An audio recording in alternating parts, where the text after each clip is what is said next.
Well, here we go. The Ultimate Collector Series Millennium Falcon. Good evening, everyone, and welcome back to the stream. It has been a few days since the last stream, but I have been busy bringing episode 5 of the last podcast to your earbuds. Just wrapped episode 5 tonight, so I wanted to build a little bit to kind of decompress from the pressure of putting together an hour-long podcast solo. So we are back. No viewers just yet. Current build time is 11 hours and 51 minutes. It is a pleasure to serve you. You can follow me on all the socials at MRC Tech everywhere. Just search it out. You'll see me. You'll see the familiar blue, gray, and black logo, and you should be able to find me somewhere. Visit my website at www.mrctechllc.com for all your podcast tech support needs. Podcast and or tech support and or audio video needs. Without further ado, let's get started. This is Bag 8. This is Day 8 of the UCS Falcon build.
As always, and I forgot to mention, music provided by chillhop.com. Thank you to Chillhop for allowing me to use your music while streaming. It has been a godsend because this would be hella boring if there was just silence and this noise.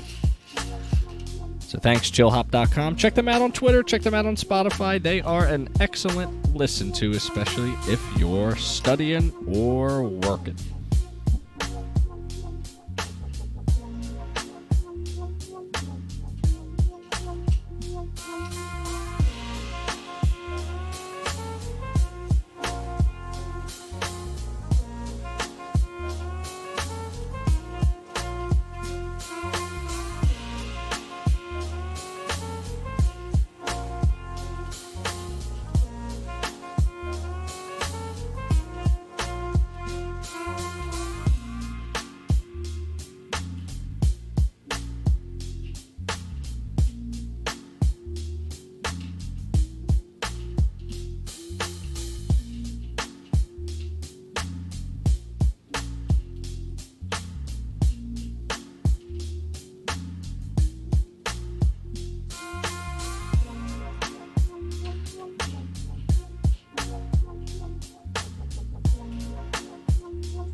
Hi and welcome to the stream. We're just getting started. Feel free to ask any questions or even just say hi.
set.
So overall, pretty boring build, being as we're just doing a couple 2-timers, but we're going to do the best we can. We're almost done here.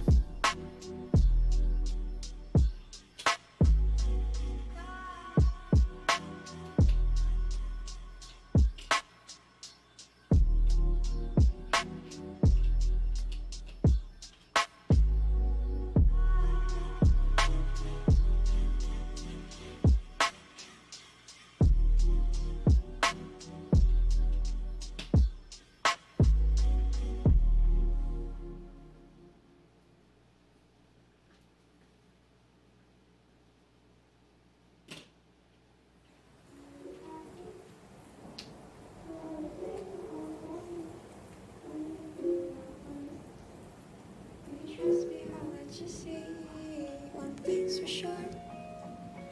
I am helplessly in love, can't lie about that. But what's the point if I can't give enough? Are you happy? Or are you saying you are for me? Don't need to be that way.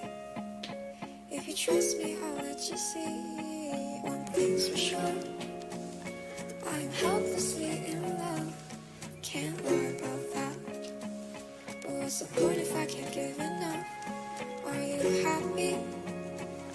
Or are you saying you are for me? Don't need to be that way. If you trust me, I'll let you see.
Happy?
Well, I respect that all 4 pieces were unique. So that's cool. But man, is this bag god-awful boring. That's my today's disco. Original disco hits with great jobs.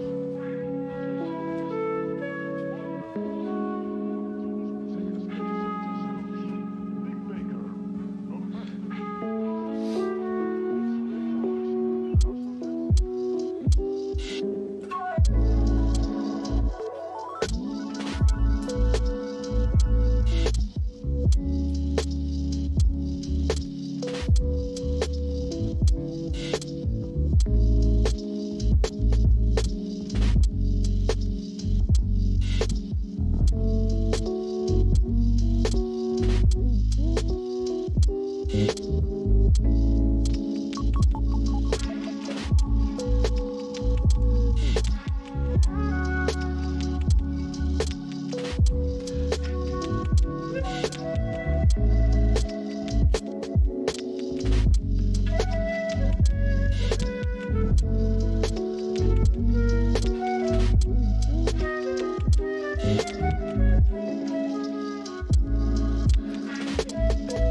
And just like that, friends, we have reached the end of Bag 8.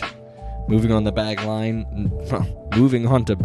looks like we will be covering up the front mandibles, which is cool. But overall, Bag 8 was a snooze fest, so I'm very sorry if you witnessed the past hour of the stream. Ugh, what a nightmare. But you can always catch the time lapse, and it'll be much quicker than that. So as always, this is MRC Tech. My name is Sean. Thank you for checking out the stream and checking it out later. Please give me a follow, give me suggestions, give me criticism. I enjoy all of it. Today's music was brought to you by chillhop.com, and you can follow me on all the socials at MRC Tech on Facebook, Instagram, Twitter, and Twitch. It's been a pleasure serving you, and as always, as they say in a galaxy far, far away, may the Force be with you.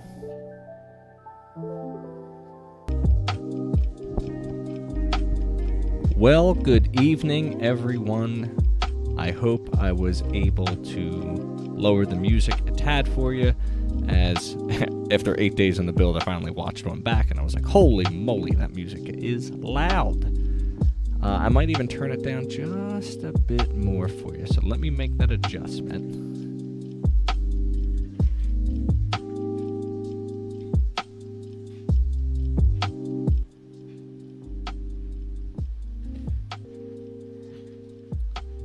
That should be silky smooth now. As you know, my name is Sean of MRC Tech, and welcome to day 9 of the UCS Falcon build. We are making good progress on this build. I'm pretty pumped up for it. I'm glad that I'm really happy that I've been doing the stream, just because it gives me an opportunity to kind of push it to YouTube and have this archived footage, and I'm really looking forward to editing this down to a time lapse. All this hard work. Current build time is 12 hours and 51 minutes, plus or minus 20 minutes of ranting and raging and resting. We are almost 2 minutes into the live action of the stream. We are on bag 9. Bag 9, day 9. I don't know why I've been doing just a bag at a time, but I guess it's because it's late night. We are starting at 10:45 p.m. on July 21st. Taking a look at the picture, it seems like we will be completing this section of the Millennium Falcon this night, so that's pretty exciting. Some news. Episode 5 of the last podcast will drop this Tuesday, July 23rd. Episode 5 will be broken into 2 parts. Part 1 will be hosted on the We Podcast and We Know Things podcast feed, and Part 2 will be hosted on, surprise, my own feed. I'm pretty excited to make the split, not from the We Pod squad, but just having my own little audience of less than 5, maybe? So if you could help me spread the word of the last podcast, it is a Star Wars-centric podcast focusing on all the latest news a couple weeks at a time. Everybody's into the latest news, but I'm into, gathering all the details and really breaking it down and giving you my reaction. I enjoy the banter, I enjoy the interaction with the fans, so thanks for helping me spread the word. As you can see on the scrolling video at the bottom, you can find me on all the socials. If you just search out MRC Tech, you'll be able to find me. Follow, interact, like, comment. I'm an open book mostly, so please interact with me. So far, we've had a good following on the stream since we started. We went from 2 followers to 11, but it's been a while since I got a follow, so please spread the word to the stream if you are catching it at a later date. It's probably me, I'm not advertising right, and I'm also streaming at 10:45 at night, where most people are playing games or watching movies and kind of doing their own thing. So I might have to experiment with doing something in the earlier portions of the day. But without further ado, why don't we get started? Checking the socials, people hearting, Twitter auto shares something, and then people always heart it, but they never come on and check it out. Maybe one day they will. We're looking for bag 9, so give me a moment to find that, and we will break it down. Here we go.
So it appears we only have a few oh boy.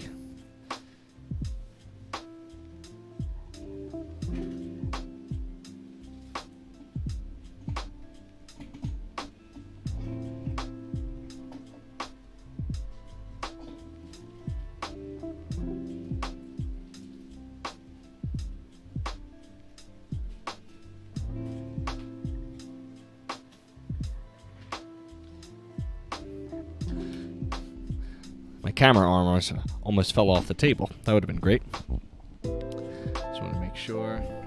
Can't see this. Okay. You can see everything. It's a little dark back here, but that's alright. Here's what I often do. Is I pull this book back just a tad for me.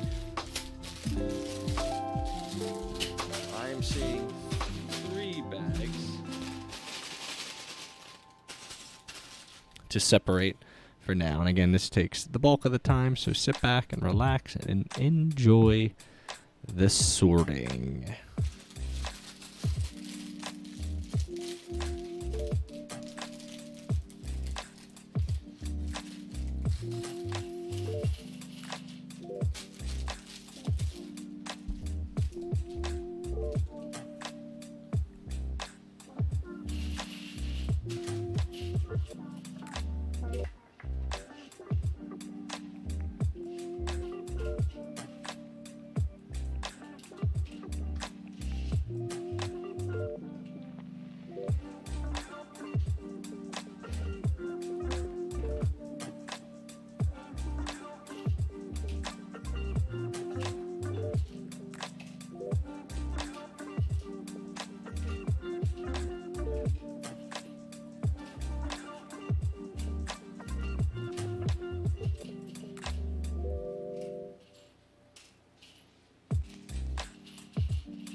Ooh.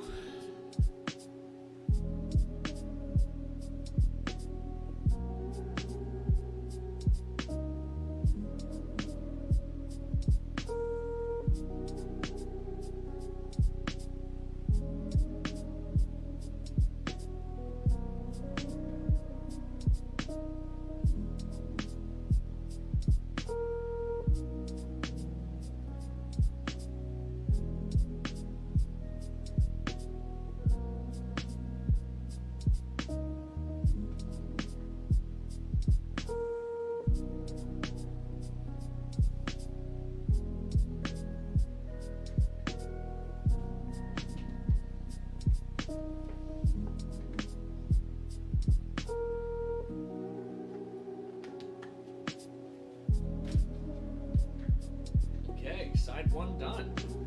Took about 45 minutes, so this one should go a little smoother now that I understand how it attaches.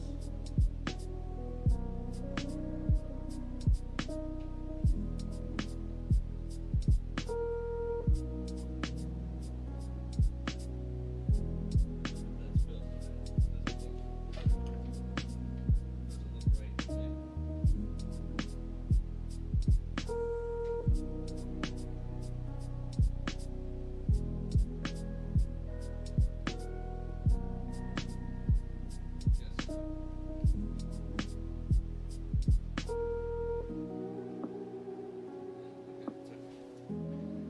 Yes. It's okay.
Haters, man.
Haters, man.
leaving me? We're all leaving.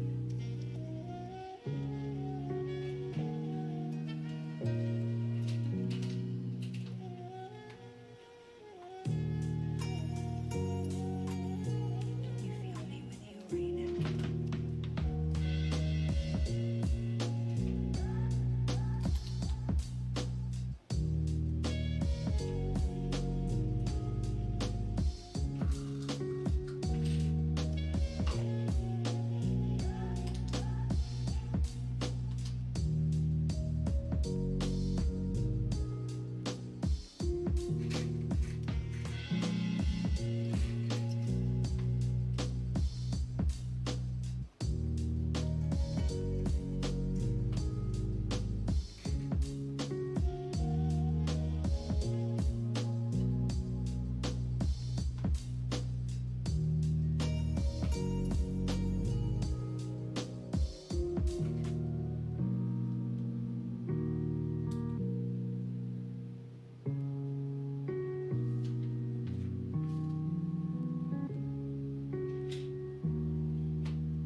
Well, folks, that here ends our time on day 9 of the UCS Millennium Falcon build. I hope you enjoyed it. If you caught it on the replay, I appreciate the views, I appreciate the follows, I appreciate the comments, and I appreciate the criticism. The front mandibles are looking most excellent. Pretty snazzy looking, if I do say so myself. We'll work on bag 10 tomorrow to see where we get. If I can start a little earlier, maybe I'll get through 2 bags. Who knows? Only time will tell. So, as they say in a galaxy far, far away, may the Force be with you.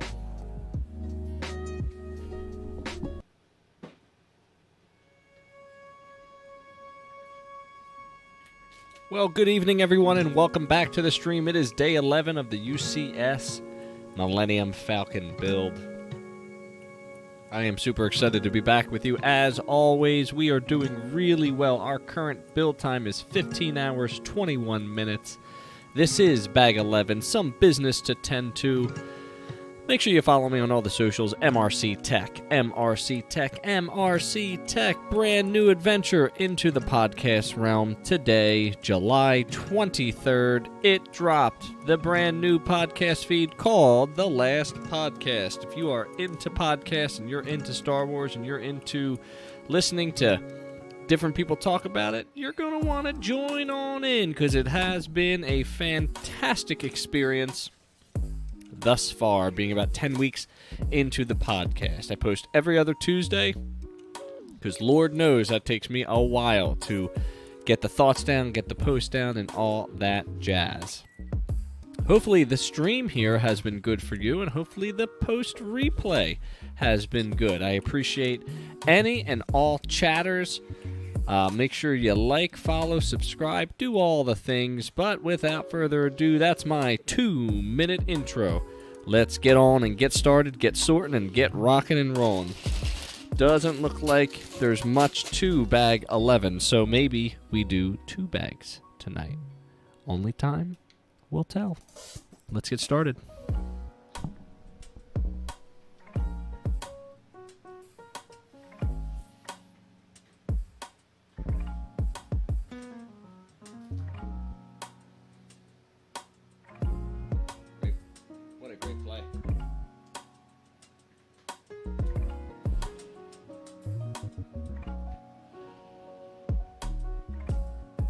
you can tell, the Falcon is getting quite large.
quiet on the stream. Pretty amazing. Phil's Tigers tied going into the 11th.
It's another piece I haven't seen kind of ever.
First attachment of the night.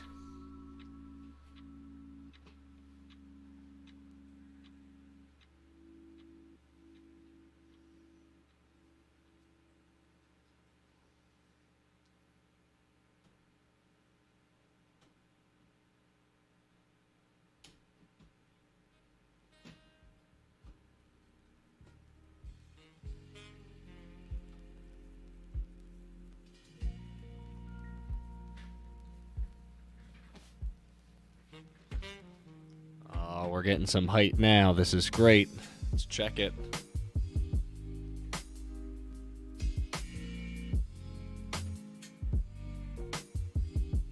Six and a half, nearly. I imagine that the antenna array makes it about 8.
Sometimes you miss some.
Pretty sweet. Well, that only took about 45 minutes. No, that took about 40-ish, 50 minutes. Which will bring our total build time up to 16 hours and 5 minutes. Which is pretty special. That actually went faster than I thought it was going to be, which is great because I'll be able to go to sleep tonight. I'm not going to start bag 12 tonight because bag 12 looks pretty gnarly. Starting to complete the back end section of it, which is great. I would say by week end, this baby will be complete. If I work hard. So with that being said, my name is Sean of MRC Tech. Thanks for tuning in on the stream. Not a lot of people on here during the live session, but you can always check it out on YouTube or on Twitch afterwards. Thanks for hanging out with me. Make sure you follow, like, subscribe, do all the things that people on social media do, except be mean. Don't be mean to people. MRC Tech presents Day 11 of UCS Falcon. My name is Sean, and as always, may the Force be with you.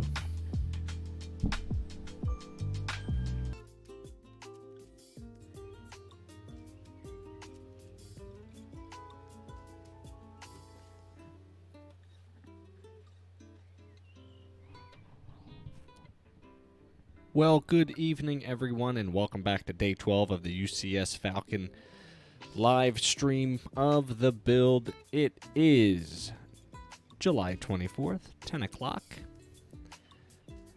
Nice to be with you again. My name is Sean of MRC Tech. This is Lego with MRC Tech.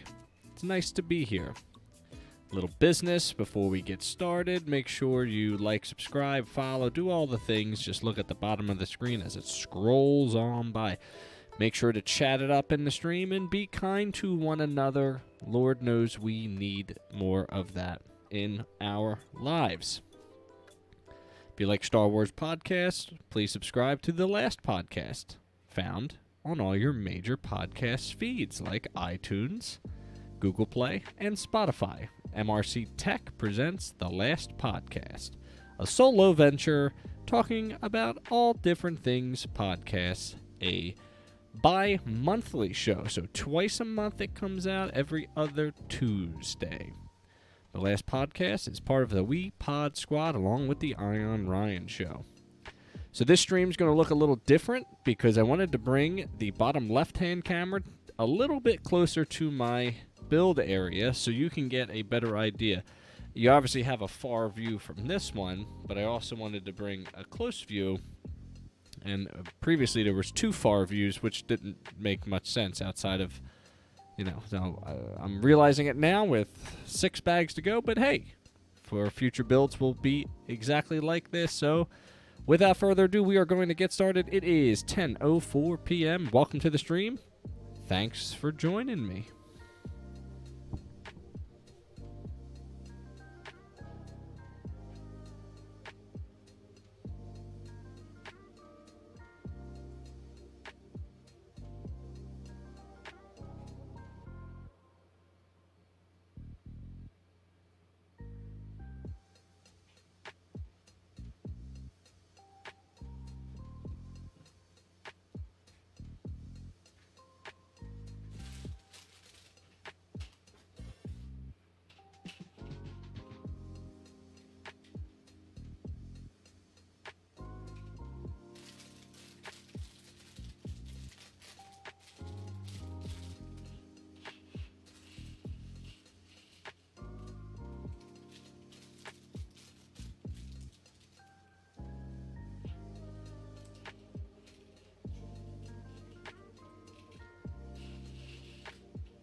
Hey, what's up? Thanks for joining. Not 1,000, just an $800 set.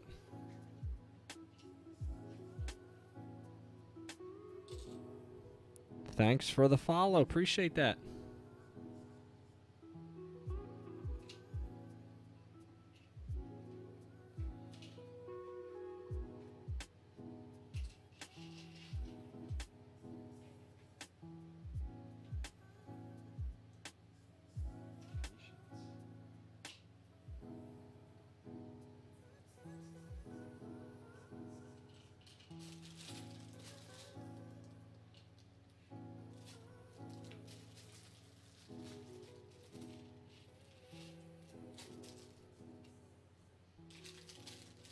Yeah, just 800. Oh no?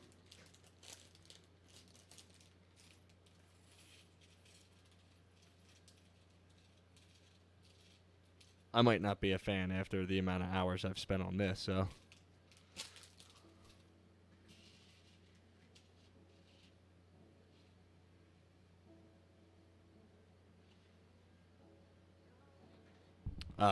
Well, it's no problem because I'm the opposite. Well, not when I was younger, but I like both. I like the expert line. When I was younger, you know, I had a bunch of different sets. You know, I had a town and all that fun stuff. Then I kind of just started focusing in on collecting, you know, and I was like, you know, which one do I want to go with that'll hold value? And they all hold value, but, you know, it's kind of the best of both worlds for me. Both Star Wars and Lego kind of, you know, coming together 20 years ago now, which is nice because that means I was 10 when it started, so it was like the perfect age. So that's good stuff, though. I am interested in the roller coaster, though. That I have high interest in. What do you think about that set?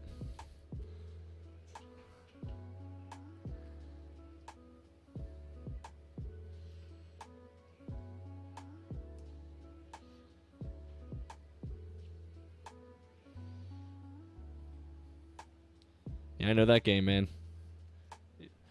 You get a job when you get a little older and save up a little bit and go from there. Legos are expensive; they're no joke. You know, but I've been doing it a long time, and you know, I built them back in the day. It's a stupid saying, but my first super build was the Death Star 2 and the Star Destroyer, the UCS sets. I had them at one point. And I remember, you know, opening the box up, and you know how, yeah, every couple months they recycle, but with the original UCSs and the older boxes, you would get, you know, all the bags inside the box, sure, but they weren't numbered like it is today, where, you know, I'm on bag 12, and you match up all the 12 bags, and boom, all your parts are there. Now, every bag was unlabeled. So the first 6 hours, you know, of a big build was just separating stuff. And so they made it a little bit more user-friendly. Oh, my God. It was incredible. The amount of gray, like, they have, you know, they'll throw in a yellow, you know, or, you know, some kind of color to indicate. Yeah, man. So today it's easier, which is fine. But whew, let me tell you.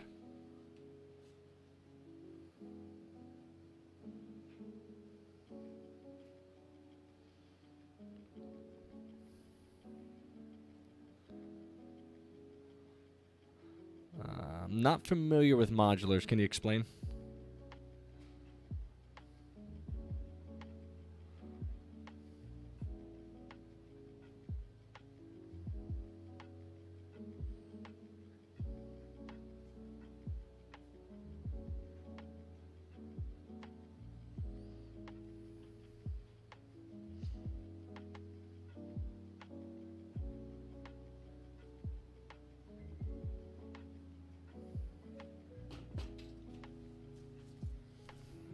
while you're doing that, I'm going to get started just on the build process, but I'll be modular buildings. They're Korea. Oh, okay. Yeah. I haven't built any of those. I like them. I'm going to look up. Yeah, they're cool. I mean, I always appreciate the engineering and, you know, the thought process behind them.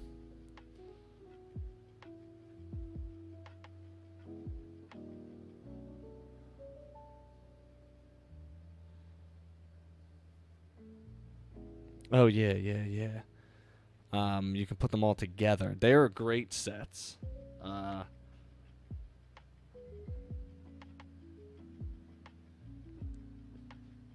If I had, like, a dream, they kind of remind me of, like, the old Christmas village sets. You know, so you'd put them out at, well, I don't know if you celebrate Christmas, but you put them out, you know, during holiday, but where would you store them? Sure. I mean, they're definitely getting a little bit more creative with them.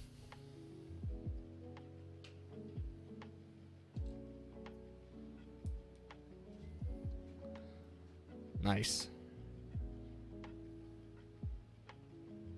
Must have been very exciting. Which one was it?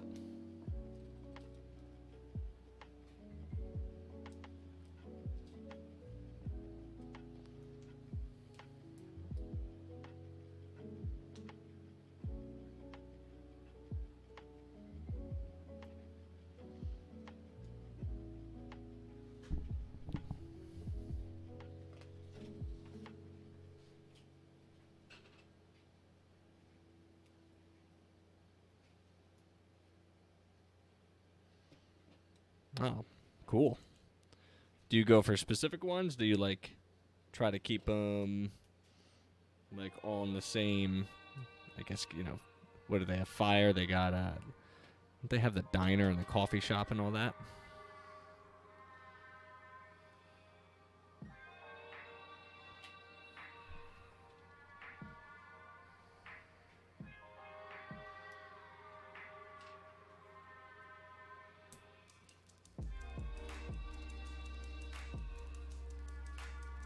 Oh, wow, that's cool.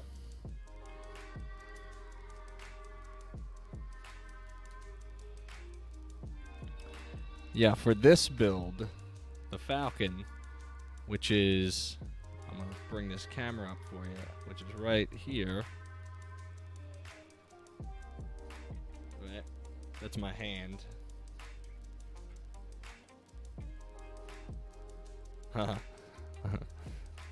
The lost chaos of Lego buckets. I know what you're saying. I had to build a table, like a coffee table for this, because I have no place to store this. So I built a coffee table to get that displayed somewhere.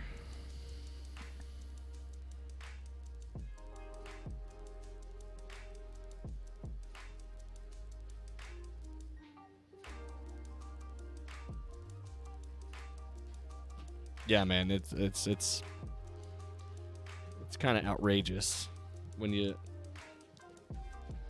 look at it. And I keep a ruler with me, 12-inch ruler.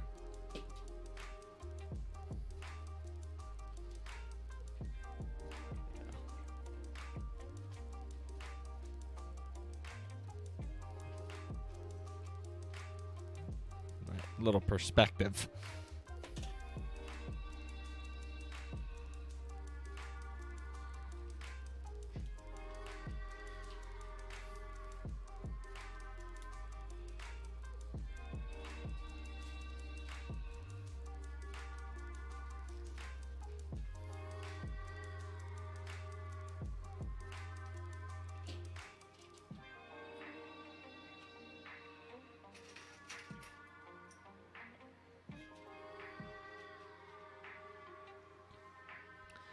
Yeah, once upon a time I had it, but I was stupid, and in my youth, moving on to college and clearing stuff out, I ended up, you know, reselling them off to, you know, like small mom and pop shops. Wish I didn't do that, you know, retrospect, but, you know, I did have that experience of building it, and it was a monster for sure. But it always was a little inaccurate, I guess, but it was a good one.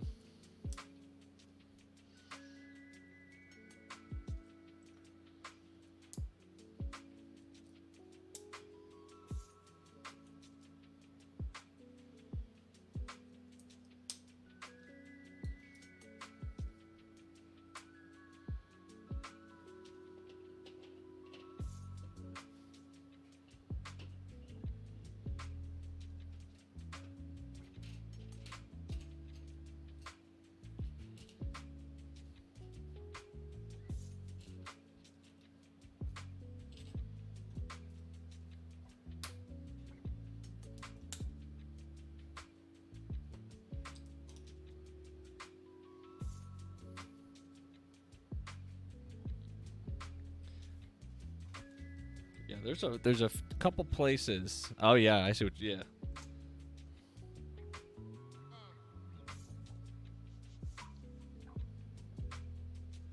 There's actually a couple places near where I live that is like a Lego reseller.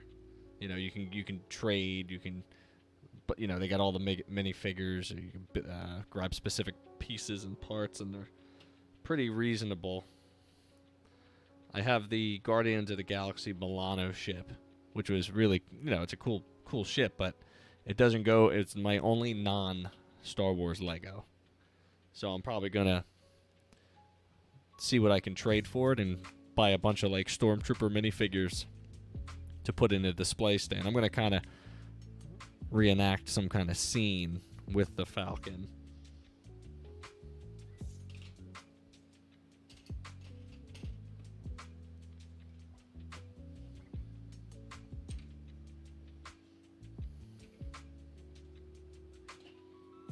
Check Facebook Marketplace for sets if you have Facebook. Sometimes people don't know what they have, so you can get a real decent set for a good price.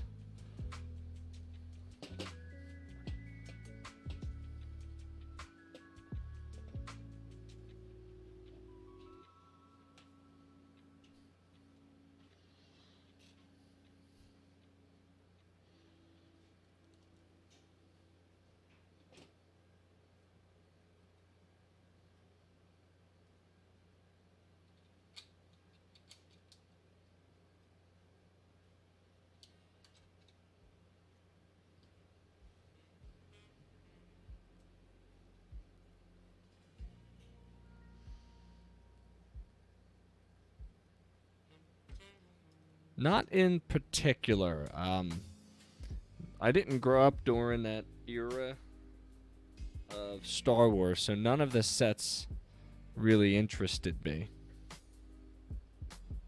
I was more of nice. To mark them up like Rexwood and Cody and all that good stuff. That's cool.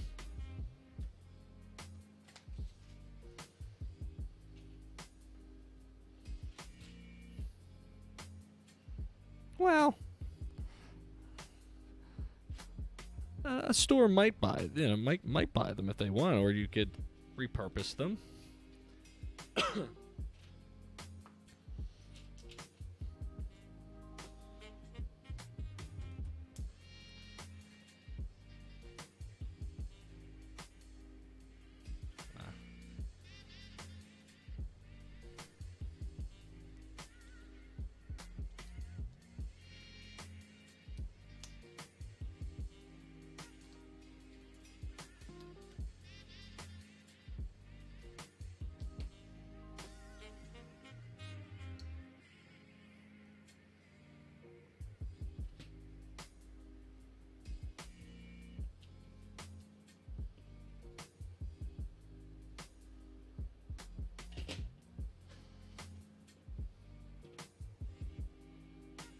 There's a lot of detail work in this this particular build.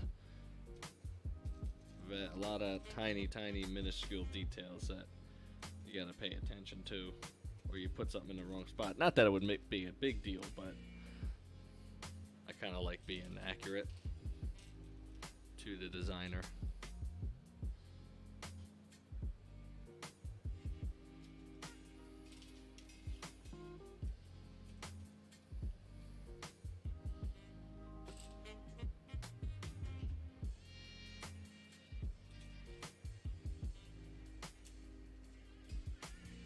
Oh, you built the bridge. Oh, really? I hate that. When it's like, build this section 6 times, and you're like, ugh.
Oh, no.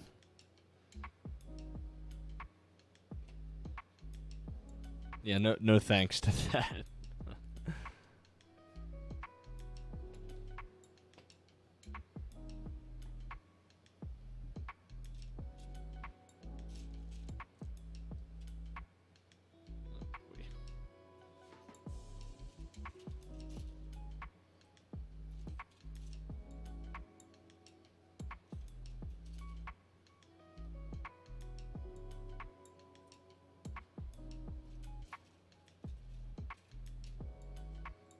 But hey, sometimes it's like that, you know?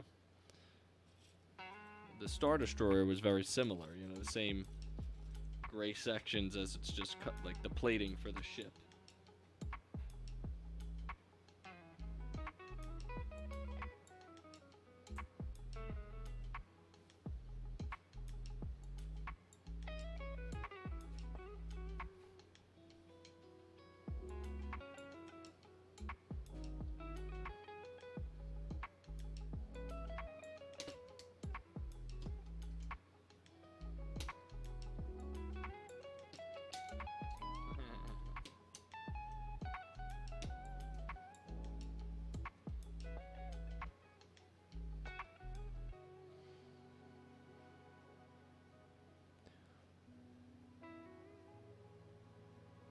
Okay, like the one that kind of like it opens up, you flip it around, and it's got little scenes inside.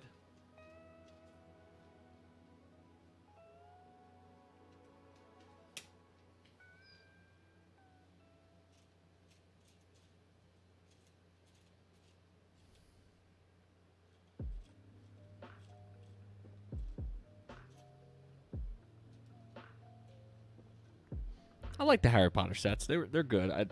The only Harry Potter Legos I have are the Brickheads. I have Harry and Hagrid. I like the Brickheads. They're pretty cool. Remind me of the Funko Pops.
Sometimes. on these types where it has, like I said, on a build this big, I think it takes me like 20 minutes, maybe less. But I have these little containers, and I put them from like function to size. So this is off camera, but this is oh boy. There's about 50 of those. So I kind of just stick them with each other and go from there. And it speeds the process up because I start remembering where things are, and I can pull and just go.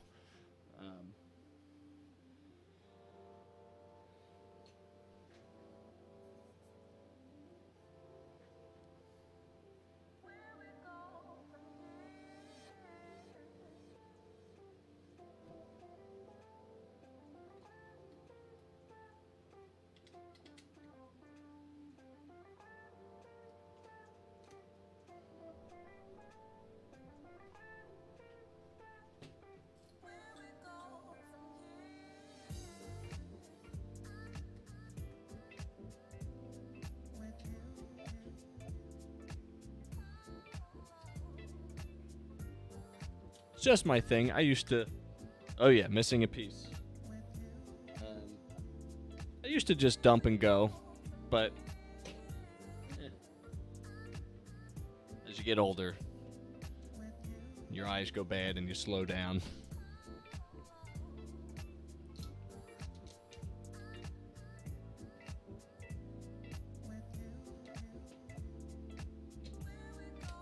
Oh, I miss pieces even when I organize. Because when I organized them, it looked like the same piece, and it's like, where is that single studded thing?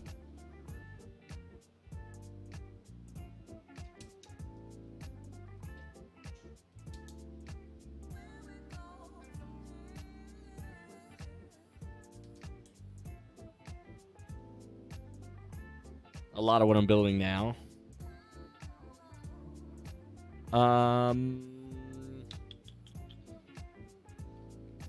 Like them rebooting them? Is that what you're like talking about?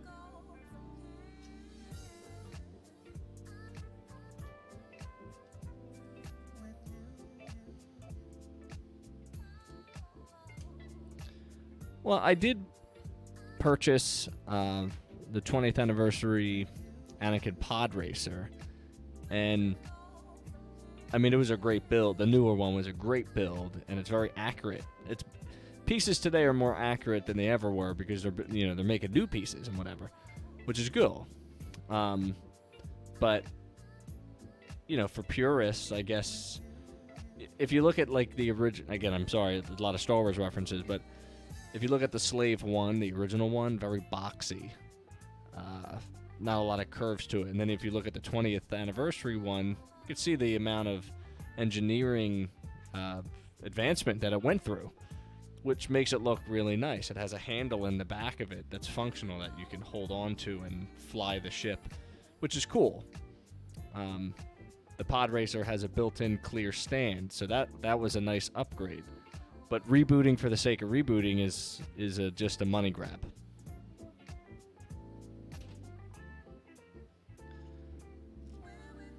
But if they did another Death Star 2, you'd be damn well, I'm getting that. For sure. 100%. Without question.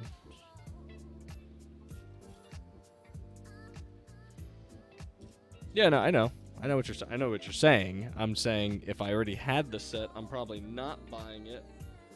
But if I missed out on the set the first time around, I probably would go for one.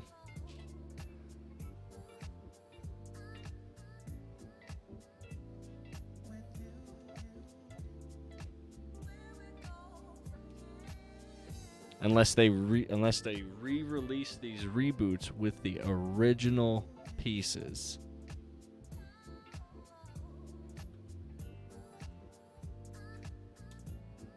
Then that could be interesting. Yes, without the minifigs. Half broke. Yep, correct. And obviously, you know, if you build a circle full of gray, it looks boring. So they did the Death Star too to see, you know, the intricate. I mean, it was a cool build. I remember it very fondly.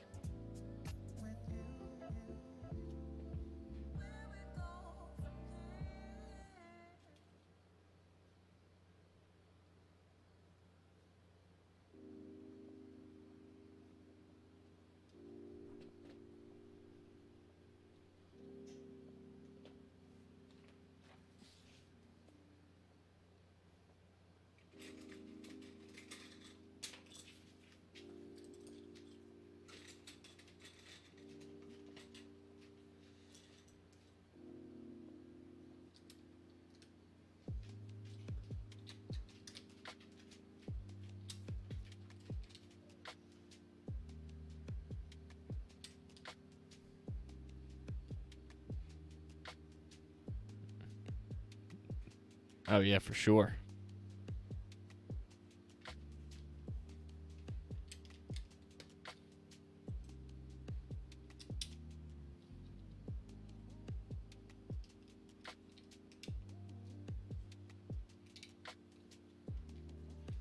Again, just where do you put it in your house?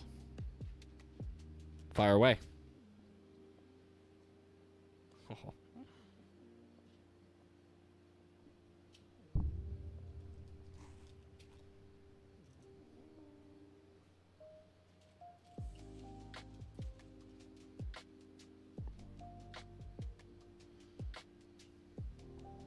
Oh, the sandcrawler. I had it. Again, another one of those things I let go.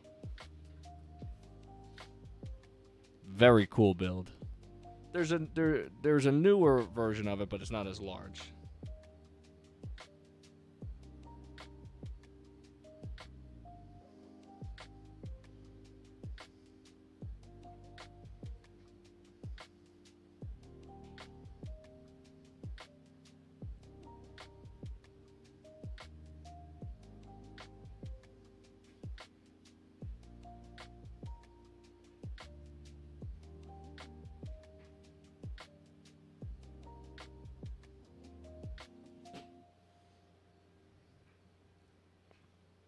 Yeah, I think one was Ultimate Collector Series, and one was sort of just a more consumer friendly.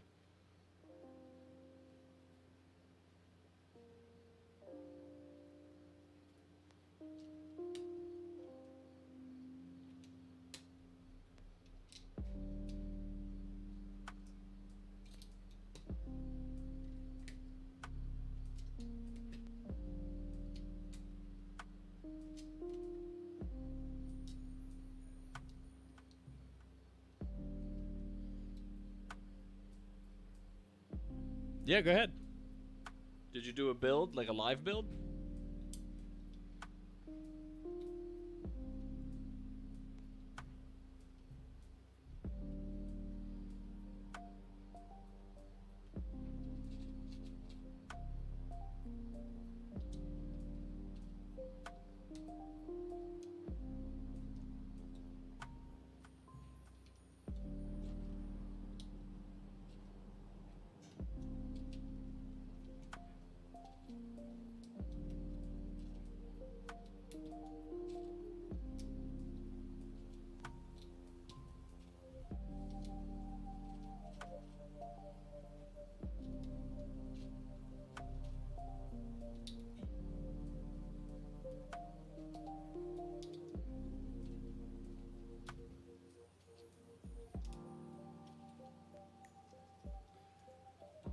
Well, this is fun.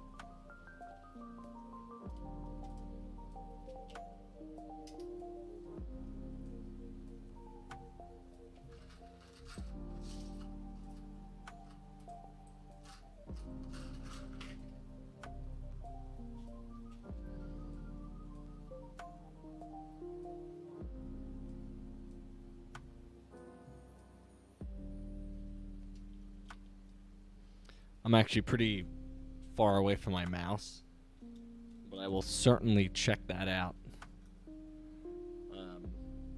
when I get finished up here.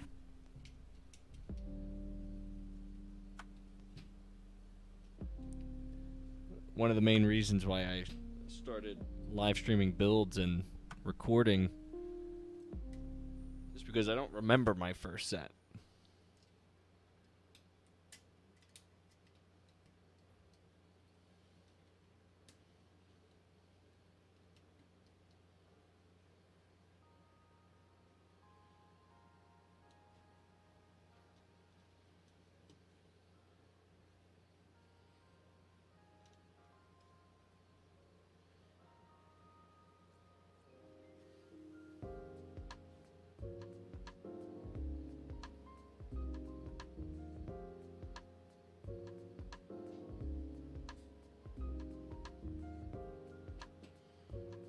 Oh, definitely. The Legos are all about nostalgia, for sure.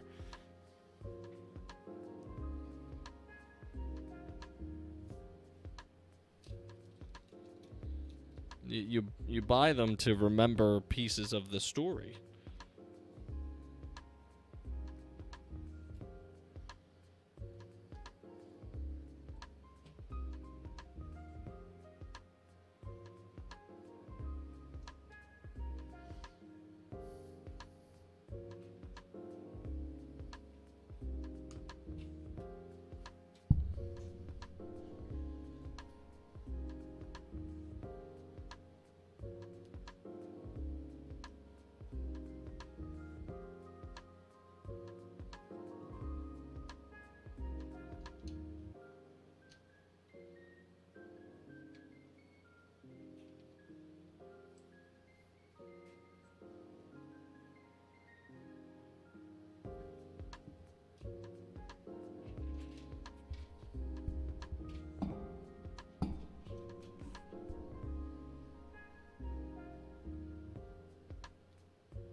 All right. This piece is done.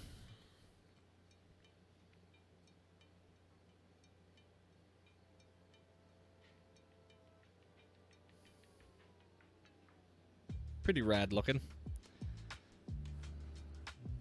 Now to hook it in.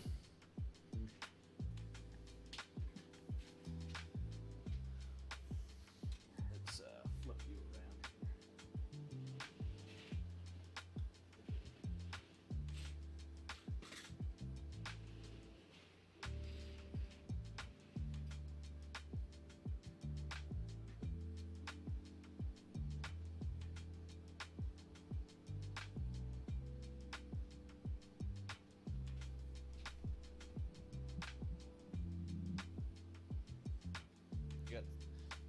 You got swindled.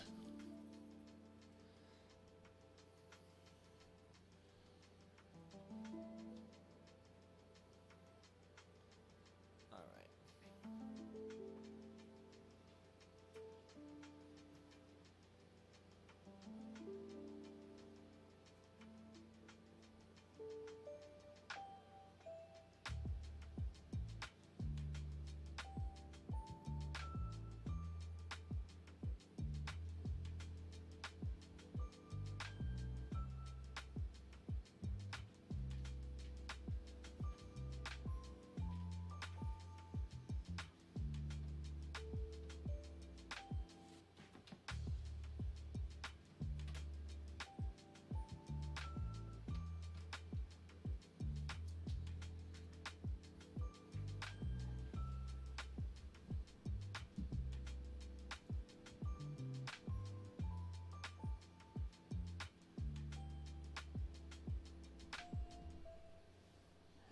I just clicked on your link.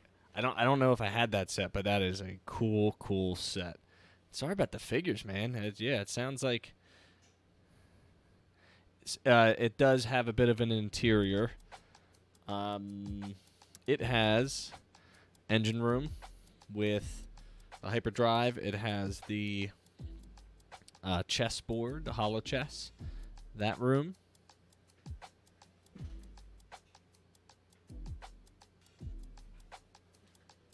It doesn't have any hallways.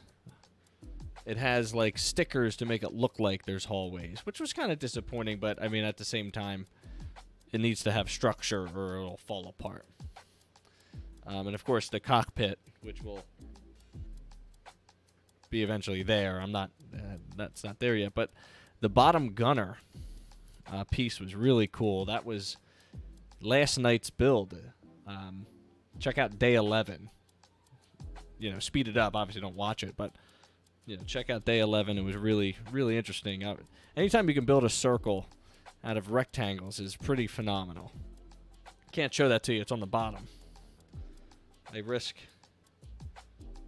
breaking it, so well, losing control of it. But this is a nice piece so far. I mean, the way they've put it together is really clever.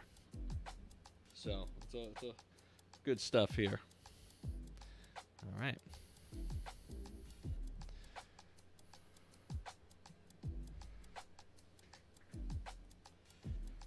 All right, so this will be this piece and this piece, which is relatively straightforward, but and kind of boring.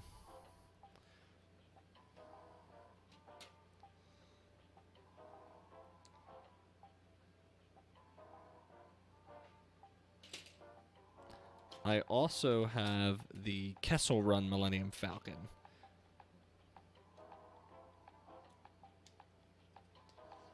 The white and blue one. I'm from Philadelphia, so right over the bridge in Jersey, Cherry Hill. I often don't buy from the I bought this from the Lego store online. But I often will purchase through Amazon. Their prices can be a bit, you know, a little bit better. Obviously, they can be better. Some of the brickheads I bought from the Lego store online.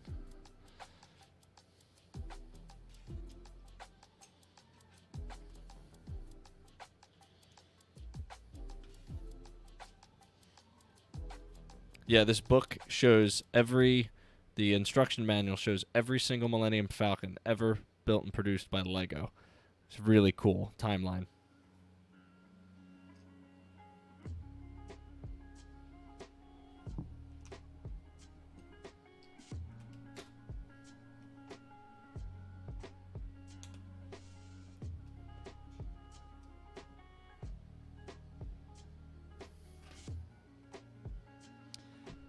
Yeah, I don't disagree with you on the points for sure. I hear they're changing that program though, so you better read up on it.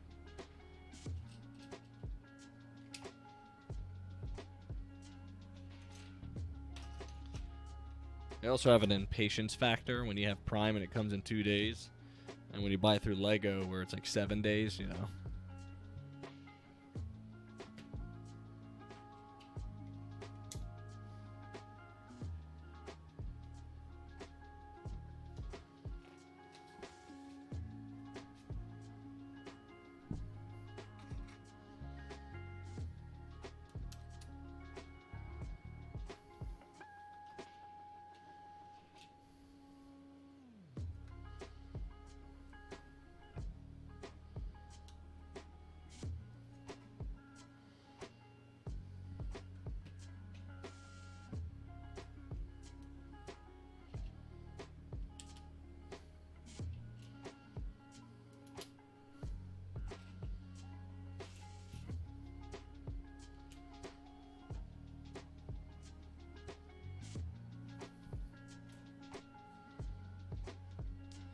They had a cool one with the rocket ship. I was into that, you know, but again, what I would do with it is I don't know.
So my company is a tech support company based out of Philadelphia. I'm also a full-time teacher, so I do that sort of during the summer months and for schools and a couple clients that I work for. So MRC Tech is sort of a branding.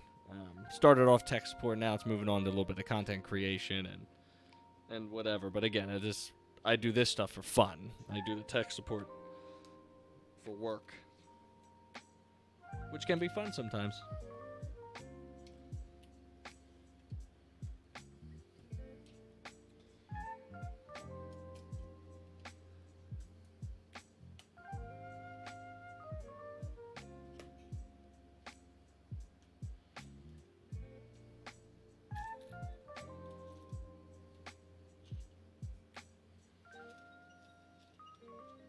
Yeah, thanks. I've built custom PCs.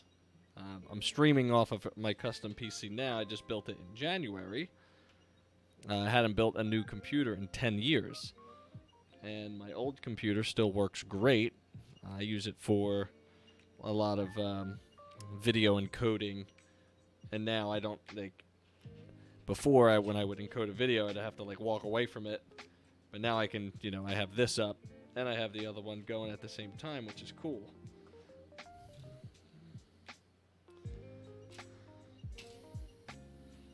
But yeah, text, man, if I don't know anything about coding either. I don't code at all. I'm more on the hardware end of things. But coding is all about logic. The beautiful thing about computers is that it either works or it doesn't work. There's no in between. Your game either loads or it doesn't load. And the question is why doesn't it load? So then you start troubleshooting. Restarting the game, restarting the system, checking for updates, etc., etc., until you discover the problem. And sometimes the problem's easy, and sometimes it's not so easy. And anybody can really do it if you're willing to, learn. I mean, I teach your age. I teach high school, so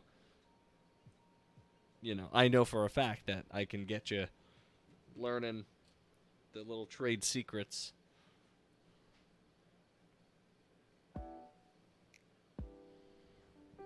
I mean, I've taught from home on days that I've had to stay home with, my daughter who's sick. I tell the kids, I said, you're not going to have a sub, you're going to have me, and I'll conference from home, which is cool. I mean, I think it's cool. They think I'm crazy, but that's fine too.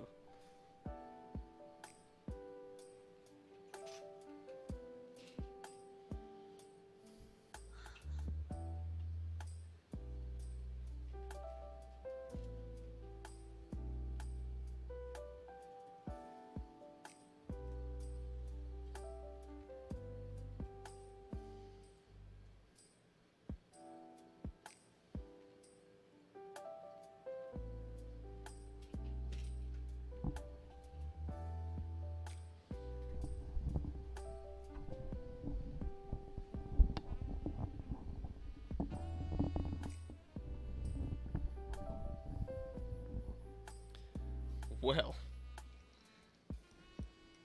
what if I were to tell you I already have 4 in the chamber?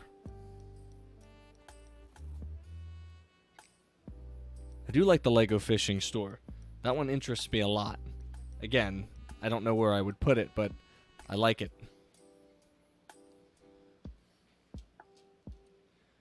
So the 4 I have in reserve, I wanted to get this, is the 20th anniversary Snowspeeder. I have the original, yes, I have the original Snowspeeder, so I'm looking forward to comparing and contrasting. Speaking of, remember when I said I wouldn't buy another one even if I had it? I lied. Of course I would buy it. And it come with a special minifigure too, like an original, it's quote unquote original minifigure. But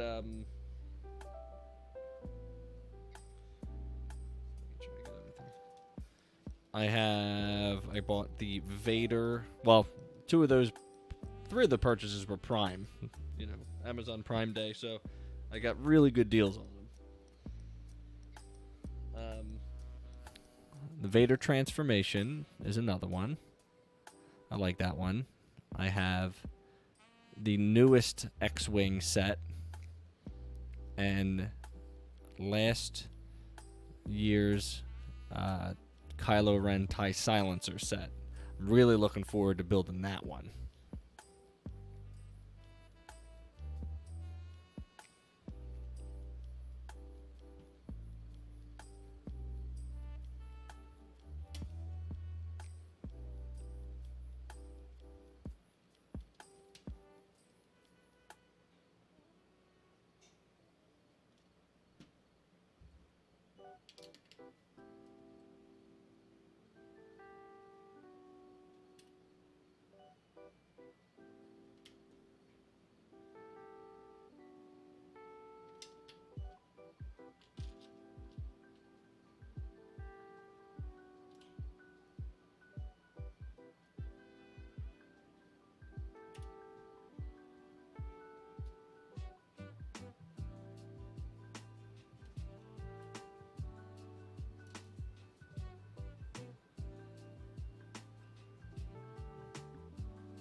No, I just missed a stud by 1, which annoys me.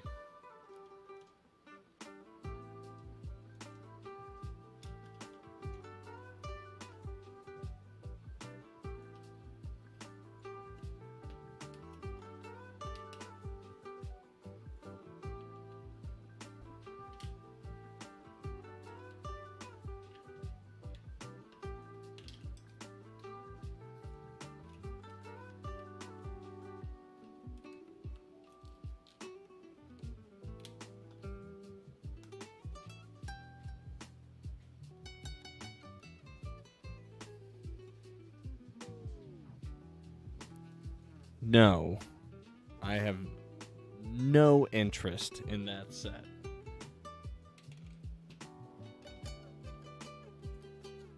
I think it's overpriced for what you get.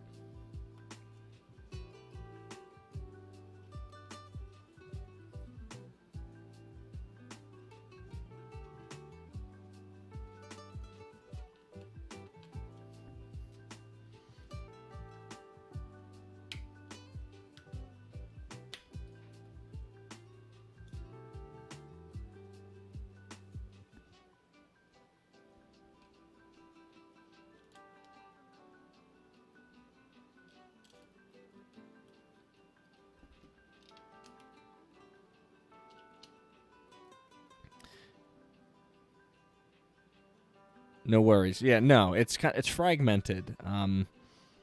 It would have had to come with like an actual AT-AT walker and a ATST. Yeah, just what it came with standalone doesn't make sense, or like part of the hangar or a transport, something interesting. But no thanks.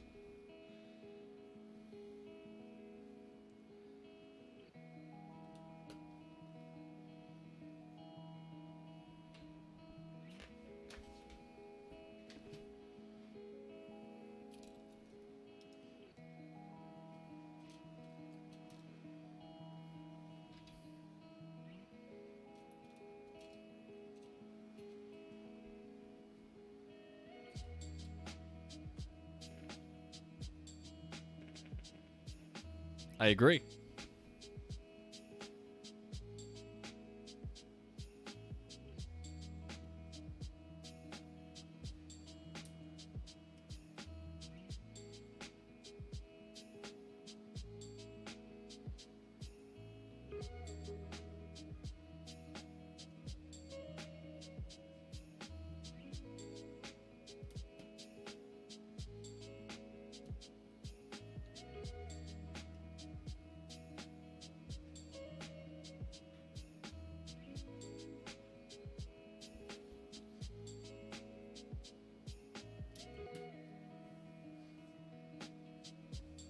The battle packs are cool, you know, but not for me.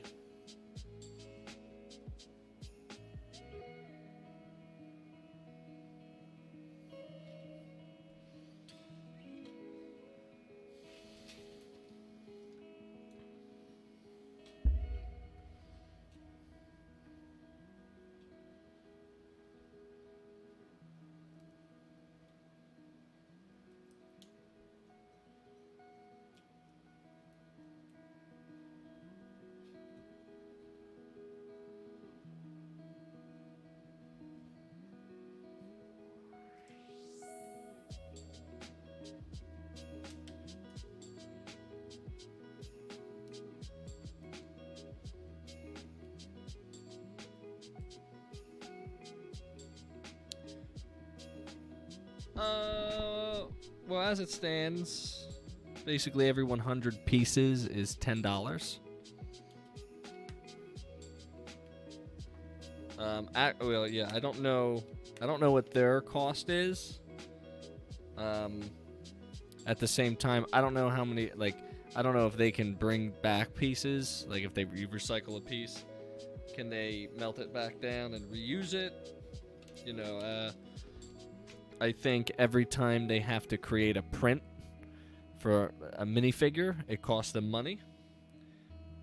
Obviously, when you mass produce something, it's, you know, producing the 1x2 here won't cost as much money as producing the fin with the print on it, or the very specific BB-8 piece.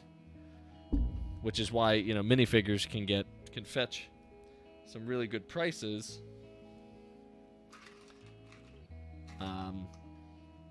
But to give you an idea of marking up, the Disney Castle 100% has a $50 markup because of the licensing. What's up, Gabe? Thanks for joining me. Total build or total this piece? I don't know the answer to the second question. This build is 7,500 and change. 7,541, I think.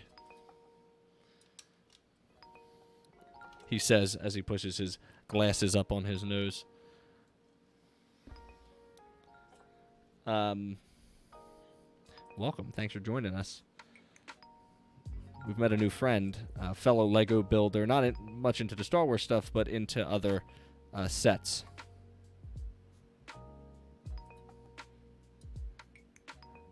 I appreciate that. Drop a chat. That way I know you're here, because I can't see on Streamlabs like who's in and who's not. So just be like, yo, and then, you know, say, pop out. It'll make me feel better, because I think last night I scored a big 0, nothing. It was pretty impressive, but that's okay. I'm also building a Lego. It's not exciting. And I understand that. I'm not looking for sympathy. I know what I'm doing is ridiculous. But we'll be back to games soon enough. In 5 years when I finally complete the set.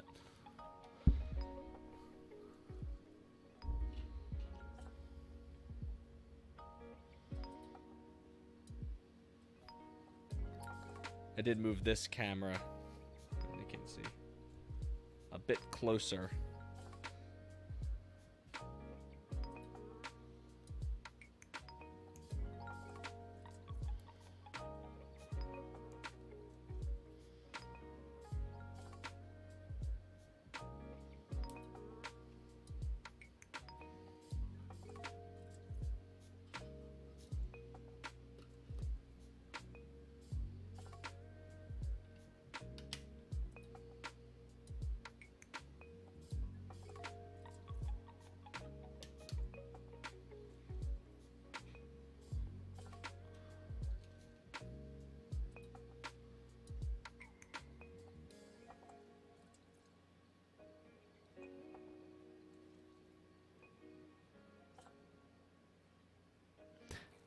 Oh, really? Dude, Legos, we were talking about it earlier. Legos are super expensive these days.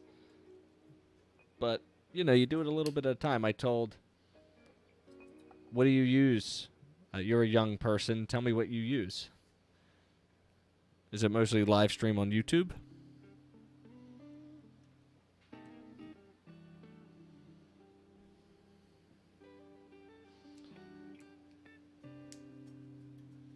I got 4 sets in the chamber, Gabe.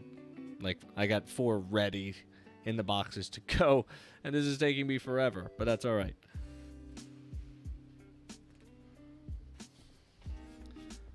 By the way, you both have created a impressive challenge for me, attempting to pay attention. Do you watch a lot of YouTube live streams or just a lot of YouTube videos? Because I end up exporting a lot of these Twitch videos to YouTube for replay.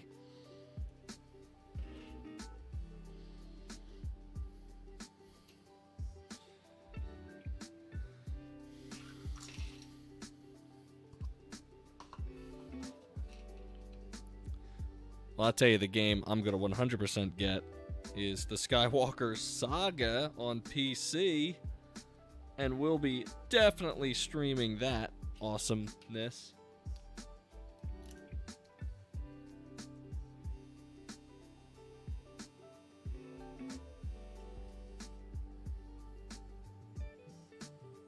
Really? And by the way, thank you about the production level. I never know.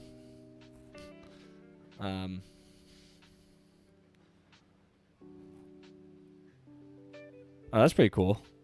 Yeah, there's a lot of like black market marketing you got to do, and I need some guidance there, just because there is a lot of work to be done still. Organically, I had like 7 on like day 3 of the build. It was wild. Like, I didn't know what to do.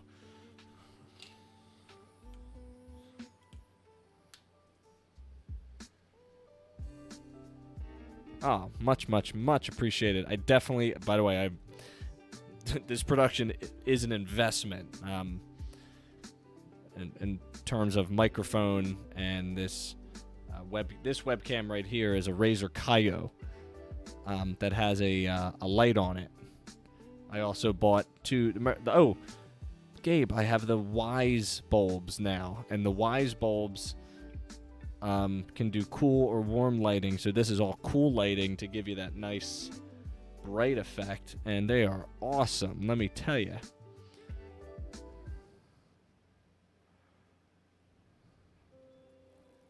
Oh, people watching you is a 100% creepy. I'm getting there, sir. I'm Scouse. I'm definitely getting there, but you need to have. You got to have, I think, average of 3 to 5 people on the stream at one time, and a bunch of people chatting. And this is the most the chat has gotten. This chat is busy compared to what I've been going through the past 10 build days. So thank you for that. You're keeping me company, and you're giving me motivation. Well, thank you for the follow.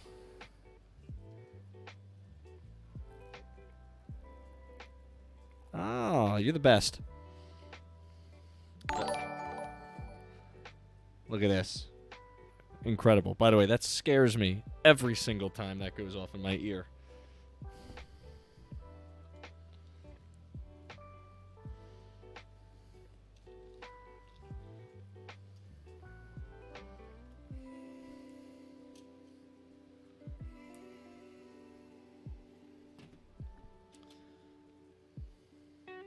Yeah, it's good. I mean, there's something about being live, and I know it's not like I said, the most exciting you could get on Twitch, but as I was telling our new friend here, it's definitely a way for me to archive this footage. I have seen the new treehouse, and it looks awesome. Are you going to get it?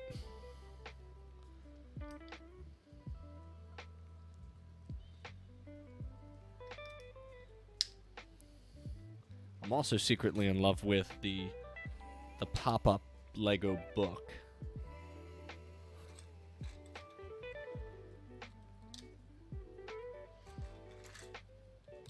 That was on sale the other day, and I was going to get it, and I balked because I'm a loser, and I just didn't do it, and I should have.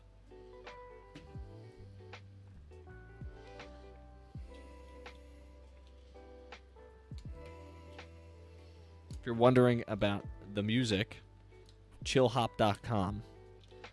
You just have to sign up with them, provide your channel, and stuff like that, and they create Spotify playlists, and I just kind of roll it on random.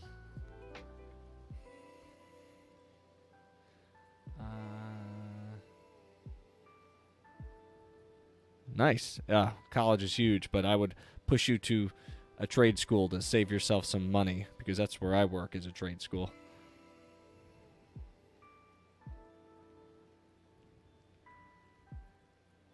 I love Chill Hop.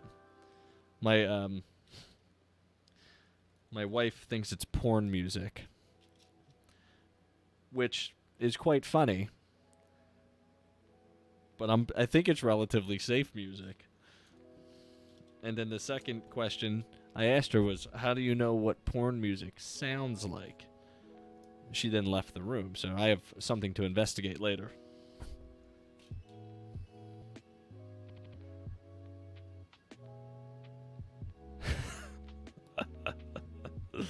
Oh, I got terrible news about Nerd Weekend. I remember why I missed last year is because that week/weekend is our vacation week, and we ended up going to Florida last year for Disney, and this year she wants to go back, not to Florida, but to visit our family. So naturally, she picked the weekend that is your weekend, and I'm going to be honest with you, I'm a little upset about it, because I was looking forward to playing the X-Wing game. In real life, we are friends. Well, I think we are, unless Gabe has been lying to me. We didn't grow up together, but we are associated with similar friends. But when you adult, you adjust to new people.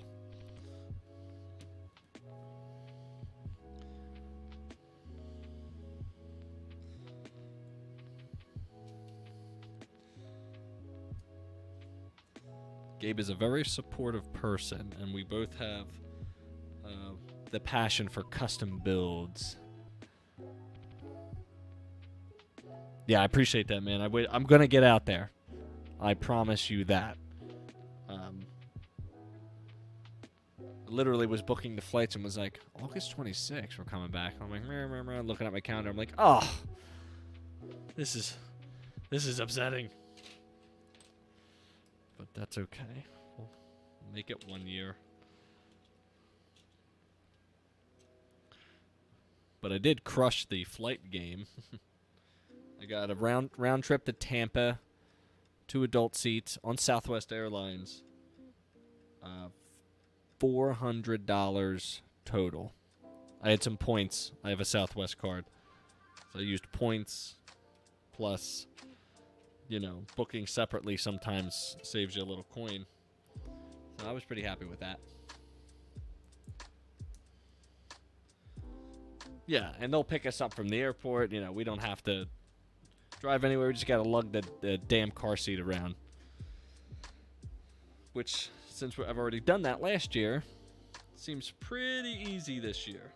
Just got to throw it in, check it, and it's a free check. You consider that. Yeah, you got to go to conventions if you want to see that.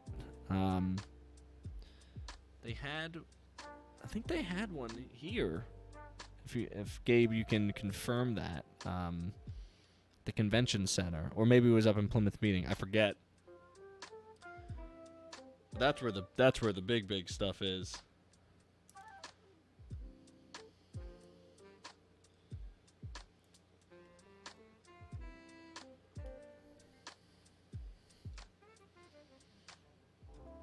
Yeah, don't hold back. As much of a big Star Wars fan I am, I have never attended a convention. Yeah, Brickfest. That's exactly right. Good job. Good pull by you. Have never attended a convention for anything, but I would like to do like a boys trip. Yes, really, man. Like, I've never done it. Also, who would go with me? Like, I have 3 sisters. They were, like, when I was younger, I mean, But I would like to do, definitely want to do San Diego Comic-Con. Celebration this year is in Anaheim, or 2020 is in Anaheim. So that could be a lot of fun to be with, the fandom. And I don't care what the internet says. Yeah. Of course. I'm thinking about it. I'm actually, don't be jealous now. I don't know if I told you this. But I'm putting on a VR. I'm a speaker. Okay, there's a huge conference in, it's called the ACTE, Association of Career and Technical Education. Yeah, I saw his Instagram. It looked like a lot of fun. All right, man. Thank you for coming out. Oh, that's okay. This might be finished by the time you get back, but there will be plenty more where that is. I am planning on editing this down to a pretty sweet time-lapsey type of video. So, subscribe on YouTube to get alerted to that. You know what to do. Hit the bell. MRC Tech for sure. And all the streams, of course, will push its way to YouTube. But I do appreciate you chatting with me. And thanks for teaching me a little bit about the City Line and Modular. I appreciate that. Anytime I have a chance to learn, that's awesome. And hopefully maybe you'll get back into the Star Wars sets. And we'll share our stories together. But it's cool. Thank you.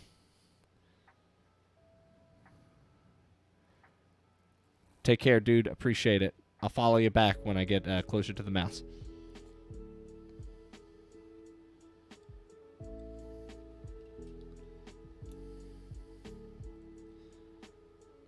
Yeah, man.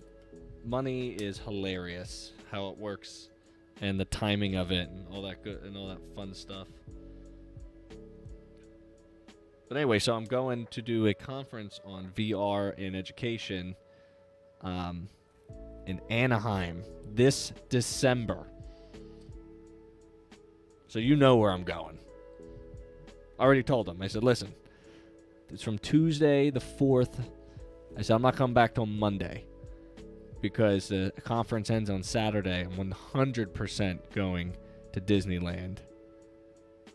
Oh, just missing each other. 100% going to Disneyland by myself. Danielle might come. She might come with me. We'll see.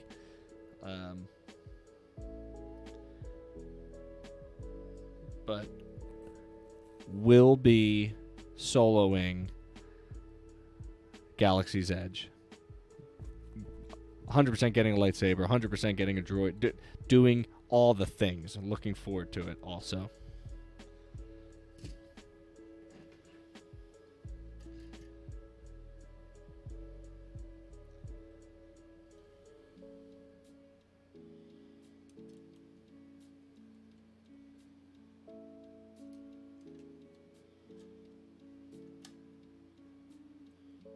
Oh, that's pretty nifty how that went together. I don't even want to watch the walkthroughs, but I watched the grand opening of it. They had Mark Hamill, Harrison Ford, Billy D. Williams, and George Lucas officially opened Galaxy's Edge in Disneyland. So that was like wild. All right, we're going to change this count. We're going to move this baby back up, rotate it because this piece is ready to get attached.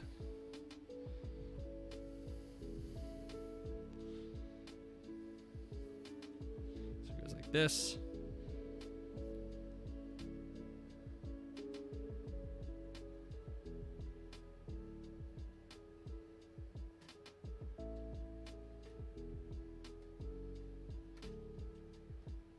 Actually, that's pretty cool. That was really easy.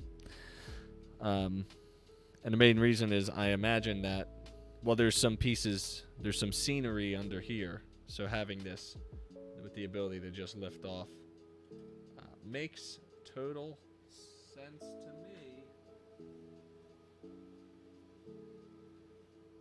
Yeah, cool. Good stuff.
Oh, man.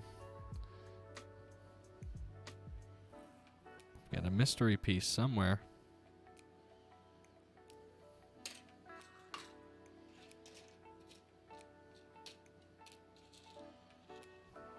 Oh, wait.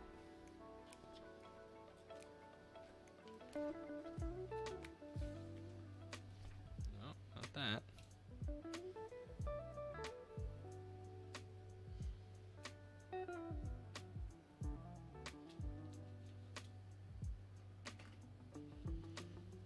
Oh. That shouldn't have been where that was.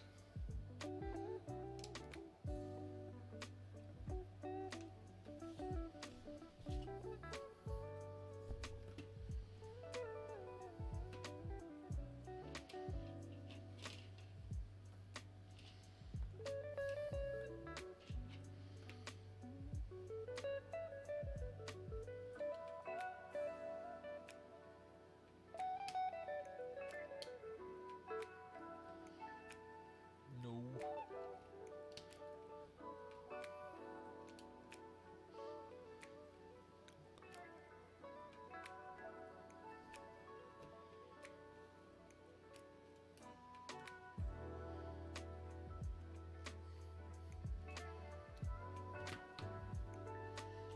Boom.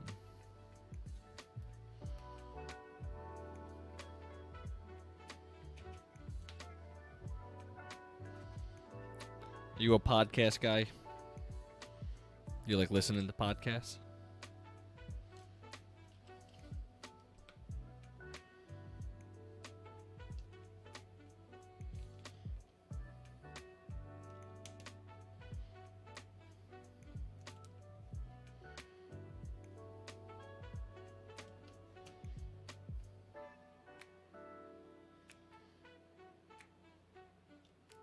Oh yeah, what's he about? Oh, sweet. I'll tell you right now, full disclosure. First couple, production-wise, is very vanilla. It 100...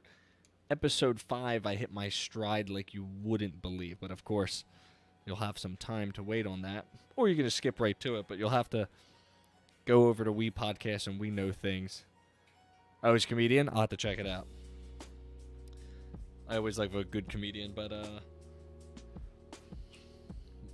my buddies from high school, Greg has his own podcast, and occasionally I would go on there.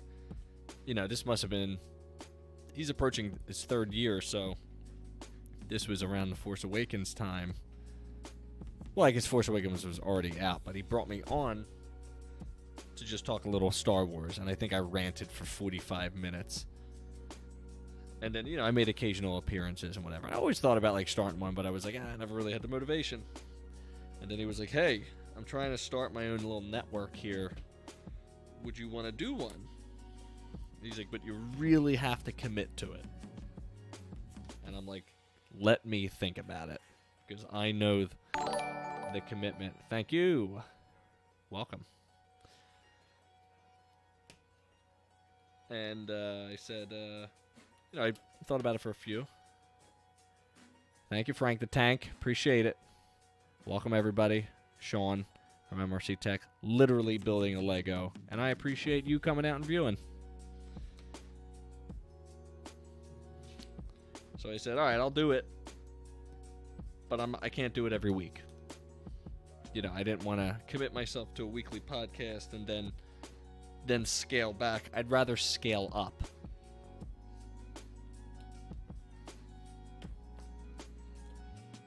And anyway, so my appreciation, sir, fellow Star Wars fan.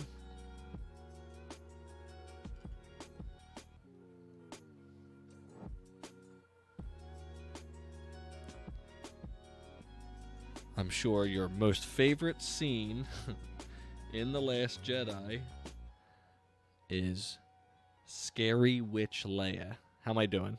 Am I right on it?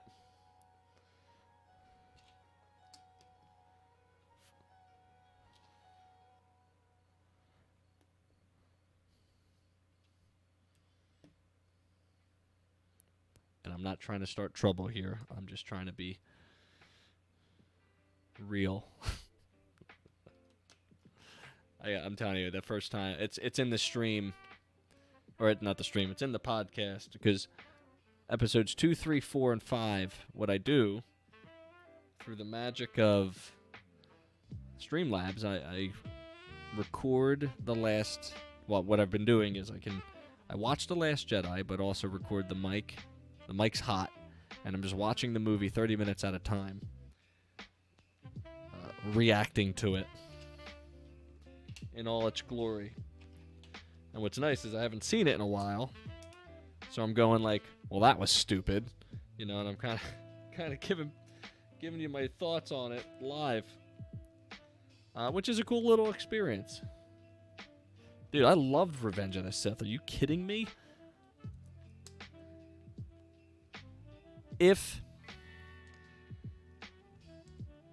they could have just gotten the acting down, you know what? I can't say the acting. When your movie starts with, hey, did you press that button? No. Did you? No, I didn't. In the elevator scene, I'm sure you know what I'm talking about. Man, it can't get any worse than that, So, I really like Revenge of the Sith. I mean, Revenge of the Sith brings it all together. Now, there's an interesting Pablo Hidalgo. I don't know if you're familiar with him, but he writes the visual dictionaries. He's sort of involved with the Star Wars community.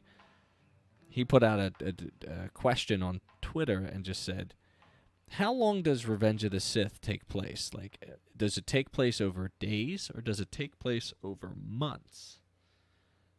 And Twitter was... Ewan McGregor is wonderful, and I really I hope there's a Disney Plus something coming out for him. Hayden, I think he was poorly directed. He's kind of also... It didn't feel like he aged between Attack of the Clones and Revenge of the Sith. Right, so it was split right down the middle. People don't know how much time... It's actually a big problem in Star Wars is time. I talk about that in the podcast. I'm not going to even talk about it here. You'll have to listen to the podcast. But, yeah, Hayden wasn't old enough for me. I don't care if he grew out his hair. He didn't look old enough for me, considering the fact that, what is he, 20 in Attack of the Clones, and we're supposed to believe he's, like late 20s, 30s, I guess. But he doesn't look like a 30-year-old. The long hair, And, you know, he should have had, like, maybe more battle scars or... I don't know. That's exactly right. I'm not sure how old he's supposed to be. But, you know, because then you have, like, what he looks like at the end of Return of Jedi, and you're like, what the... How did he get there, you know? Right. Yes. Very true. I mean, I think him burned up was pretty damn accurate to what Vader's supposed to look like.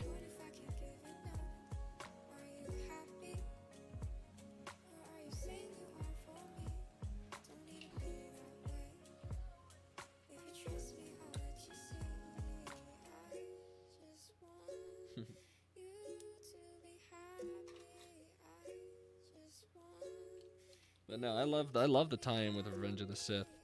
The nose scene is really dumb.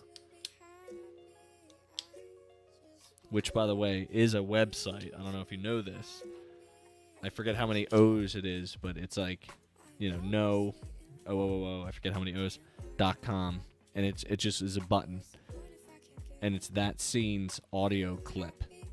I don't know if it's... somebody's hosting it, and I don't know if they're still hosting it. But as a teacher, it's a go-to button when the kids ask me strange questions and I'm not answering those questions. No.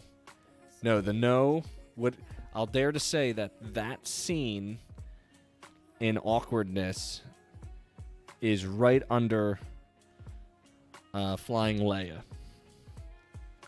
in The Last Jedi. Making that connection for you here live. I was incredibly uncomfortable during Flying Leia scene, and I wish it was... I liked the idea of it, but it was not executed right. I would have almost preferred...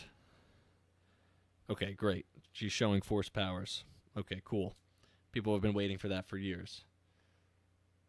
Yep, 100% speechless. Like, couldn't believe it was happening. I thought she was dead. Like, oh, well, that was that was quick. So I would have preferred, I guess. All right, if we're supposed to believe that in the 30 years between Return of the Jedi and the Last Jedi, that Luke, you know, probably trained her up a little bit. Okay, fine. There's room, there's evidence. Well, I don't know if there's evidence, but there's room to believe that may have happened. Fine. What if she, you know, maybe her first force powers is like survival instinct. Battle meditation comes to mind in Knights of the Old Republic. Yeah, I wouldn't have minded. It would have set this. The stakes would have been even higher if Leia died at the beginning of the movie. You'd have been like, whoa, what is happening? You know, but then again, you know, you would have had backlash. But then she could have maybe had flashback scenes in it, like every. Actually, this is probably a pretty good idea. Every decision Poe makes would have been based on like a flashback that he learned from Leia. Man, we could have wrote this movie. I think it would have been awesome.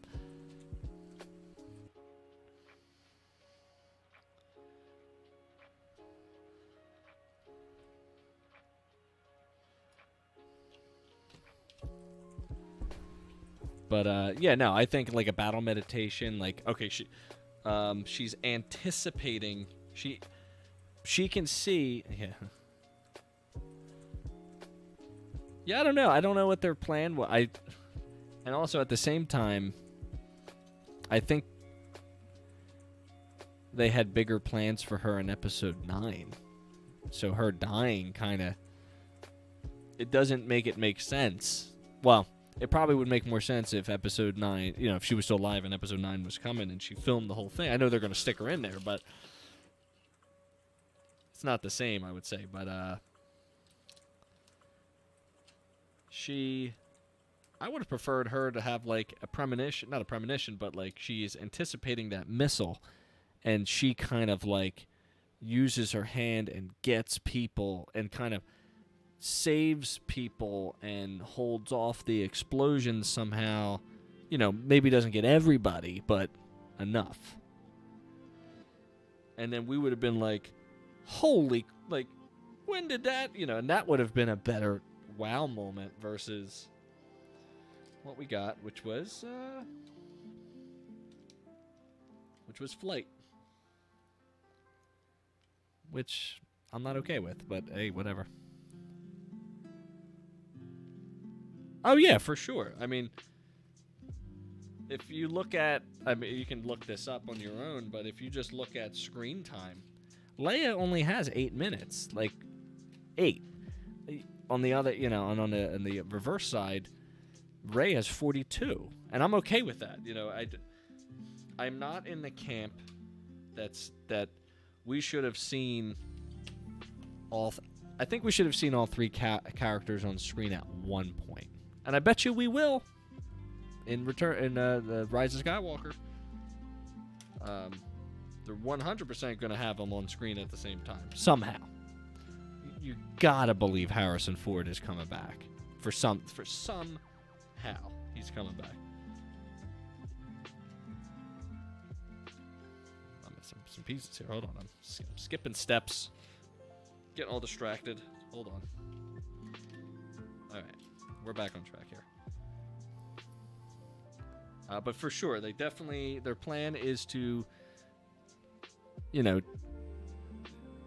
they couldn't have had, you know, they had to kill off Padme, right? Because if she was alive, she was a main character. They had to kill off,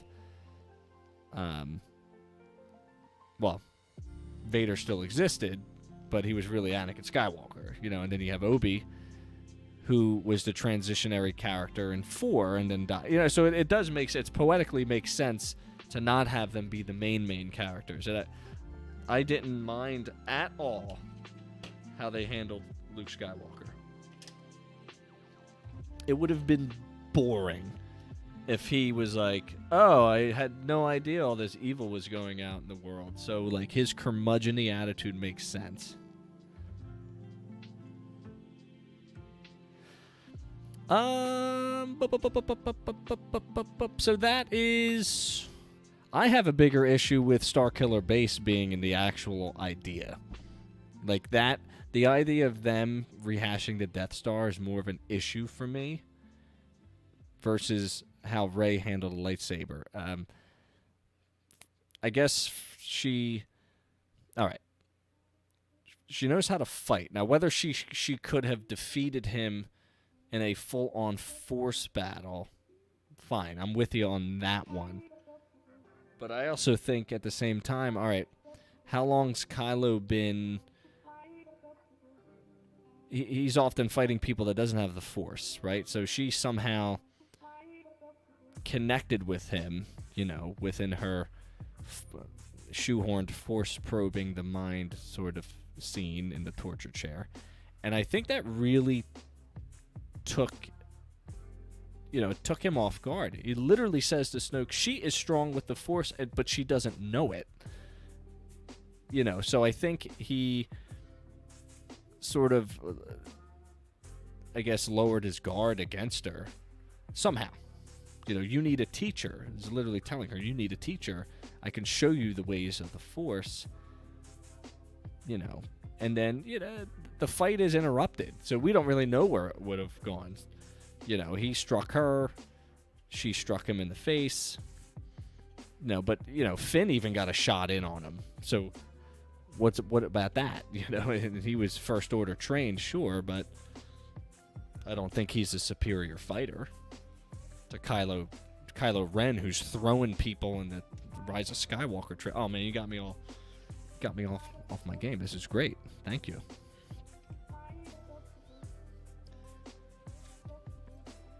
But yeah, no, I know there's obvious problems with Rey and, you know, her all of a sudden knowing everything and the ease of how she's training and stuff like that, which, I mean, who cares? It's a movie. We don't need to have explanations for everything. If we did, then, we'd have 100 movies. All right. Where am I? Back here. Look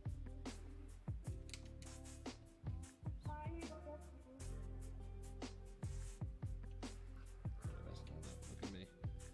Look at me go.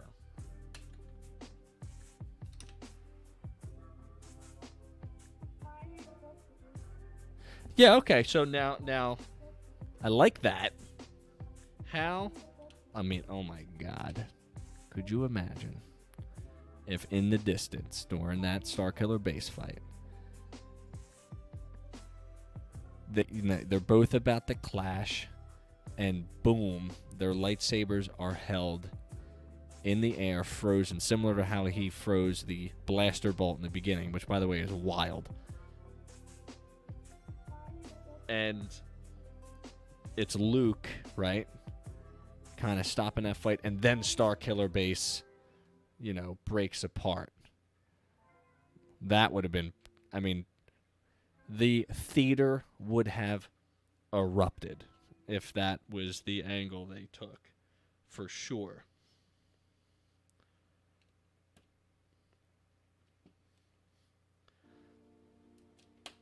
But yeah, her besting him, is, again, pretty. I look at that as like, the Force called upon her for a reason. And, I guess at that moment she allowed it to kind of control her movement. So it was either not her or just like the Force, But I do like that Luke theory. That's cool.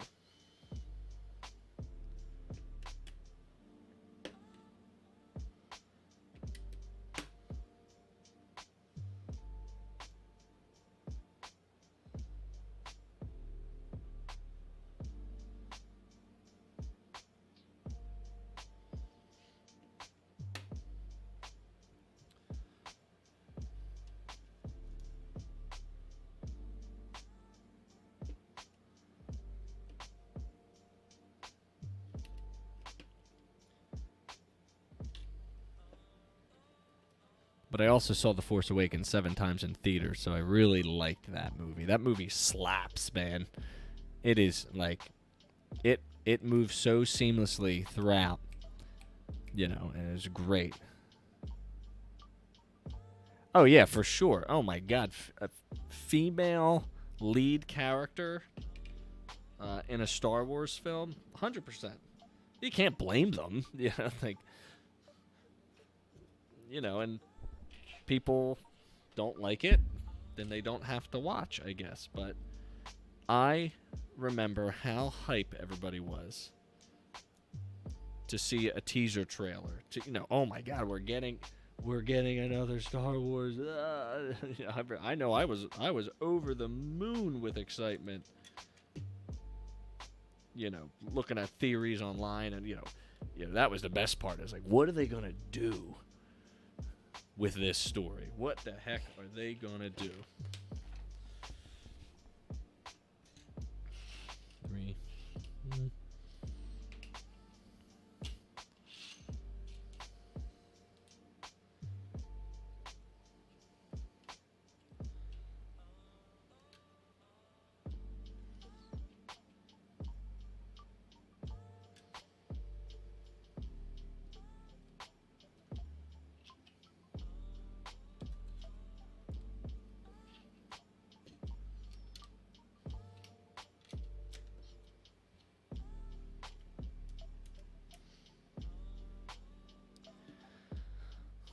For that answer, you will have to go to the podcast. No, I'm kidding. I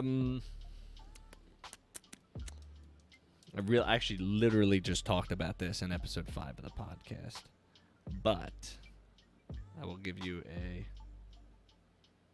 brief synopsis of what I think.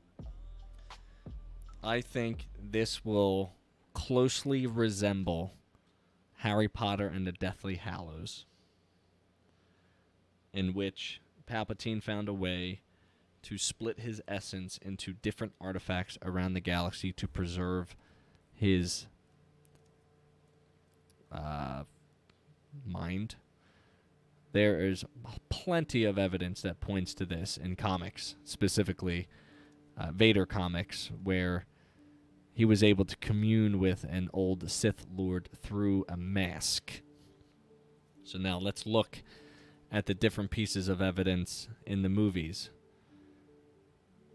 Kylo has Vader's mask. I betcha that has some kind of essence of Palpatine in him, so, you know, like corrupting him. I betcha the compass in Luke's cabin on the island is one, because at one point the Emperor also had that in Battlefront 2. You know, it was in a storage facility for Jedi artifacts, Sith artifacts, whatever. I think Kylo Ren himself is an artifact similar to Mr. Harry Potter. And I think there's going to have to be a lot of damn sacrifice in this movie to finally rid the world of that evil. That's kind of what I'm leaning towards. And if that is the case, I'm in. 100%.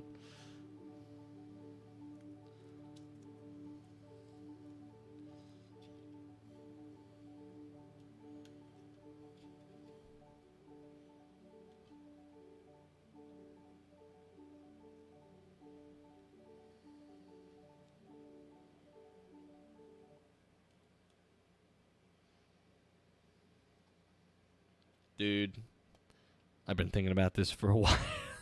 It's so, you know, and a lot of it, you know, I pick up, it's not all, you know, my thoughts. It's like I look at things on Twitter and people will say something and then, you know, we'll interact and I'll be like, well, it would be cool if they did this, they did that. So this is not, you know, I will not take all the credit for that, but I'm 100% pushing the Star Cruxes or the Sith Cruxes, and I think they will go that deep. Listen, we're talking about J.J. Abrams here. We are talking about the guy who produced Lost, and, you know, despite how it ended, created such a dynamic storyline. You know, he resurrected a series, and now he's going to bring the entire series to a close. And he's 100% capable of doing that, you know, which is why I think a lot of this story was set up the way it was set up, with Snoke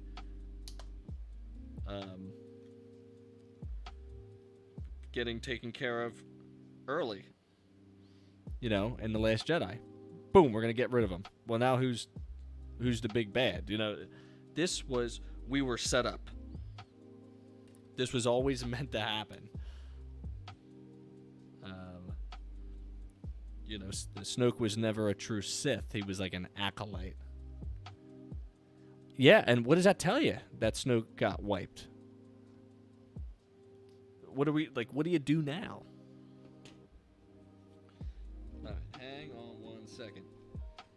Because I've got a rogue piece here. I got to go back in time a little bit and see. Right, from the beginning, it was a plan. They're like, we got to bring Palpatine back. Like, they're not doing this for fan service. This was already written. Who's the only person you didn't want to come back? Palpatine. You know?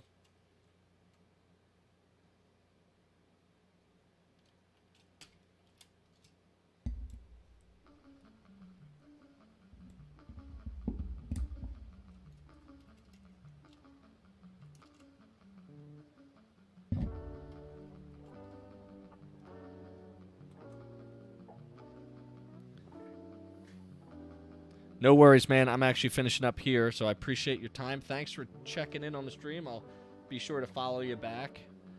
Thanks for all the good Star Wars talk.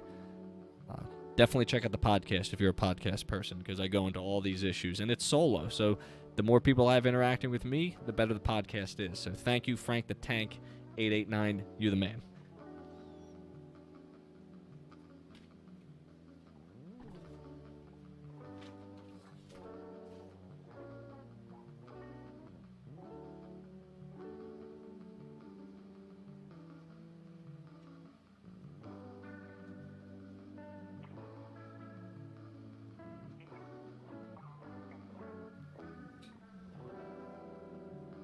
Thank you, sir. Appreciate it.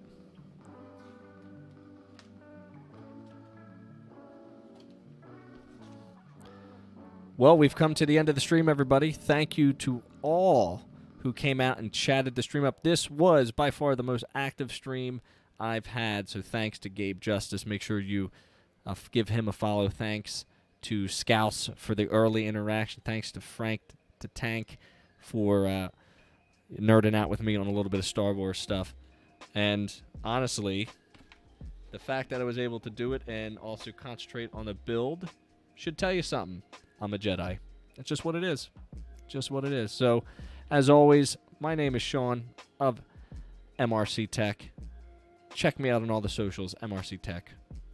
Instagram, just search it out, mrctechllc.com. If you want to listen to the podcast, make sure you subscribe to it.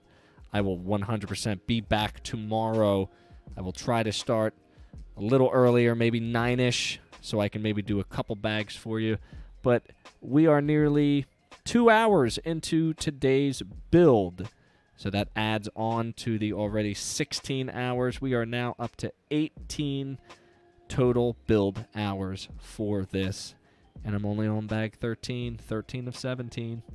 This has been Day 12 of UCS Millennium Falcon. And as they always say in a galaxy far, far away, may the Force be with you.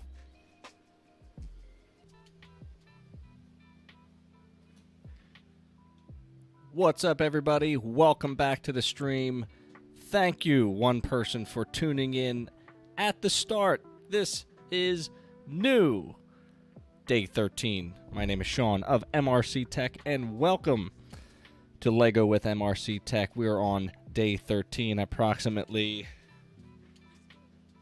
18 hours into the build. We got the timer started, which means I only have a precious seconds to advertise. As always, at the bottom of the screen with the scroll, you can follow me on all the socials, from Facebook to Instagram to Twitter to Twitch. Follow, like, subscribe, do all the good things. If you like podcasts, and you like Star Wars, and you got nothing better to do for upwards of an hour, cleaning the garage, cleaning out a room, driving to a place your wife is making you go to, or your parents, give the podcast a listen. 5 episodes so far. The first 4 were proudly hosted on We Podcast and We Know Things. You can check them out for all your pop culture goodness. The latest episode, which was split into 2 parts. Part 1 was on We Pod, and Part 2 was on the last podcast, is a nice little transition from under their feed to under my own feed. So I'm pretty excited about that. So you can check that out at mrctechllc.com/The Last Podcast. It is a Star Wars centric podcast, so if you're into that, great. If you're not into that, just ignore me. It's no problem. So with that being said, your music is always, as always, provided by chillhop.com for all your streaming lo-fi beats and needs and all that goodness. It's nice to have you. We're going to get started on Bag 13, Day 13, 18 hours of build so far. If you do enter into the stream, please give me a chat so I know you're here. Some people pop in and pop out. I don't know who you are. I always like interacting. I had a great conversation last night with a few people, especially Gabe, Scouse, and Frank the Tank. Thank you, sir. Appreciate the host. And your stream tonight was awesome. Watching a little GTA 5. Never really played that game, so it was cool to see it in action. So enjoy, ask questions, and I'll do my best to bring some cool LEGO build. What's up, Mr. Mike? I believe, right? So again, it's a I think this is your Twitch name, and I think on Twitter it is very similar. Welcome to the stream. It's been a while since you checked in. We've made great progress on the Falcon.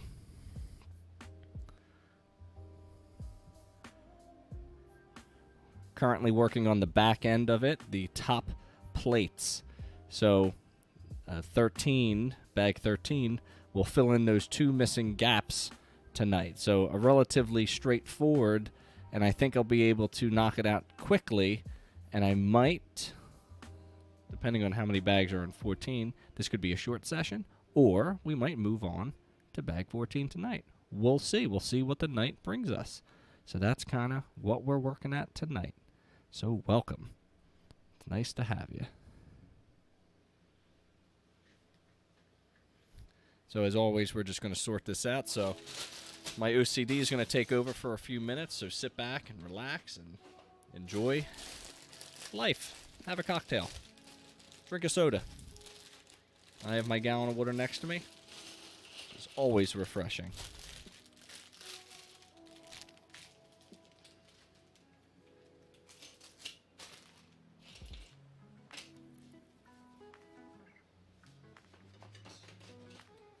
These are pretty cool little posters that came with the build from the Lego store.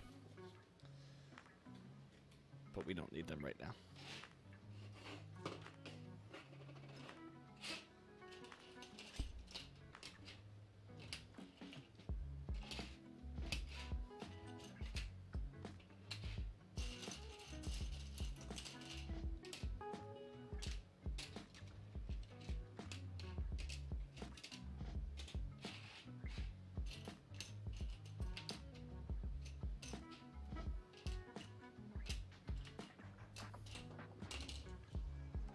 Some people just crack open the bags and start going. No, I need a little bit of organization in my life. It's the only thing I can control. So I will.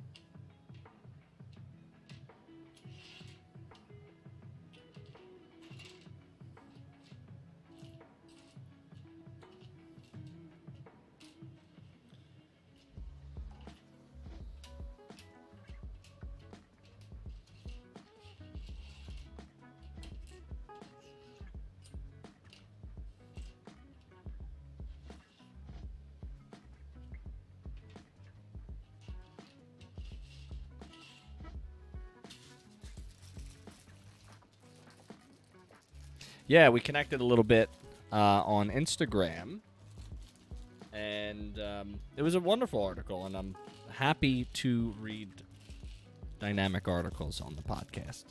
You know, I think it's a wake-up call, and it's one of the reasons why I'm... What's up, Gabe? It's one of the reasons why I'm a little bit more reserved to go on Twitter, because I just find it to be a cesspool anymore. But it's been pretty positive since San Diego Comic-Con, and you know, the lack of Star Wars news has been the best for Star Wars right now. It's giving everybody a bit of a break.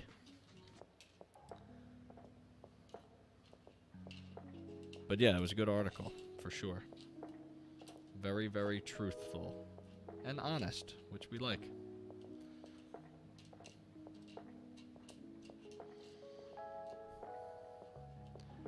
I was just on Frank the Tank's stream for a little bit.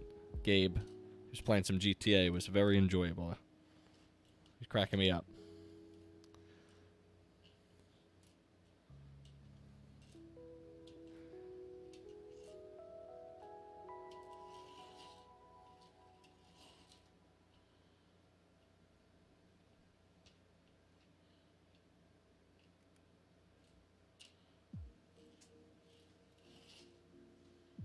Sorry about this, everybody. It is the absolute worst, but is a huge time saver. when the build actually starts.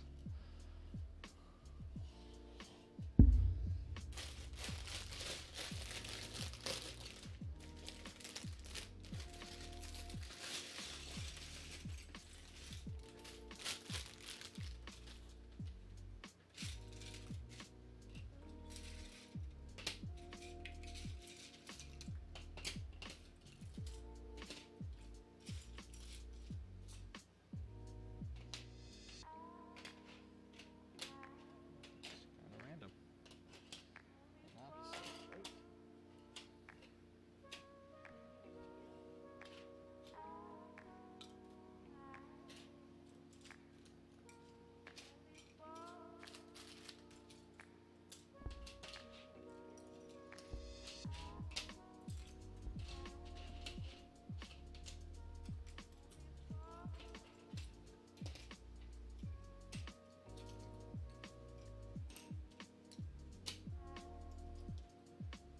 I think this is going to go by relatively fast just based on what I'm looking at with my eyes. It's going to be essentially the same piece, mirrored.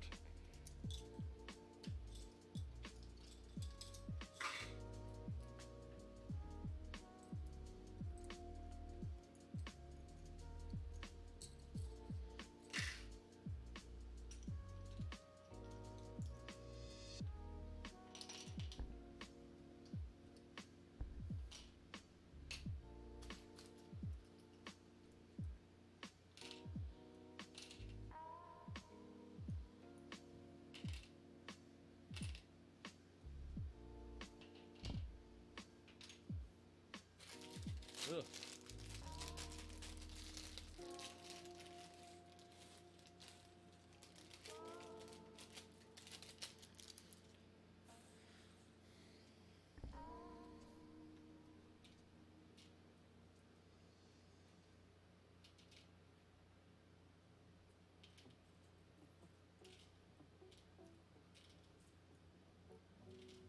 Hey Gabe, did you see Apple bought Intel's modem division?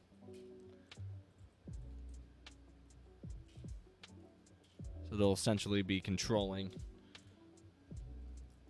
how the network connectivity is in the phones internally now.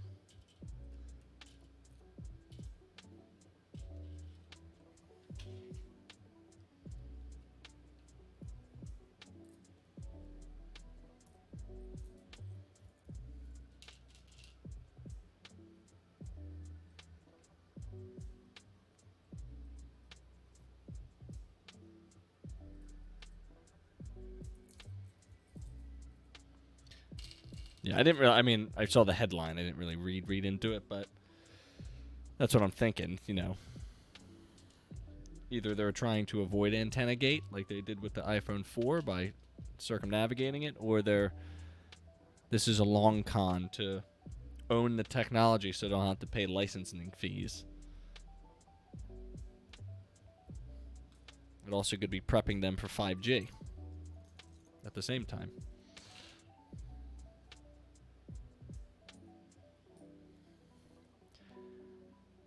Not MRC tech for no reason, right? You gotta keep up to date with the tech stuff.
I'm already annoyed at the amount of small detailed pieces that's going into this.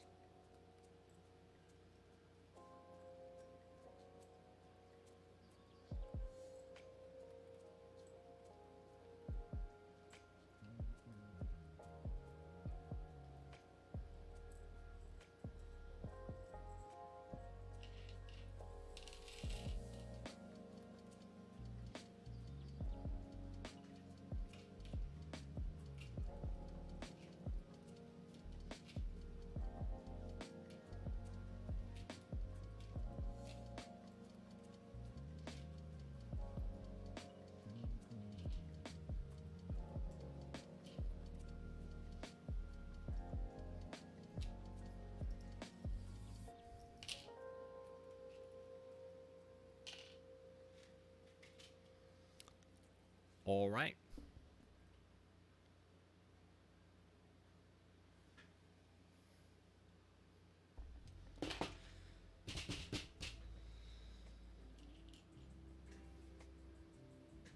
All clear.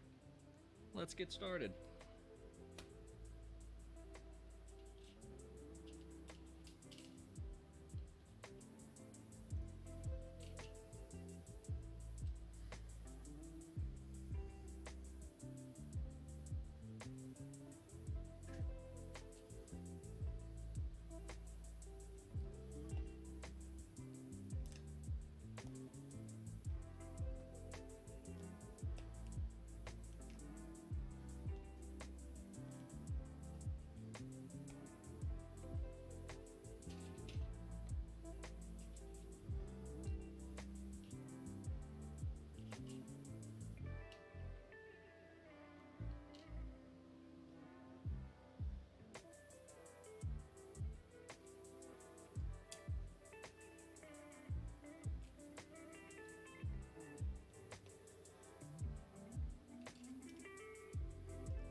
Welcome, everybody. Day 13. Good to have you. Make sure you say hi in the chat so I know who you are.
Sweet. This section's done. Very good detail work here.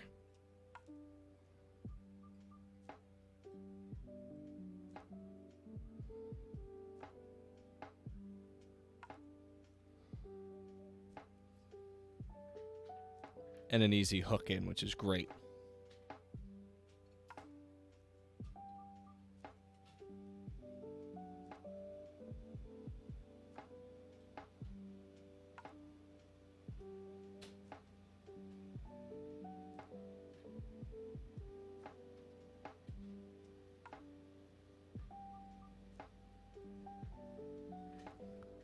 Gorgeous.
They're supposed to be the other way.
This is perplexing me. I don't know why they...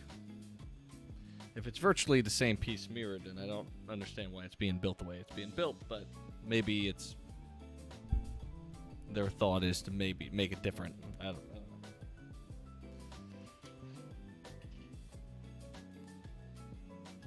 I've built too many of these. I start recognizing these silly patterns, but it's like...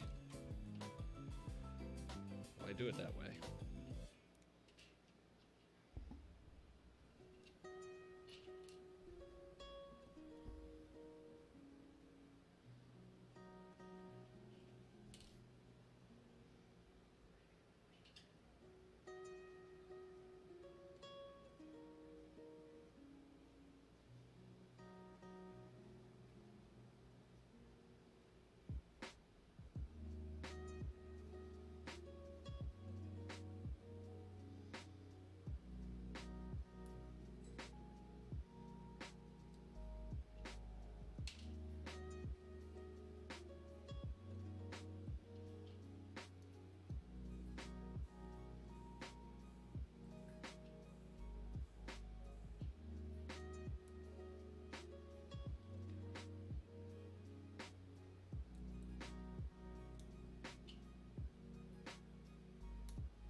Okay.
It's getting to the point where this thing is gigantically difficult to handle.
I'll mark that under stupid for unnecessary.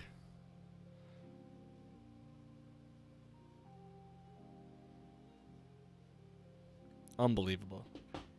That actually annoyed me. And little pieces falling off from the bottom. Can't see it. Okay. My annoyance is weird. We're back.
Oh, good. I experimented with the clock, and I couldn't see it in the past couple streams when it hit the hour mark. It got really tiny. So I made it a little bit bigger and moved it. So I know now I can move it back to the left a little bit. So that's fine. It's good stuff. Gotta love live experimentations.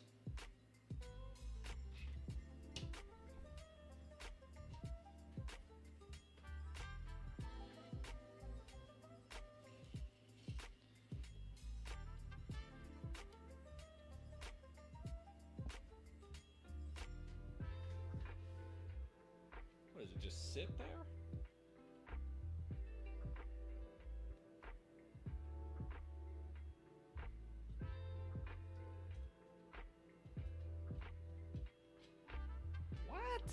All right, I get it now.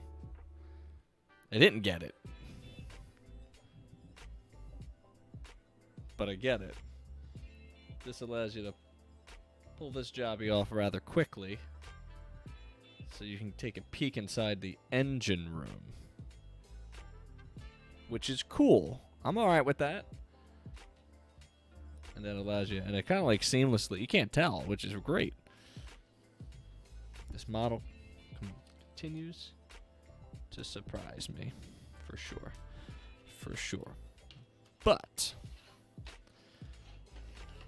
since it wasn't easy boiled, I'm going to take advantage of some sleep tonight and end the stream after bag 13. So that was a good one. I really enjoyed it. Check out the Instagram for a high-res photo of the update to day 13 of the UCS Falcon build. Thanks to Darth Kim and Gabe Justice for coming out. And Gabe, I know you are probably multitasking, which is no problem. This is literally boring. But I appreciate you sticking with me and all that good stuff.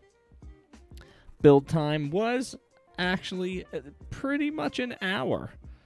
2.5 minutes of intro, 2.5 minutes of outro, and we have one build hour for this simplistic yet strange section that gave me fits.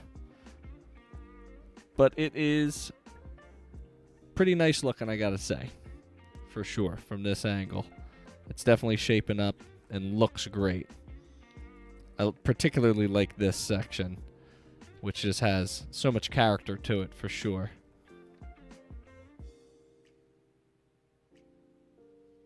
Very cool, very cool. So without further ado, make sure you follow me on all the socials, MRC Tech all over the place. Listen to the podcast, listen to the streams, catch the replays of the streams on YouTube if you don't catch them right away. All the love is appreciated. Thank you. We'll be back tomorrow for bag, turning to page 14, which looks to be, given a glance back and forth, looks to be a pretty heavy section. Estimated time 2 hours in my head. So, good thing it's a Friday. All right, everybody. It's been a pleasure, and as always, may the Force be with you. Welcome, everybody. Welcome back to day 14 of the stream. I am increasingly getting a little bit more crazy as the build goes on. My name is Sean of MRC Tech, and it is great to have you here. If you're catching it now, if you're catching it later, I appreciate all the things that you have done to make this stream as good as it can be. As you can tell, of all the things scrolling at the bottom, you can follow me on all the social media experiments at MRC Tech. MRC Tech Talks, the last podcast. Speaking of the last podcast, it is a Star Wars-centric podcast focused on none other than Star Wars. We are 5 episodes into the experiment, posting every other Tuesday. Some podcasts give you weekly, and some even give you more than 1 week. Not me. That takes a lot of time, and I am dedicated to give you quality content instead of quantity content. So check that out every other Tuesday. Make sure you subscribe, like, share, follow, hit me up, DM me, Instagram me, InstaChat, FinstaChat, Snappy, Facebook, thingy, majiggy. I said in the last stream that 14 looked like it was going to be very difficult, but in fact it's just 2 bags, which tells me that it is not that difficult. So we should be able to blow through this pretty quickly, as you can tell. Let me just straighten you out. Yeah, there you go. The Falcons has been turned around because we'll be working on this front portion section right here. So that should look really dynamic by the end of it. And it looks to be one singular piece. So we'll be working on that for a while. So I welcome you to join me in the chat. I will 100% speak to you, but I will probably be done this in an hour. That's my estimate. Current build time is 19 hours even-ish. Okay, even-ish. It's not exact, but it's an estimated 19 hours.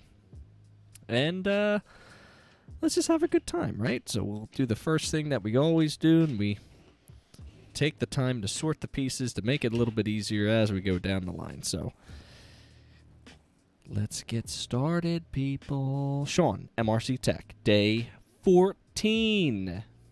Let's go.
Okay.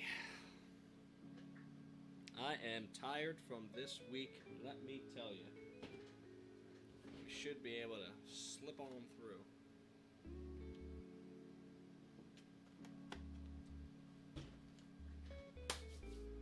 Okay. Checking the video. Boom. We can see, we can see, we can see.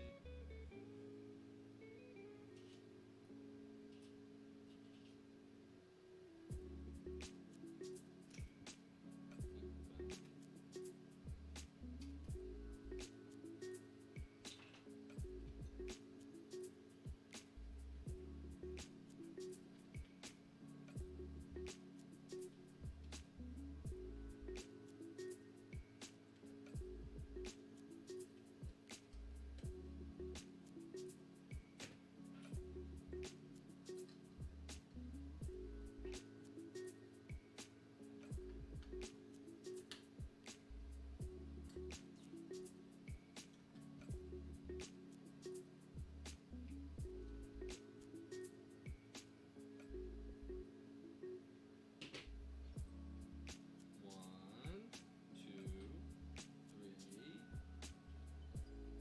four of these guys. Okay, so we got a bing, we got a boom.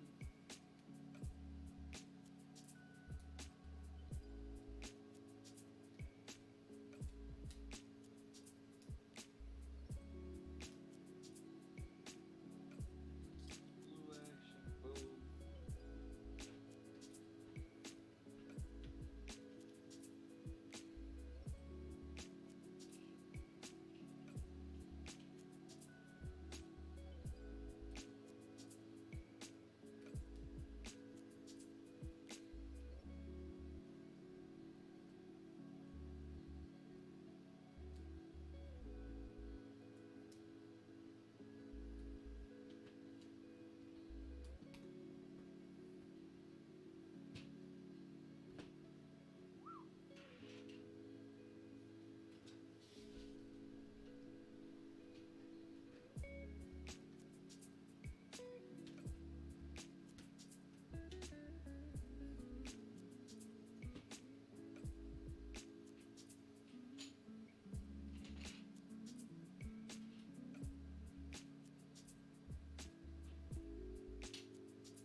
Wait a second.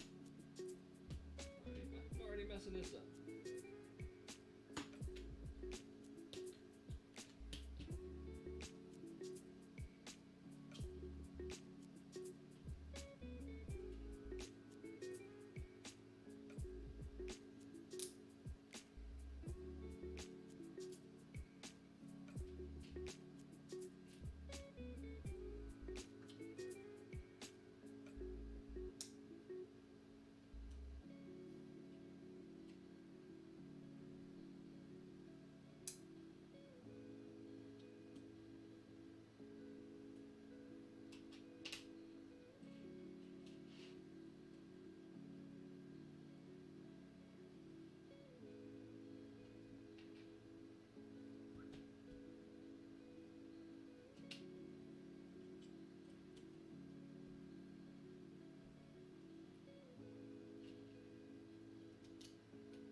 Hi, and welcome to the stream. Make sure you drop a line in the chat so I know who you are.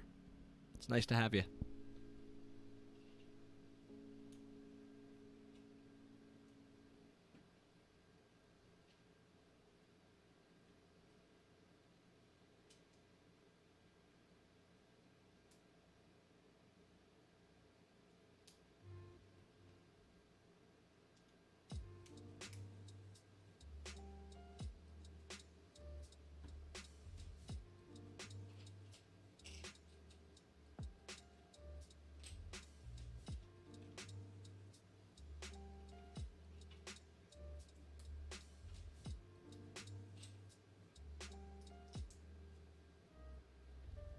Nice, man. Nice. Good seeing it. You're the man. Thanks for stopping by.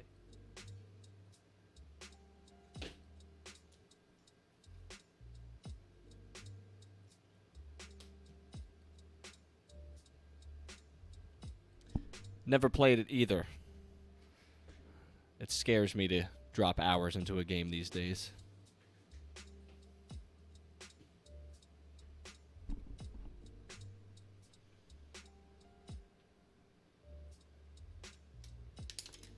I believe it.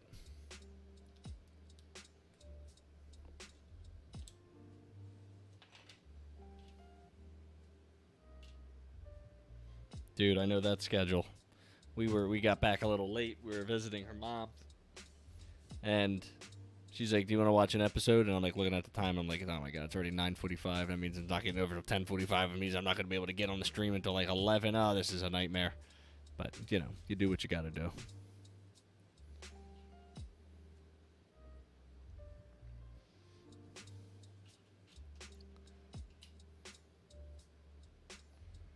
It's like, don't they know that this is like an outlet? Like, come on.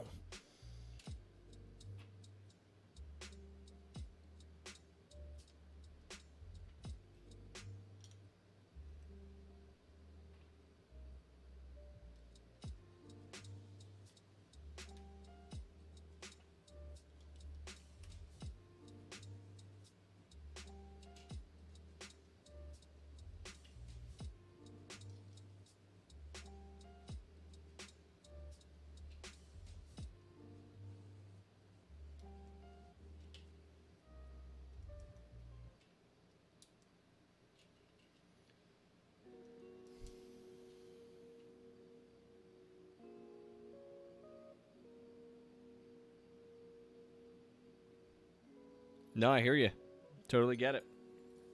I've been like that, you know, I got three older sisters growing up, so you could call that forced alone time, but I got used to it. So this is the way I am.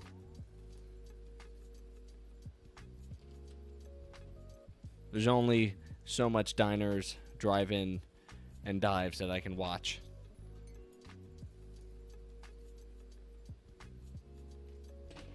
But, like, I always feel crunched, too. Yeah. Oh, nice.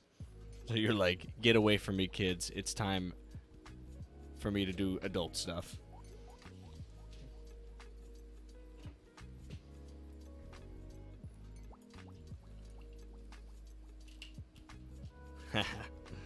That's incredible. I love it.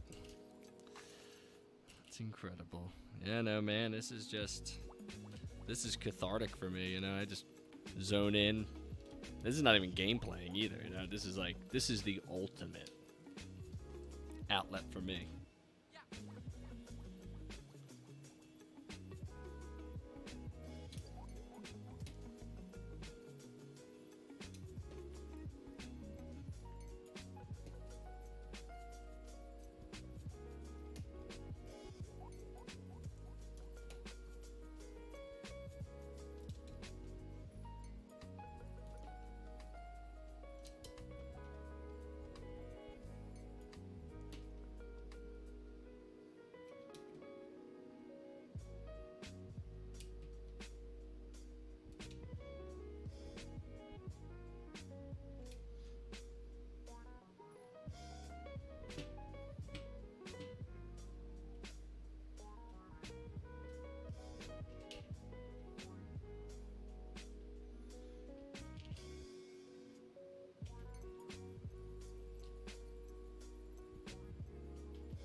Humble.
Yes! Millennium Falcon indeed, sir. Welcome.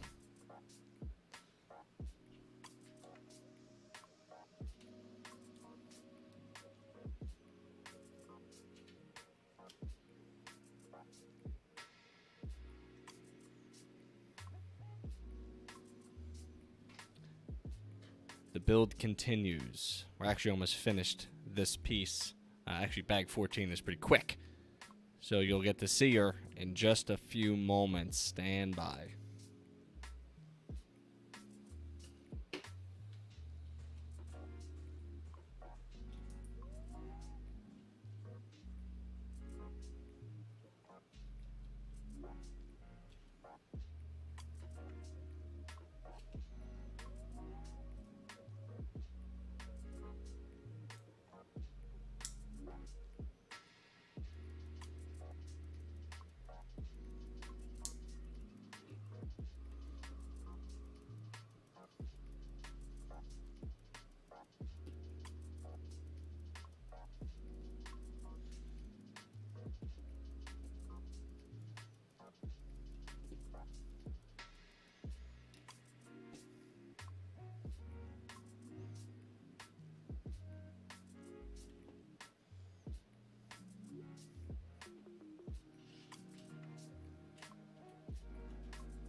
It's coming to an end.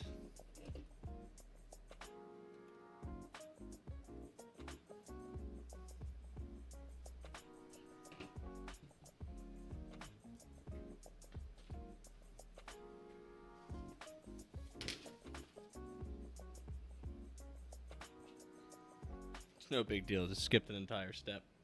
Got too excited for the details.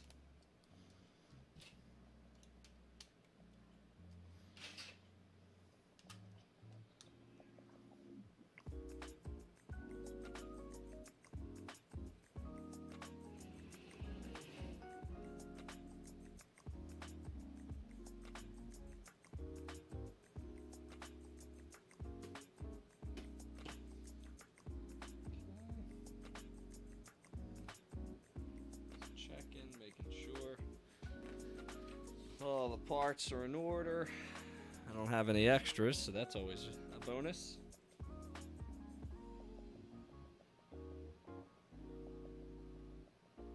So,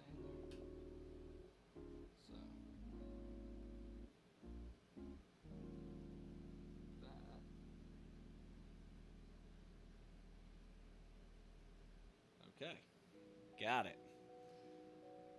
All right, here you go.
I don't know if it's supposed to be floating like that.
Okay.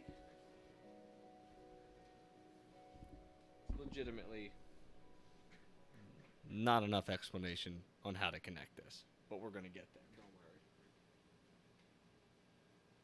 So that's supposed to stay facing downward angle.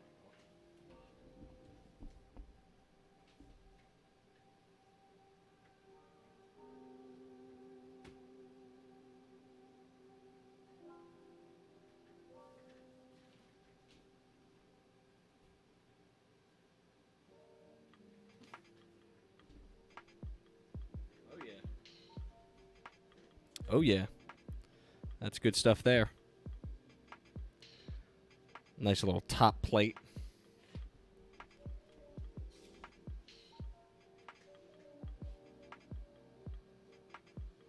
All right. Well then. 45 minutes that took, which is a pretty sweet little, snack. as they would say. Bags 15, 16, and 17 are left over. So I'm thinking that we're going to do a 3-bag swing tomorrow evening. It's a Saturday night. Got nothing better to do than hang in, stream to the world like you good people out there. Mr. Gabe, Mr. Met. And we'll try to knock this out. So that'll be about a 2 to 3 hour stream, I would assume. And we'll all celebrate together. And in fact, for the final bag, I think I'll go live on Instagram as well, because I've got that capability. So that'll be cool. But anyways, thanks for coming out to the stream tonight. We are going to say our goodbyes, as always. Follow all the socials, MRC Tech, all over the place, from Facebook to Instagram to Twitter. If you like Star Wars podcasts, give the last podcast a listen. You can find it on Apple Podcasts, Spotify, and Google Play for now. Any feedback is good feedback, but I appreciate your time. Gents, it's been a pleasure. Thank you so much for coming out. And as always, may the Force be with you.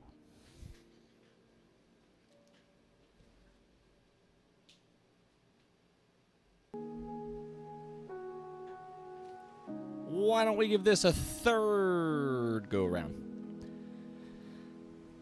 Welcome to the stream, everybody. My name is Sean of MRC Tech, and it is great to have you back here. I see one viewer is already on the stream. Thank you very much for joining me. We've having some technical difficulties, not with my setup. I've been doing this for 14 straight days, but with the internet right now. It's 11:15 at night. There should be nobody on here. I have gigabit in quotes, internet from Xfinity, which is not truly gigabit. It's more like 650 down and 40 up, which is a travesty. I would consider going to Fios, but I can't give up my X1 platform. It's just too damn good. So, if you're new to the stream, welcome, and thanks for coming and stopping by. Music, as always, provided by chillhop.com. Give them a check out on Twitter. Give them a check out on Spotify. All good stuff there. If you're a fan of audio goodness and you like Star Wars, check out the last podcast. Located on all your podcast providers like Apple, Google Play, and Spotify. All the socials are scrolling at the bottom of the screen, so I won't bother reading them to you out loud unless you really, really want me to. But the goal tonight is to do a 2-bagger. 15 and 16 are the goals for tonight. No matter what, whatever it takes, as they said in Endgame. The stakes are not that high, like in Endgame, but whatever it takes, this is what we're doing tonight. Even if it means going into July 28th. We're going to do it. We're going to make this happen. I'm hoping that the epic conclusion of this build will happen tomorrow.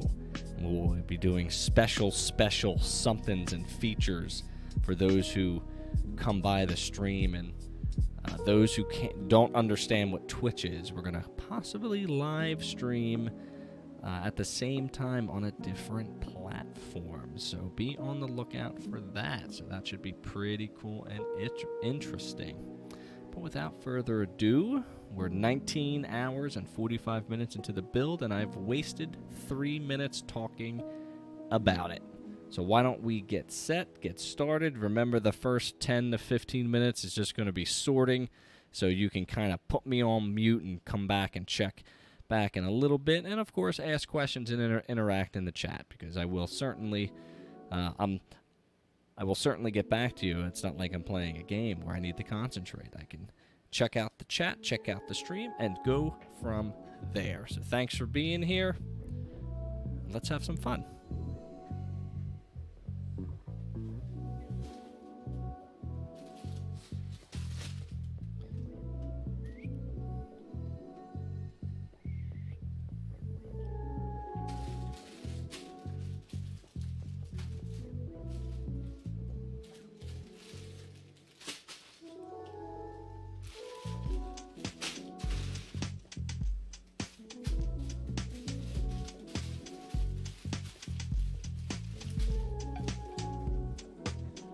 3 bags for 15, 4 bags for 16, estimated time 1 hour and 57 minutes. I'm going to be right under the 2-hour mark, so strap yourselves in.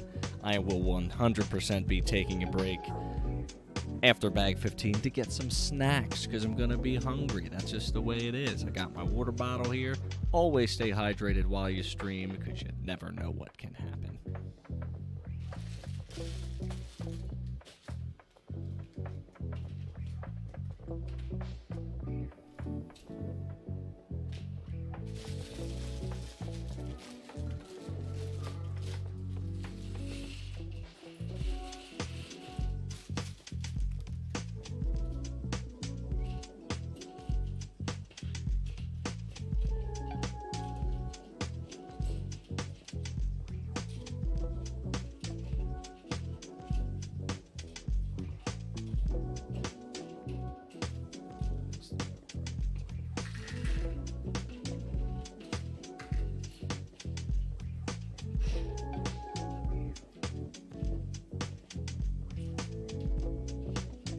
Uno, dos, tres. Vamos.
miscellaneous parts, let me tell you. One here, one there. It'll be good.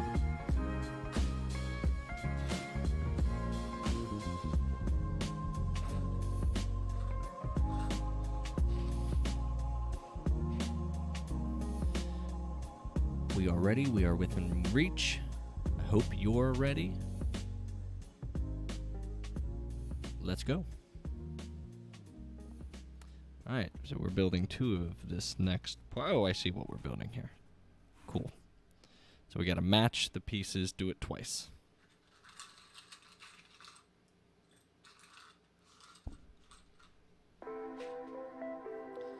So I've fallen into the trap where you go through this instruction booklets just to find out that you had to build it 2 times and you have to backtrack. And that will not be happening today.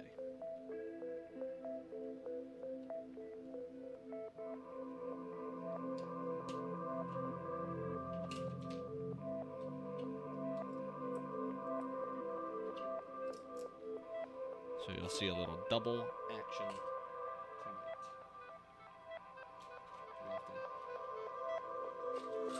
Basically multiple.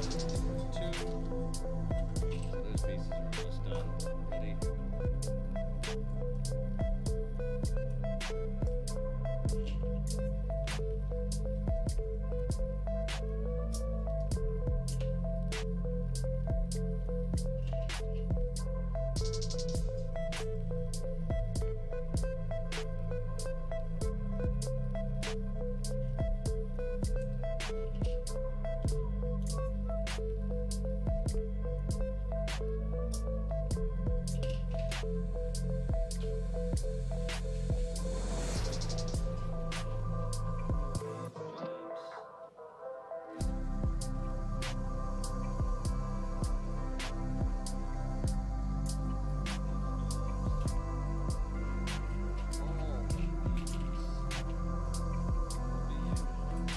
Now.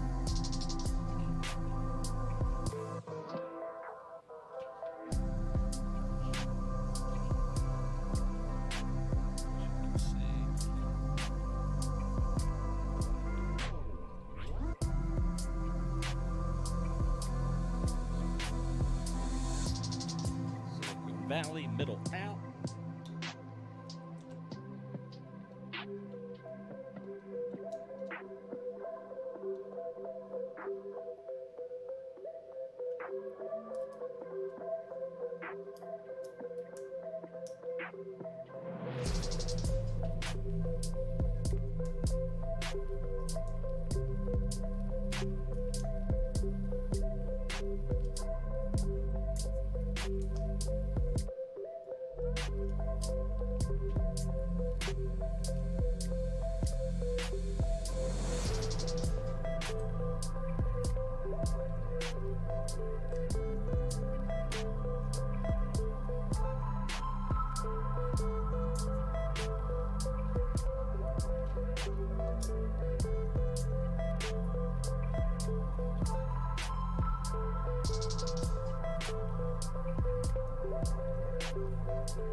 of fun. Tons of fun.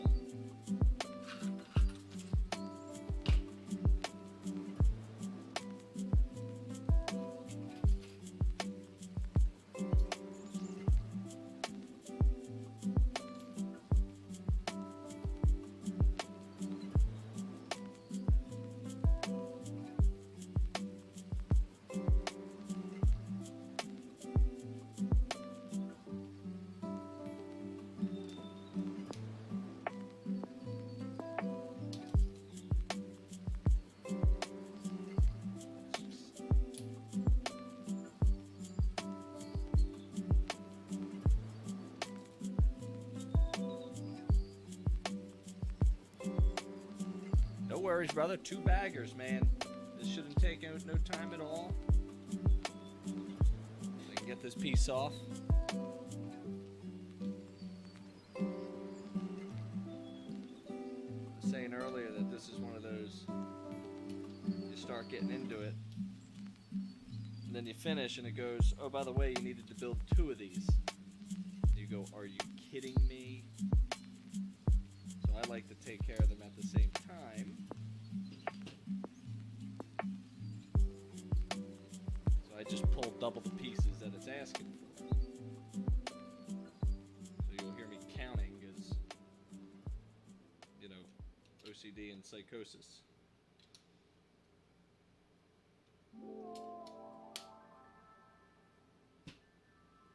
So we got 2.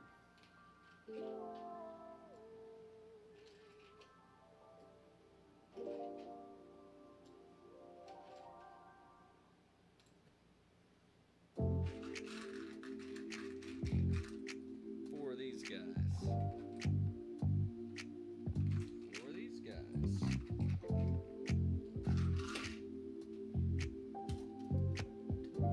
For these guys. Alright, now we have a special build. So we go. How am I doing? Okay. 2, 3. Missed. All these guys. 4. 6.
guess and say that was going to be together, but...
The dreams.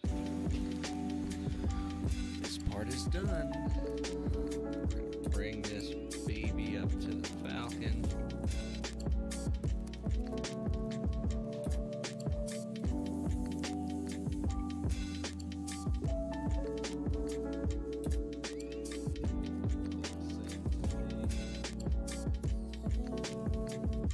The dreams.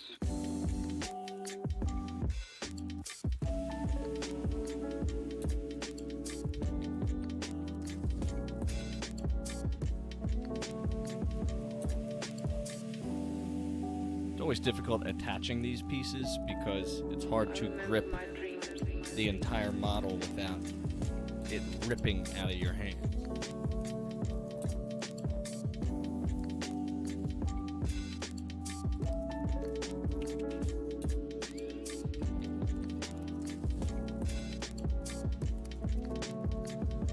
The dreams.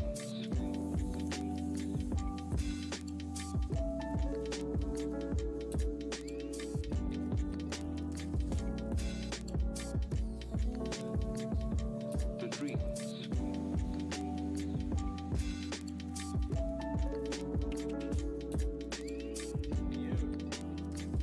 Yeah, man, it's like, it's brutal. The dreams. I had such a difficult time attaching the back pieces because I would, I'd go to regrip and I'd knock something off and then I forgot where it went and then I had to go back in the book and get a visual picture of it and be like, oh. So that was actually pretty easy because there's a center frame that runs this way and this way, which is like the literal support of this entire build. It's quite remarkable. This box was heavy when I opened it, so this, it's just got a lot of weight to it, which is pretty remarkable. It's damn good looking right now, I'll tell you that right. It's damn good looking. I have ideas of possibly running LED lights through it. I just have to figure out the power and how to make that work. Stay tuned.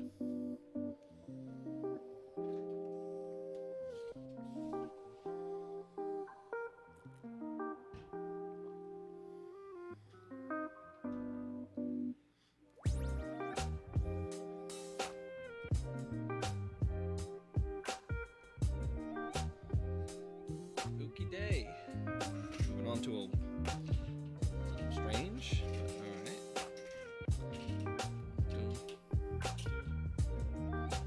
Three of these guys. One of those guys. One of these guys. Okay. Yeah.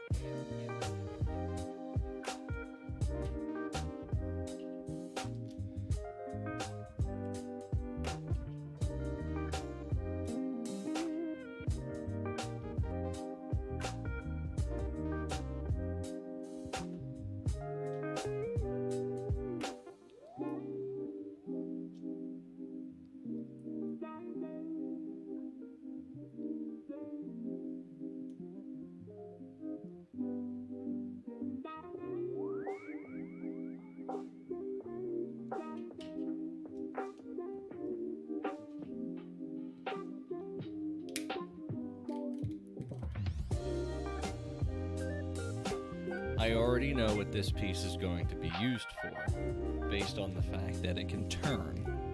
And this is going to be where the sensor array gets attached. Fun fact, this build comes with both sensor arrays. Original Trilogy, Classic Circle, and Sequel Trilogy Rectangle. And you can interchange them as you see fit, which is pretty awesome.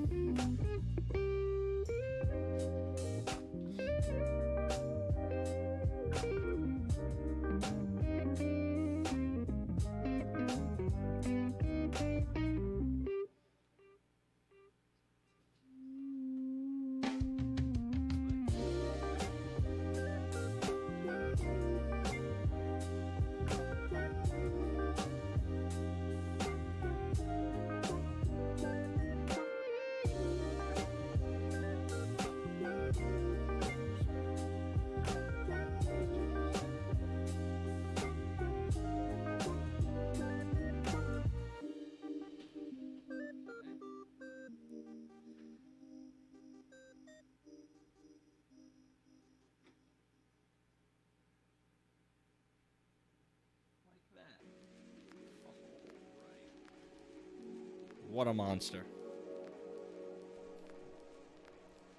So that attached right about here.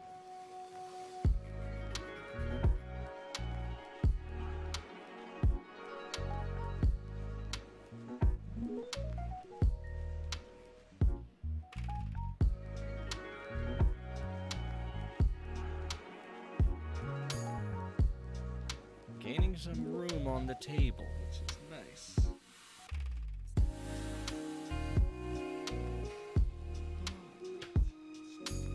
Keep the energy up.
you get the rare treat of seeing me put on a sticker, which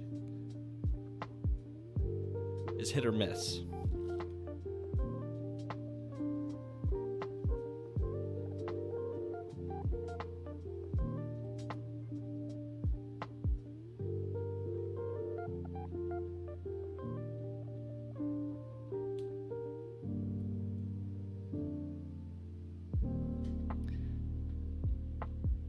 That was terrible, but we've committed to it, and this is my Lego, and the sticker can be slightly askew if needed. No one said the Falcon was perfect.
Checking quality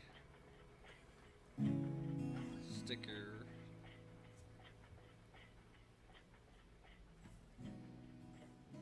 She's looking good, looking good.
Telling you, this model continues to impress with how it's being set up. That is bag 15 complete, and guess what?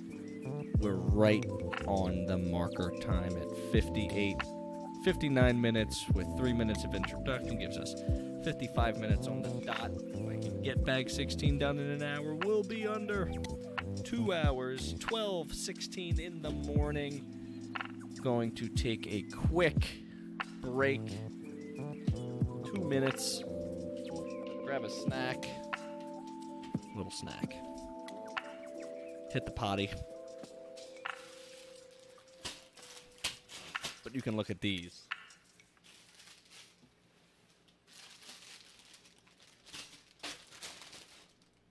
Monster section coming up. Snacks, man. I'm going to do a little fruit snacks, little Mott's, little BJ's, wholesale 56 bagger Mott's, delicious fruit snacks. Oh man, this is a huge section. This is a no joke section. This is the cockpit. We will be working on the cockpit. This is I'm nervous now. This is a pretty big deal.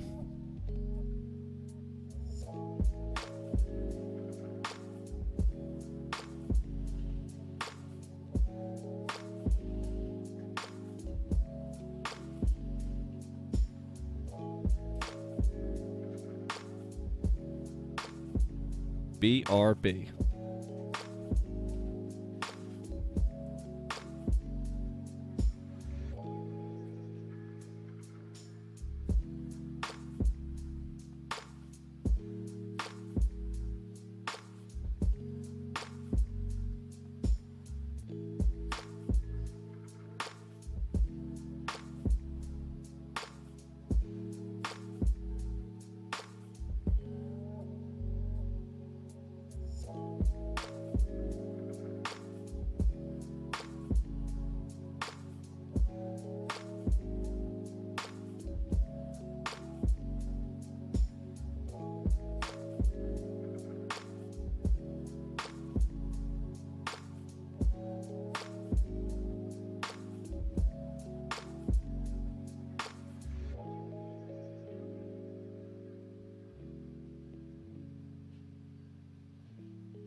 Excessive amount of this piece.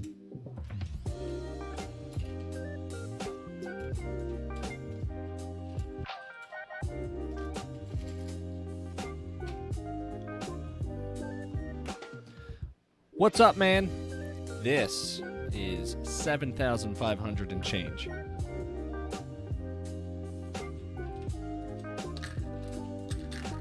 Good job on the sticks tonight, brother. That was a lot of fun watching you.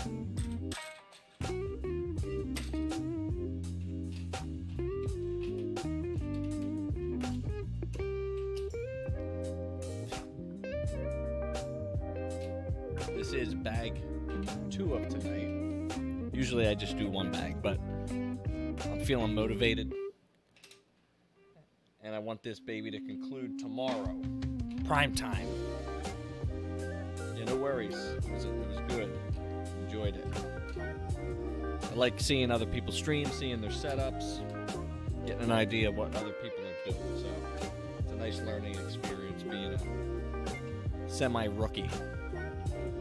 Did a little live stream at school with the kids. So I have some small experience on that scale, but nothing like a solo act, I'll tell you.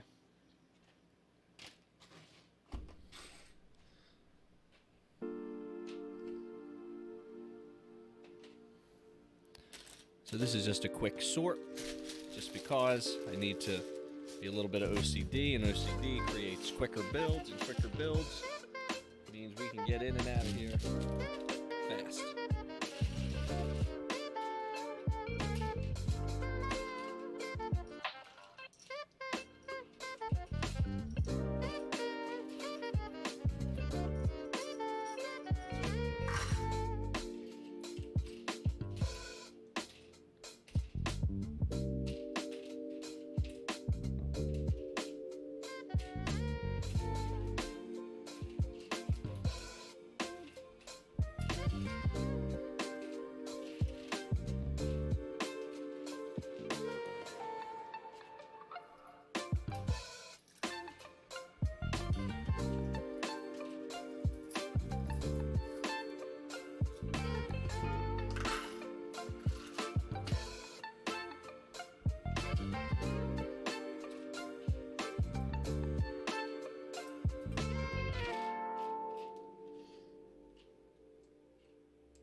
most annoying part of this, but a necessary component. Not hunt and peck all night.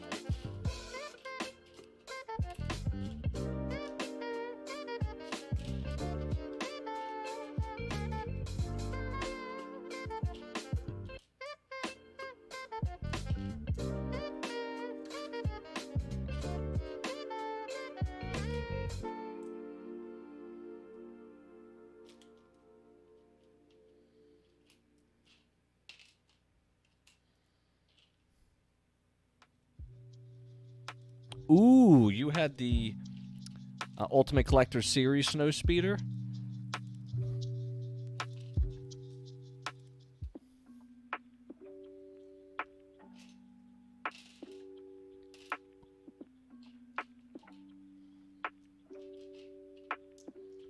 Because if that's what it sounds like, that's what it is. I love that set. Never got it, but would have loved to dive into that one for sure.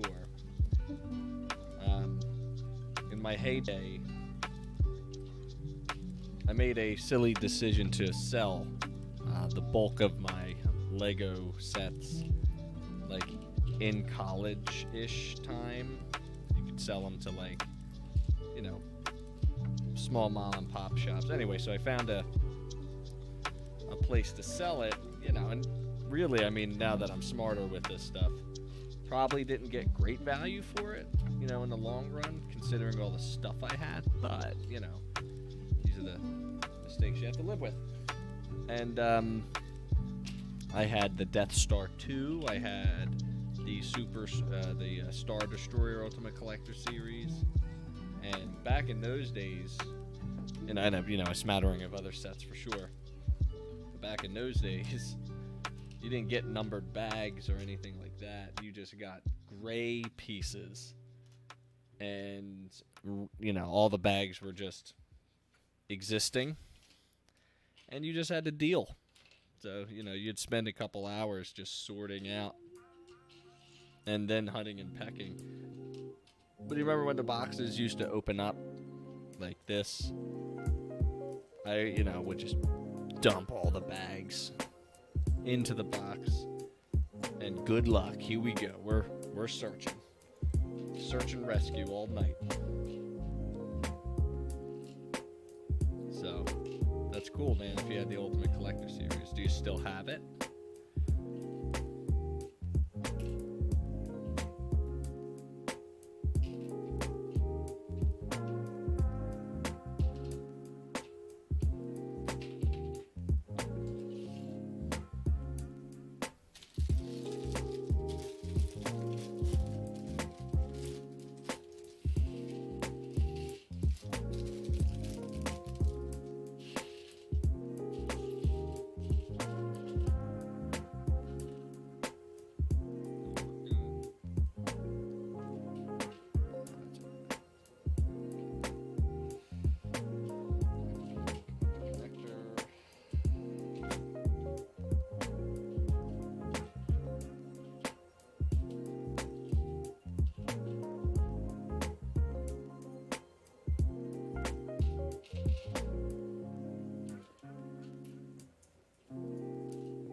Very smart. I love that. That's awesome.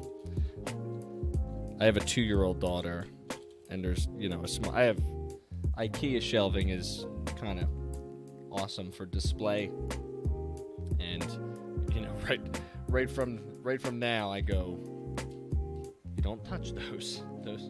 Those are the ones you don't touch. We can play with these, but stay away. No, thank you.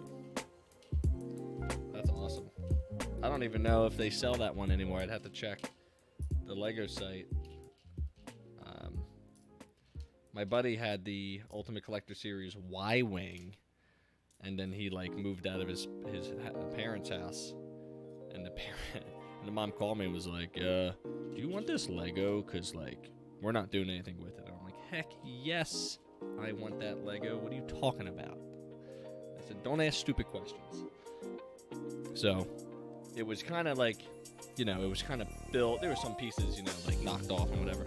I dismantled that thing piece by piece. Put them in Ziploc bags, and it's been in the garage sitting for a while. And one of these days I'm going to get to it and build that sucker up. Might not have all the pieces, but, you know, that's all right. But that's a big, you know, it's like this size ship.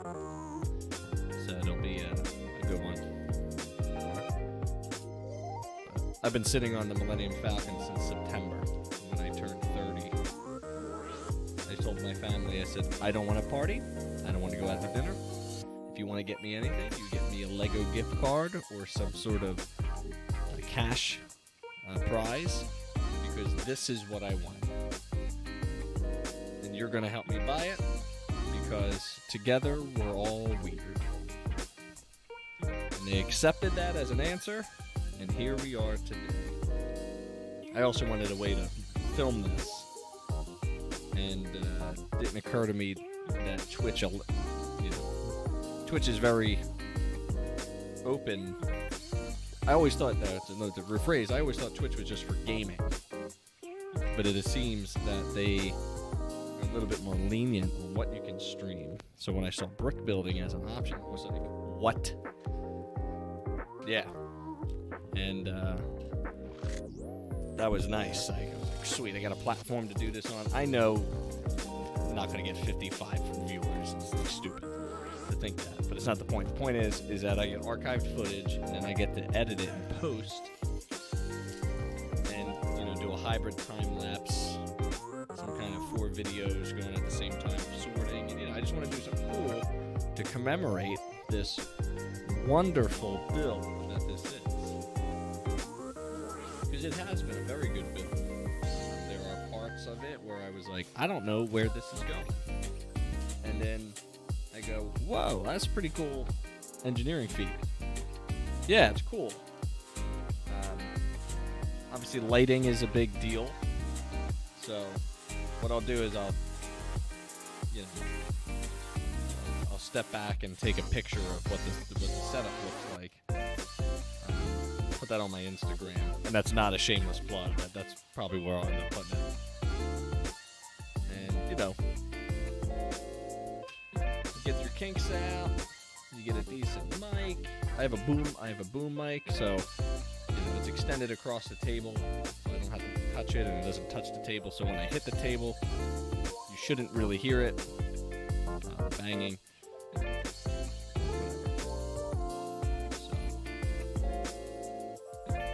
you know, I believe in good production, because just like anybody, you know, most people fast forward through crappy shows because they're not well produced. Like Holy Moly by Stephen Curry is a terrible show.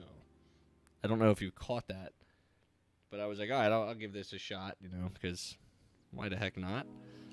And I actually couldn't stop watching because it was so bad. I watched the entire hour, and I just thought, like, well, maybe there's hope for this, and it just continued to be worse. Worse and worse and worse. Really terrible.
Yeah.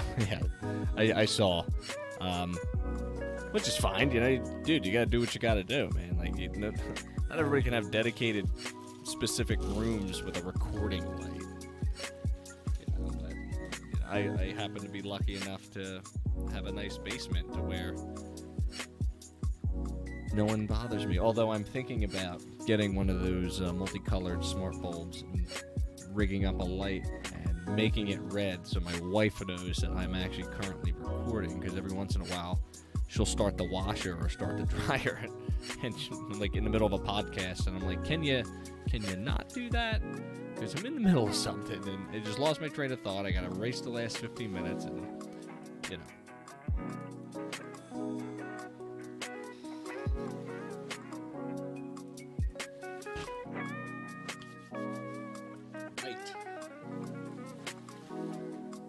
Just the camera just a bit to hit the.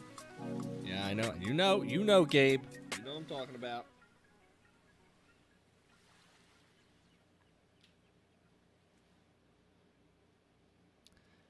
Han Solo's face is grumpy and grumpier, which is hilarious. Grumpy and grumpier. I'm enjoying the fact that he's got gray hair. This thing came with a lot of minifigures.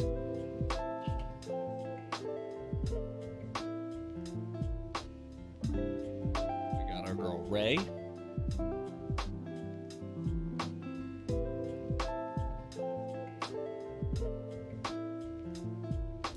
The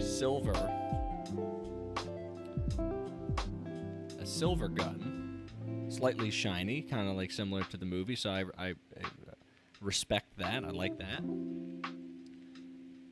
Good quality minifigures fetch a high price at these secondhand shops. So if you ever have any minifigures that you don't like, it's a good place to go. Oh, baby, here we go. This is exciting. So the first piece appears to be the cockpit. Looks like it's going to attach somewhere there and stick out. So let us get started. Feel free to fire away as we go. I'll answer as I can.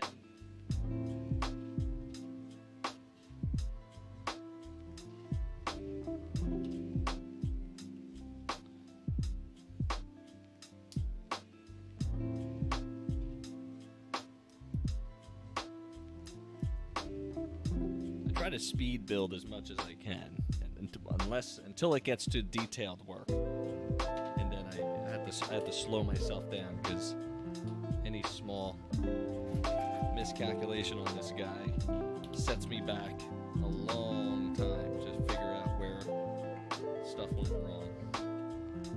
I did that early on. I missed it by like a single studded brick, and I was like, why is this off? I had to go back to instruction like 5. I was on like 36. I was like, oh my god, this is horrible. What a nightmare. I want to take this back.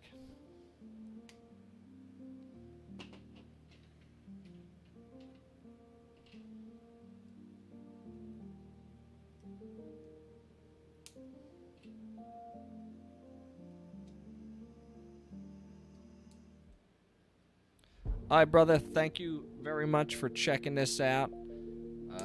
Tune in tomorrow. I'll try to put something out, between 8 and 10 o'clock, a nice 2-hour window, to catch the finale of the build, bag 17, and the overview of the model itself. So I appreciate your time. Enjoy your sleep. We got at least another hour.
Looks like we're building the cockpit instrument area.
Oh, it's looking great, man.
You got Fioscape.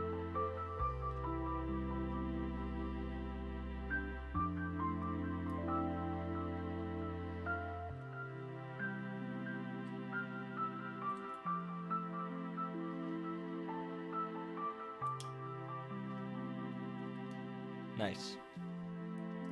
Yeah, I was saying earlier, I don't know if you were on, that although I would like the upload stream to be better, obviously 976 is much better than the 40 I'm getting from Comcast, but I can't give up on the X1 platform. It's so superior to Verizon's user interface. And I know they're starting to catch up with voice remote and stuff, but my goodness, they need to hire somebody to fix that.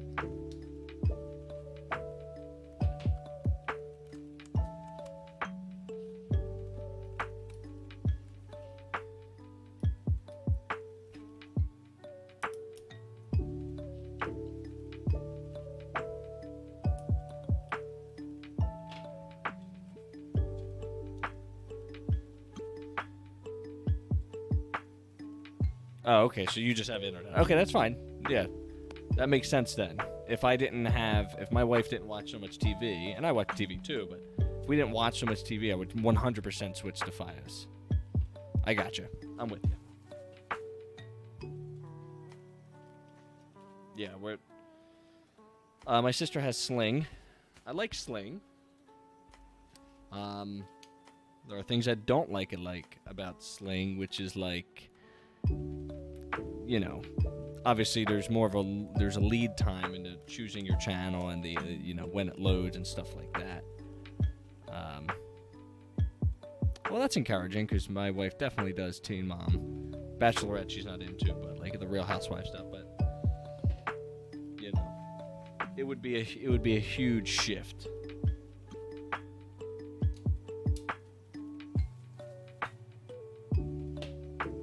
Which even me, I don't know. Yeah, I don't know if I'm ready for it. Just because I would prefer to have TVs that are already instantly capable instead of having to dongle it out, and that's what I would have to do. Yeah, I'm sure. Yeah. Oh no, I pay a good amount, but I also get nearly everything. So, it's do you give up on it now? I have Netflix included in the bill already, so I don't pay a separate Netflix thing now. It's it's a tough.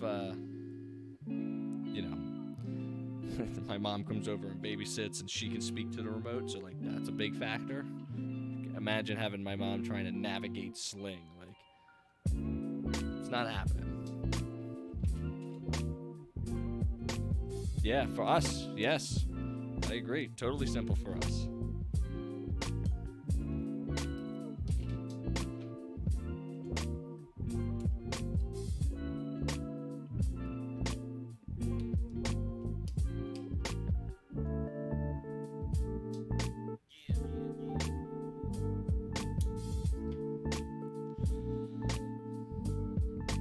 I hear good stuff about, yeah.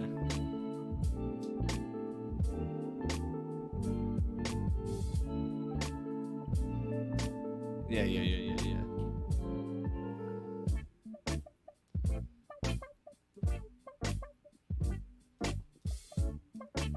I mean, I've heard. I did a lot of research on this because I always is how do you cut corners? And certain streaming services have certain channels. So MTV is a good example. MTV is only available on select providers because of their contracts. I think Viacom owns them. So you get this package and it doesn't quite have everything, and you're okay, then let's subscribe to this package, and all of a sudden you're back up to which is good. I think the other night I was over at my sister's house and I'm trying to look for the Phillies, and she's like, "Oh, I got rid of the sports package," and I'm like, "You're the worst. Why are you doing this?"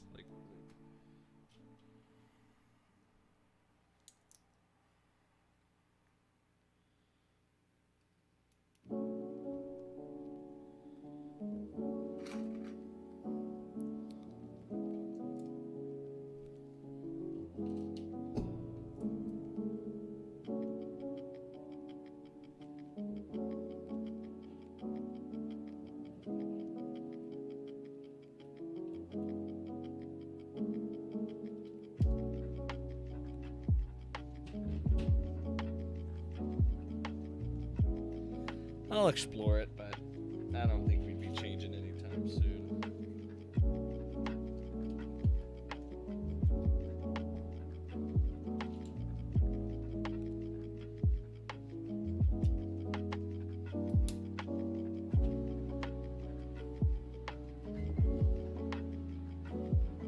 I think the package I have, for Comcast, considering all the stuff I get, is decent.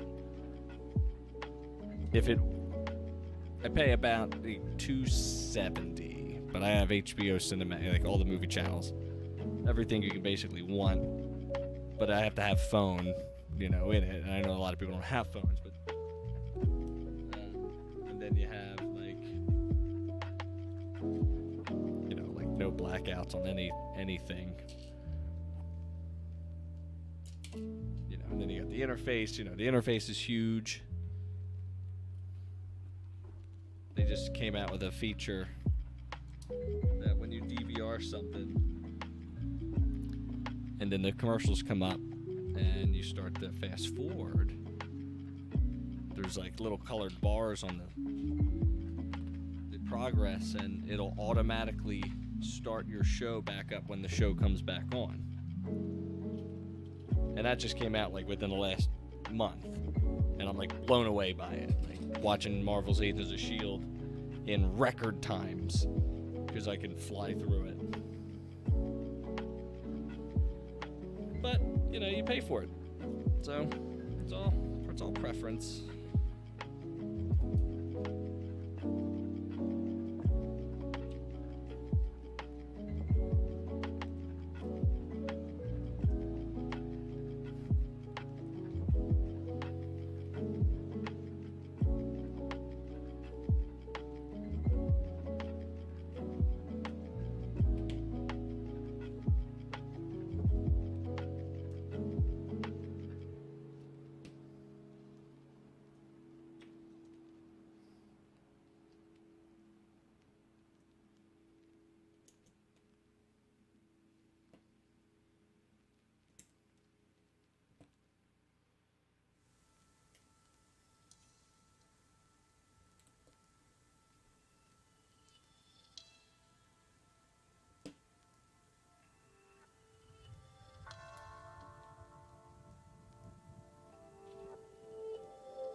I hear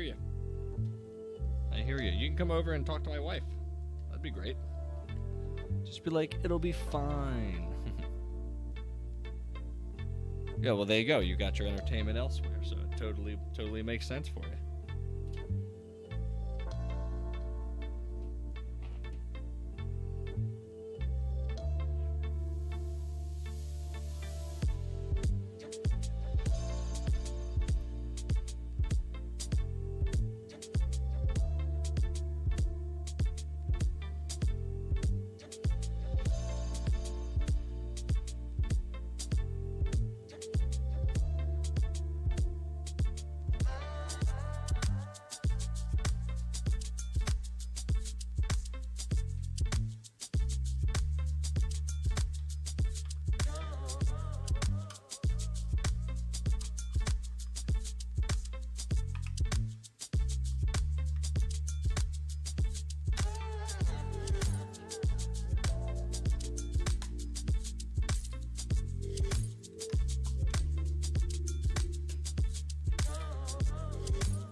Big time cockpit.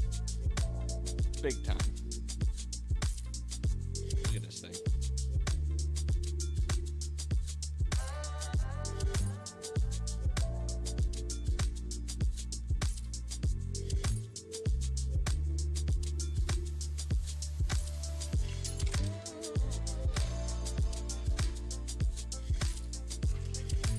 Ooh, burning the midnight oil, I'll tell you right now. Struggle bus.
Very, very clever how this has been attached.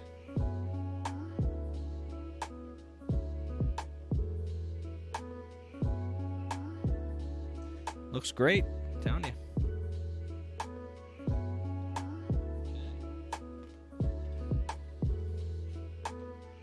Final stretch.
boy, we hit that 2-hour mark, so my estimate was off, but not by much.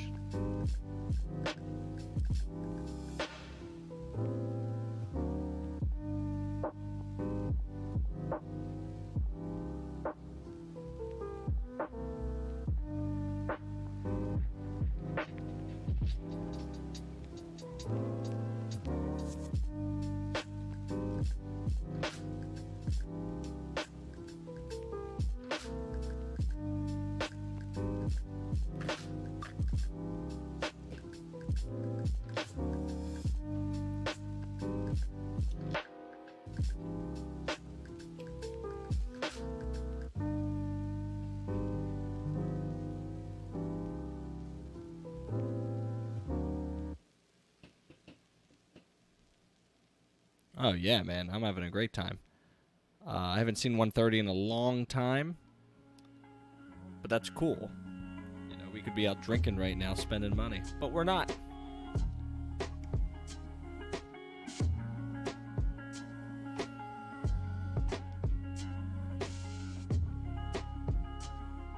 Yeah, I'm saying could. I'm not going to, but we could.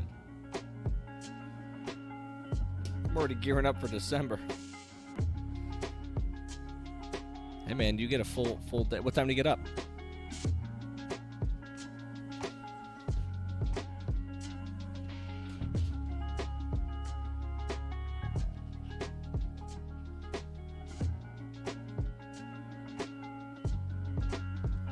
That's good. You know, you get your 6.5.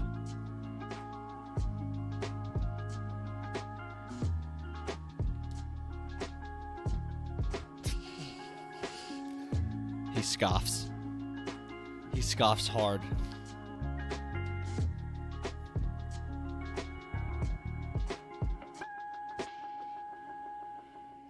No, that's cool though. I mean, for me, with school, I'm up at 5:15 during the school year.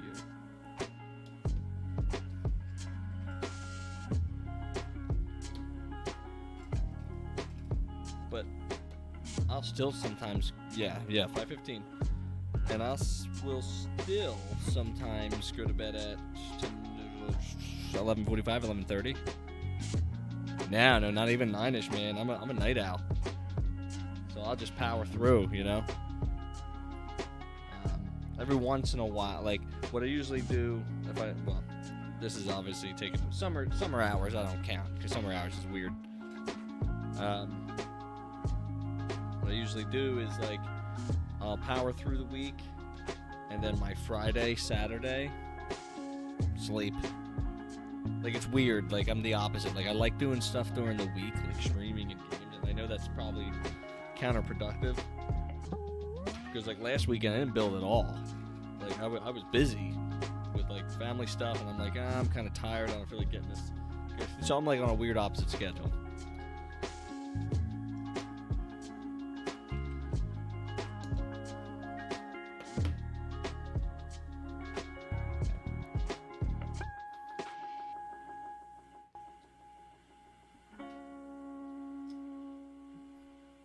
Yeah. You know, I tell the, you know, and I, yeah, man. I tell the kids, I go, listen, I stayed up late. We're all in the same boat. Get some energy. I don't want to hear it.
Totally agree.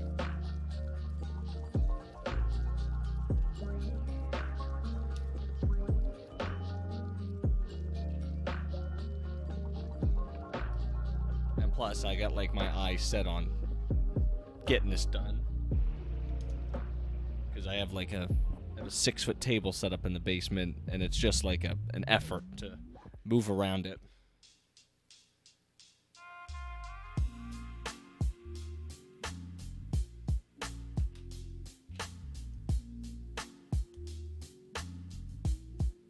But, you know, sometimes you gotta pick and choose, you know, when to seclude. Because even if it's just a half hour with them, makes them happy, you send them off to bed, and you still get to do what you gotta do. Nice. Yeah, I don't. It's not exactly ours. We borrowed it for Kate's second birthday party, so it just hasn't left yet because it's being occupied. So I'm not like rushing to get it out, obviously. But yeah, basic, you know, basic outdoor tables.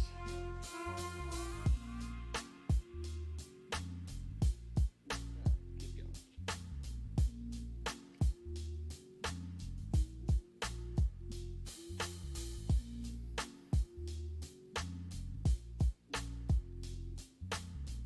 Nah.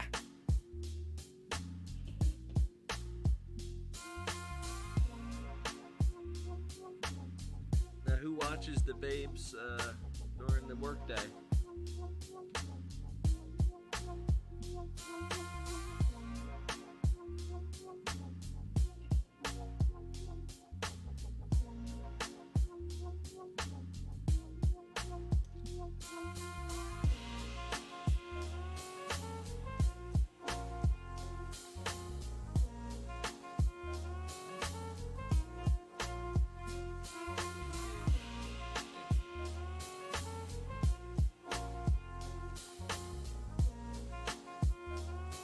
Oh, got it. Oh, man.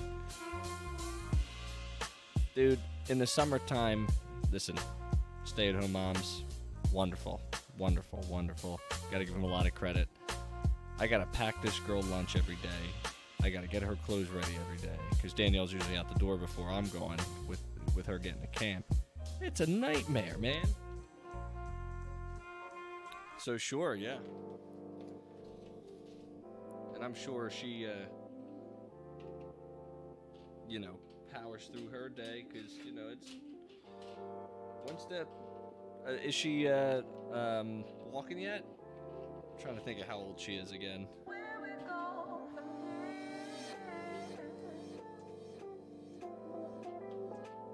Danielle is a second grade teacher, and she is also assistant director of her summer camp at the same school. So she's, you know, she can't stay home. She would drive herself crazy. This is established canon in our house. She did it for like a week. She was getting itchy when she was on maternity leave. She's like, I don't know what to do. You know, it's like, relax. Okay, cool. That's awesome. Good for you. Man, when they start motoring, it's like you're playing perimeter defense all the time. Perimeter defense. Because you want to encourage it, but at the same time, you're like, well, hold on one second. I can't, like, leave you in a room anymore, because... Oh, crap, how'd you get on the other side of the room? How'd you get there? That's happened a lot. When she was, you know, when she was starting the motor, you're like, whoa, what the? You, got to that coffee table pretty quick. So.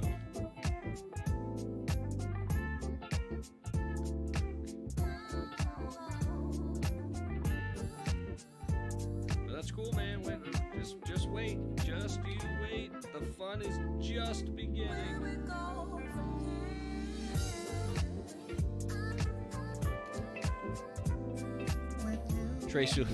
Tracy will be, well, it's good. It's good that she loves it. She'll be chasing her around all day. You'll get home, and you'll get the handoff. And she'll be like, I'm going out shopping. I understand.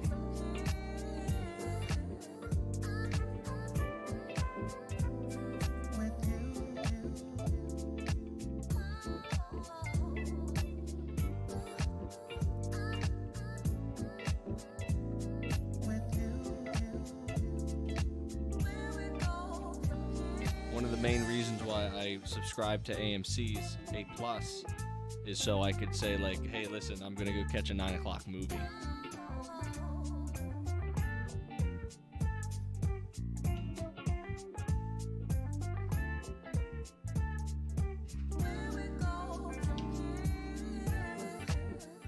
Hence,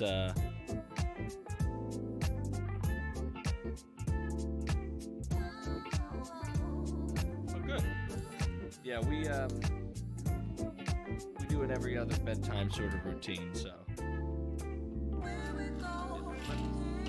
it's so strange how bedtime works, because it used to be a big process and then it turned into a little process. Now it's back to like a little bit of a big process, a lot of reading, and then all of a sudden you're like, oh, I guess we gotta brush teeth now. And then wrestling to brush teeth, which is fun. It's like trying to brush a velociraptor's teeth.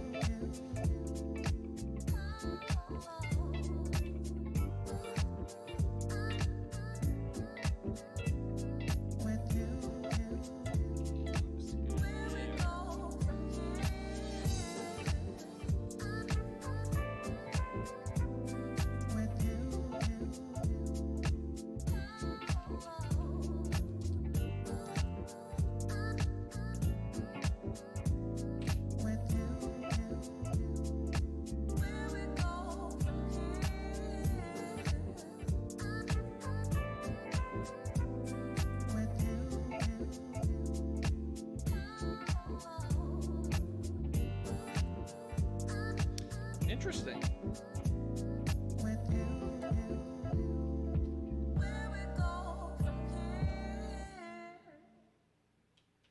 But hey, whatever works, man. I see it as, you know, if the baby sleeps, it's a win. And, you know, you get your weird nights every once in a while. But repeatable action, repeatable routines, huge. There's an expectation, they know what to anticipate, and there's no surprises.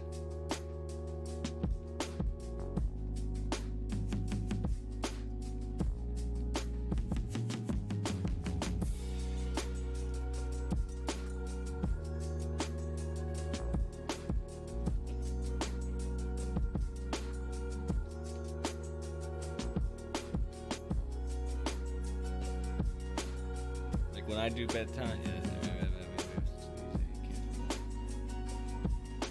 wow.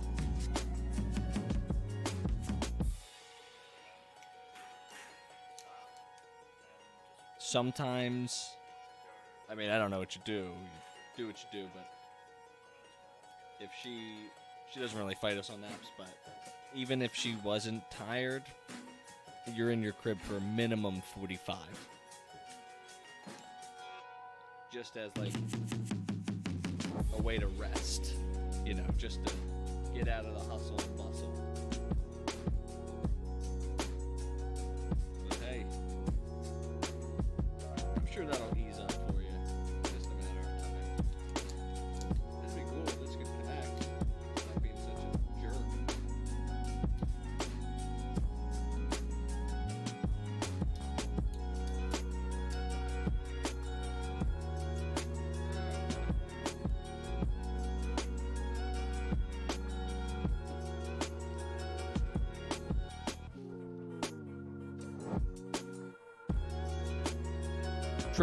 True.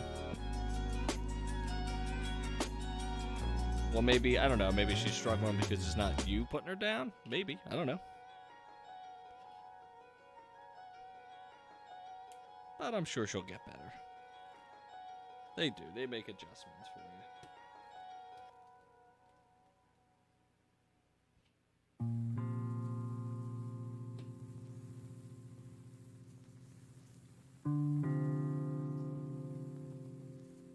Yeah, exploration's fine.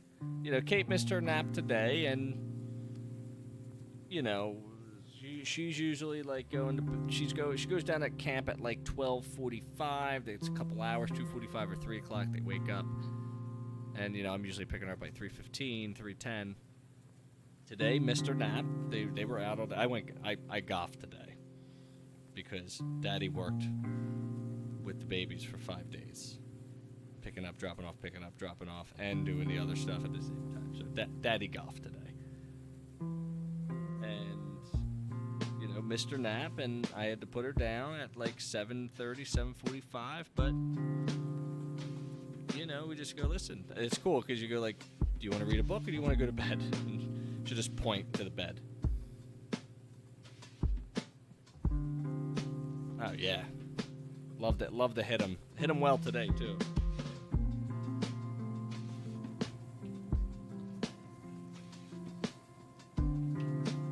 No, it's definitely more rewarding than not, you know. I have to...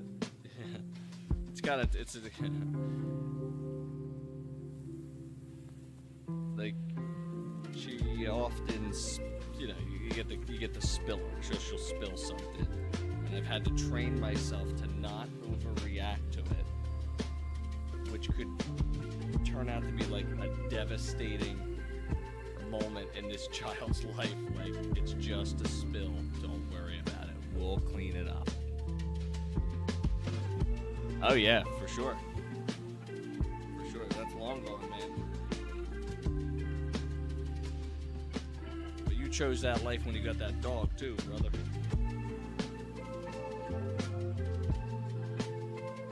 Yeah, just know it. I think I read something on Facebook. It was like, it actually hit me hard on it, because it's like, it'll take 5 minutes to clean up a spill, but it'll take you a day to fix the spirit of a child. And I'm like, oh my God. Unbelievable. So I'm getting better with just going, it's fine. But hitting? Nah, there's no tolerance for hitting. You hit me, you're gonna be up against the door.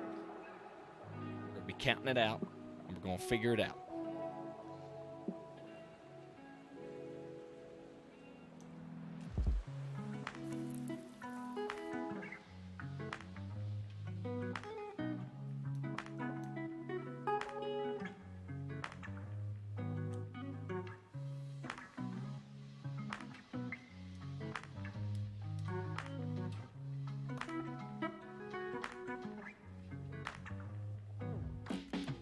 Yeah, for sure. They do. They do. When the attitude comes out, blame the mother. That's what I do. And when she's acting all peaceful, that's Daddy. That's Dad stuff.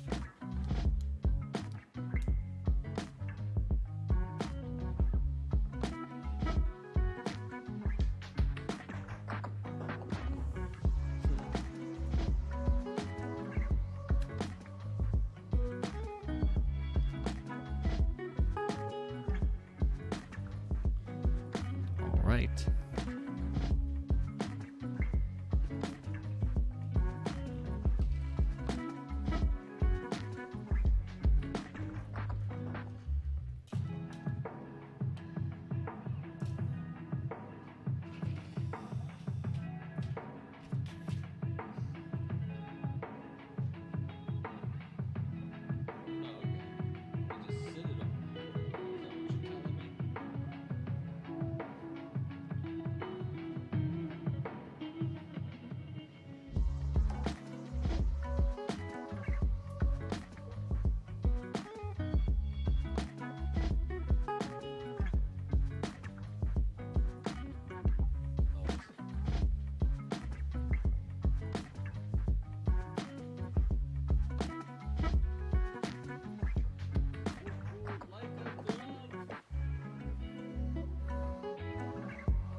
like a glove, sir.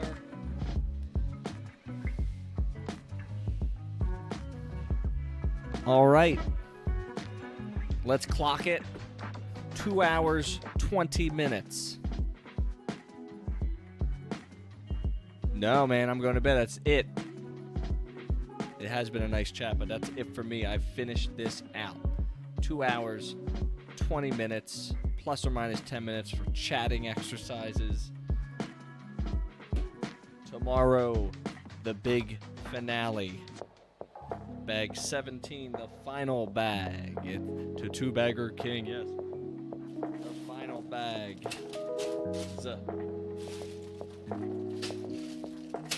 Basically an hour and a half, hour 15, that's what I'm estimating. But I will let you go. This has been Sean from MRC Tech. Lego with MRC Tech. Day 15 on the build of the UCS Millennium Falcon. It has been a pleasure serving you tonight. Music provided by chillhop.com. As always, thank you, sir. Big shout out to Gabe Justice. Make sure you give him a follow for all the wonderful chat.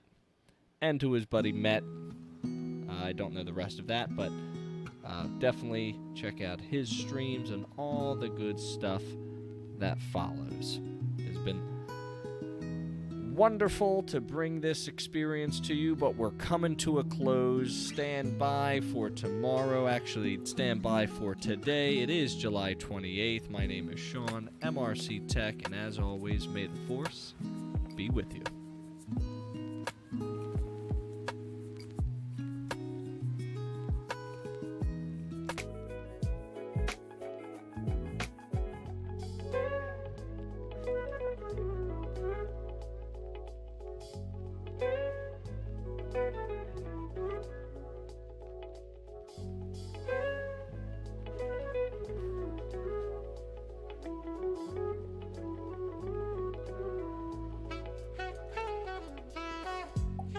All right, everybody, and welcome.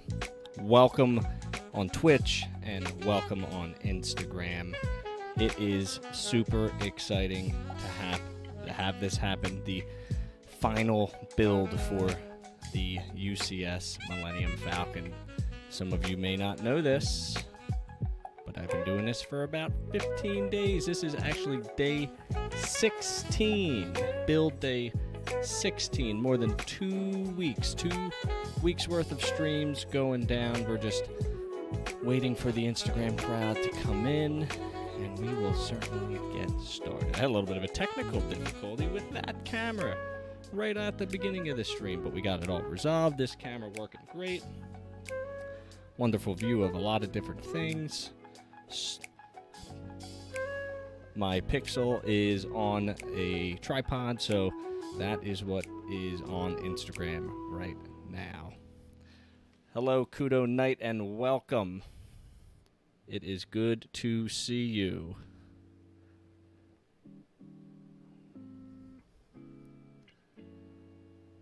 We will try to navigate both the Twitch stream and the Instagram stream at the same time. It should be very, very interesting. So let's get on to a little bit of business. As you know, my name is Sean of MRC Tech, and it is nice to be with you. You can find all of my handles at the bottom of the screen on Twitch, but if you're on Instagram, then you can search out MRC Tech Talks, the last podcast with underscores in between, to follow me on that platform, and MRC Tech Talks TLP on Twitter, MRC Tech LLC on Facebook, and MRC Tech on Twitch. So if you know MRC Tech, then you will certainly be able to find me on all the social platforms. We are debuting this final campaign at a 9 o'clock prime time Sunday night before football starts, because I know everybody's going to be off their phones, right? Sure. This shouldn't take any time at all. I imagine about an hour, so you can jump in and out as you so feel. Twitch will have music, Instagram will not, because that's in my headphones, so you will get the lovely hum of an air conditioner, a fan, and my voice with the Legos being built on Instagram. But if you're on Twitch, you're listening to chillhop.com.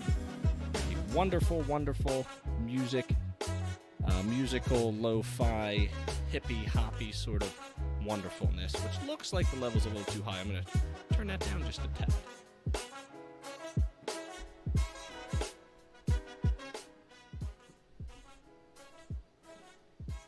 Alright, I hope that is better for you so you can hear my voice a little bit clearer.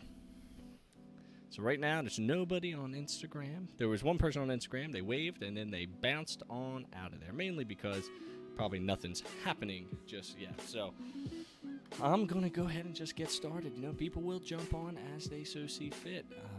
It's always nerve-wracking going live, but we've been doing it for 2 weeks, but we're bringing it to 2 different platforms at 2 different times, so this should be extra, extra exciting.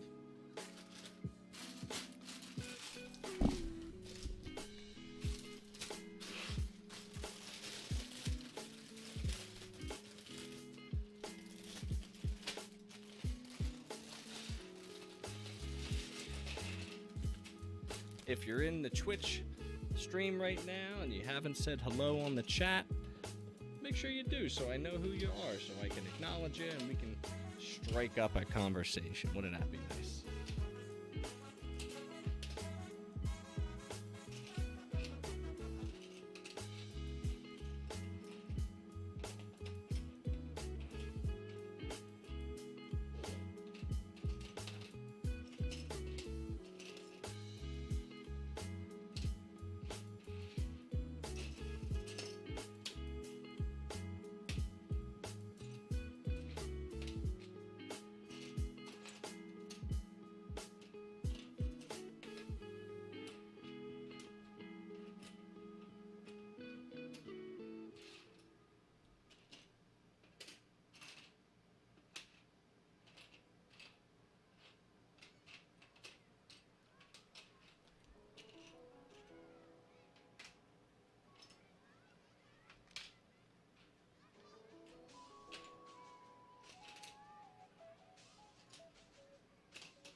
All is quiet on the streams thus far.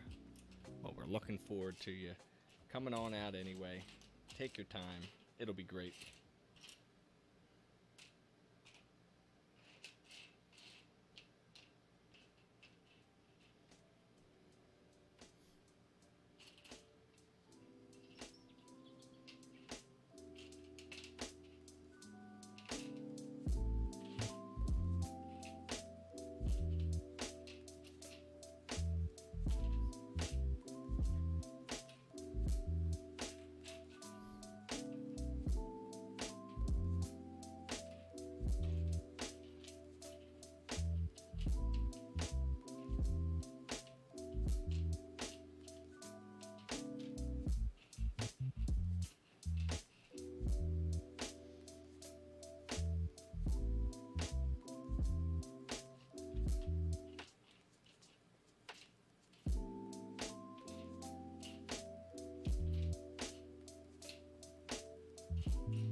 What's up, Whitworth?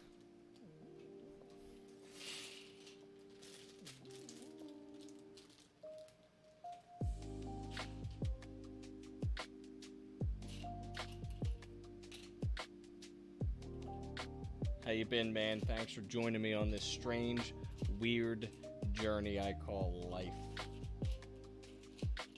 We're streaming on 2 different platforms right now, so it's pretty wild. Although on the Instagram, I can't have music playing without it interfering with my microphone for the Twitch stream, so you'll get desperate silence today.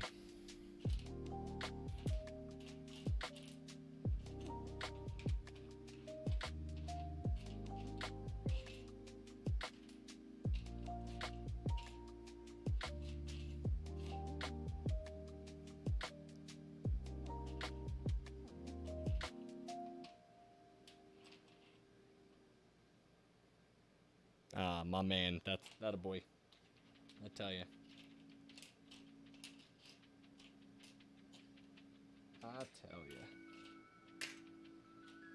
So we're just starting out with a little sword action. Then we'll get into the juicy stuff in a second.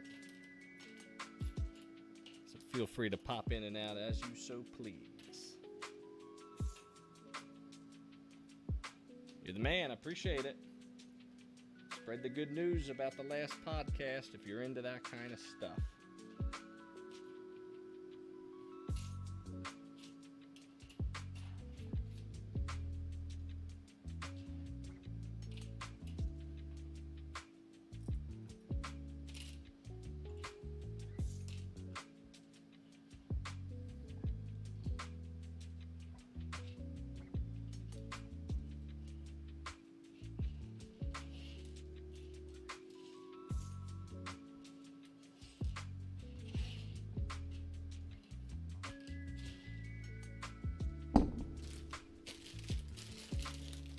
The final pack, Gabe. I am double dipping right now. I'm live on Twitch and Instagram at the same time. What's up, little Miss Catherine?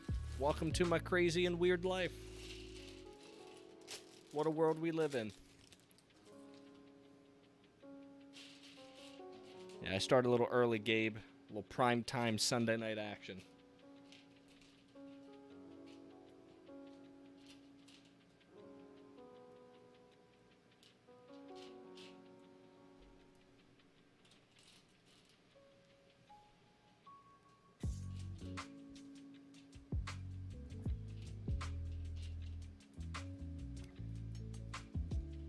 Takes one to know one, nerd. You know what I'm saying?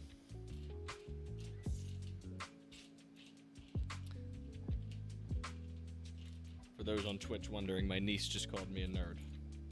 Yet she's on Instagram watching someone build a Lego. So what does that say?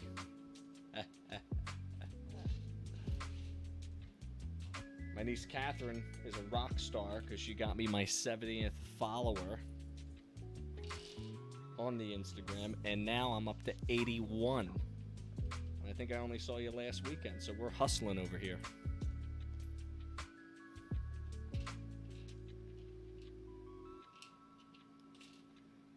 And I know it's all pity follows for sure. It's pity. But I'll take it. I'll take what I can get.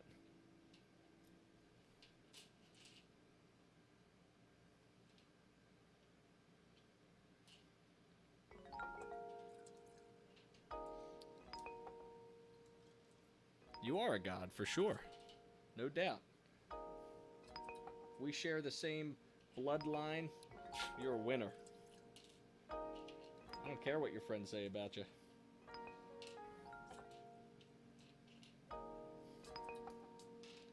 It's not like random pieces this time around. It's annoying. 2's here, 3's here.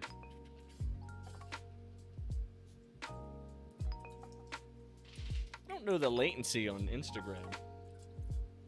Like, I know on Twitch it's 5 seconds. But I'm not sure on Instagram. Gabe, do you know?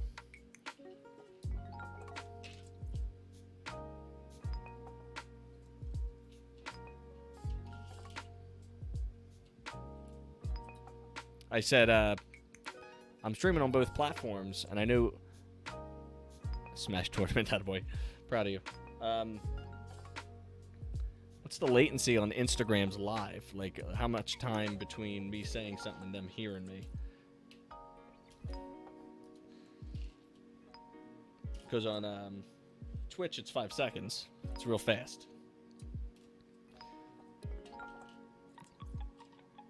I don't know if you don't have to get me the answer. I'm just kind of putting it out there. So, good news, Catherine. The VR is fixed. Believe it or not, it was a silly fix. The cable that goes into the headset itself was loose, and I had to pop it back into place. And once I popped it back into place, it came back to life for me. So you are welcome over anytime to go into the VR headset. And I got a new free game, Spider-Man game, which is pretty wild. I'll tell you that right now. Gabe, did you play that? The Spider-Man Far From... do you have a VR headset, first of all? Because that'll answer my question. Yes. Yes, ma'am.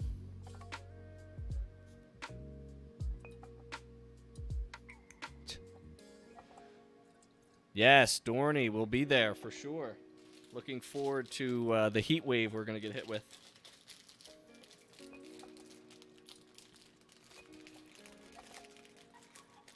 Gabe, you should check out the Spider-Man Far From Home. It has 0 spoilers in it, as far as I know. Mainly because I didn't see the movie yet. But it is truly immersive.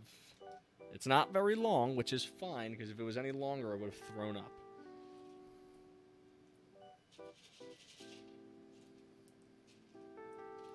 But you can web sling, open worldish, from building to building, and that feeling is just incredible.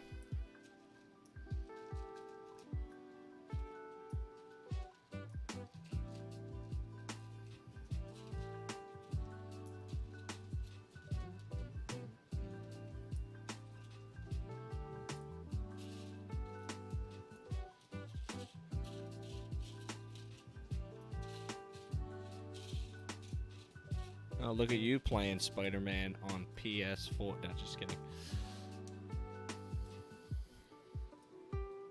I didn't realize Spider-Man came out on PC. I might have to check that out.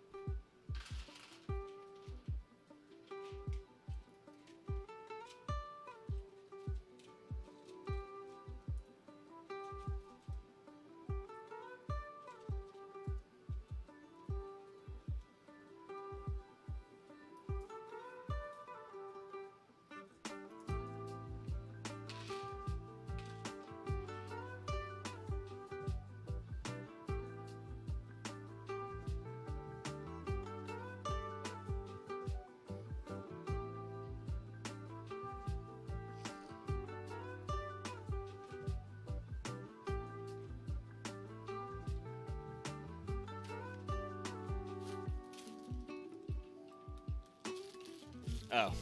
Ah. Nice. No worries. I got excited for a second, but now I'm not excited anymore. Although I do have an aging PS3, and I could move that to the living room for Blu-ray capability if I had a PS4. All right. All bags sorted. I mean, if you caught the earlier streams, you'll be able to tell that there is not a lot here. So this should be plenty quick, and that's fine. Had a couple people on Instagram, so I'm happy about that already. First one to do, so that's good.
a strange bonus my knock from Empire Strikes Back, which is fun and super unnecessary.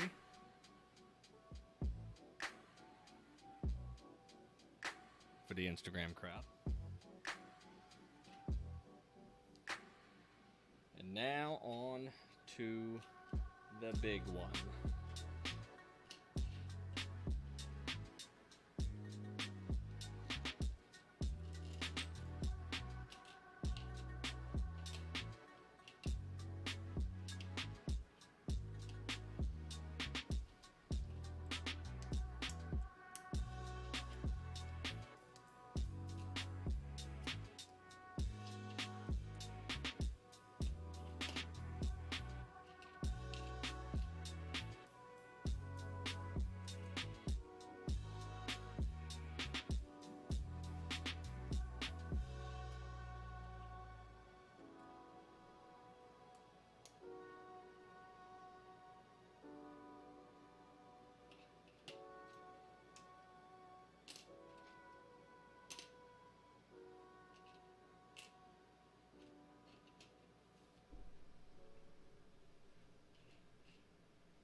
Alrighty.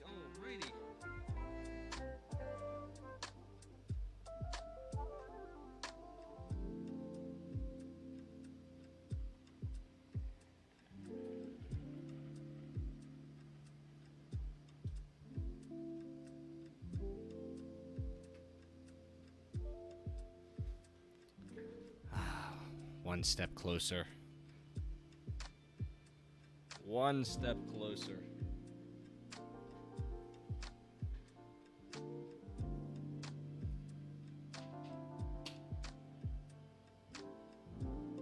Looking forward to really getting my time back. But this has been a wonderful 15-day adventure.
For those watching on Instagram or catching this on the replay, we are approaching the 20-minute mark of the build. Thanks for joining us.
Another piece down, another step closer to salvation.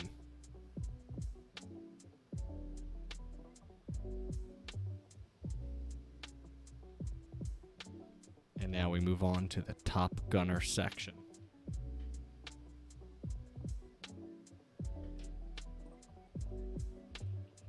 Which is a great piece of building because it takes rectangles and creates a circle.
To the viewer on Instagram, how are you? Welcome to the silly weirdness of the final build.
Do you really want to be in the live video, dear?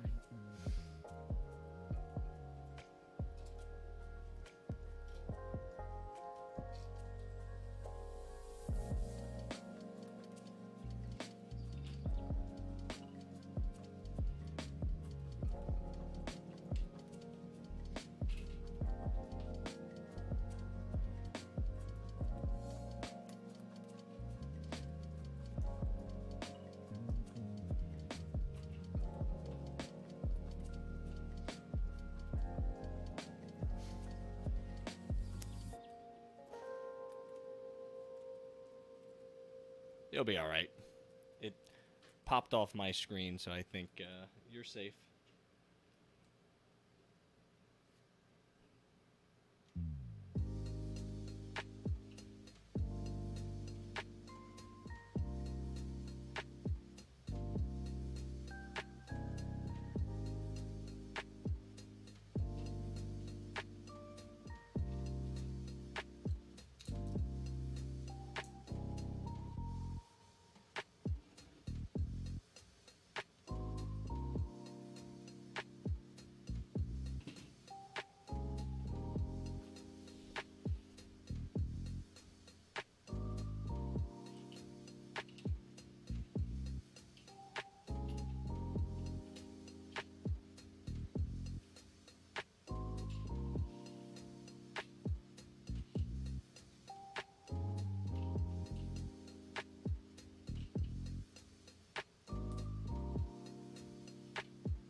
Moseying along.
boy.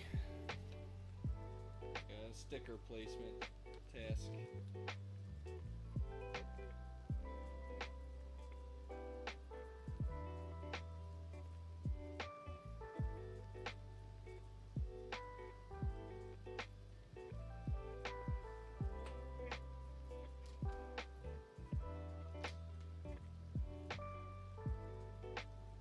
What's up, buddy? How you been? Welcome to the summer, Mr. C. Doing weird things like this.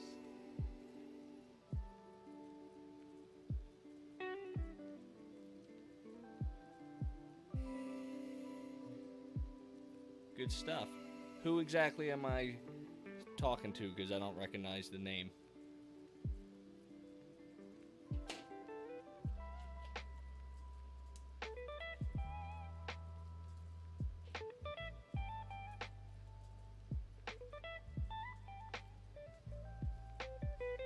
Oh, what's up, brother?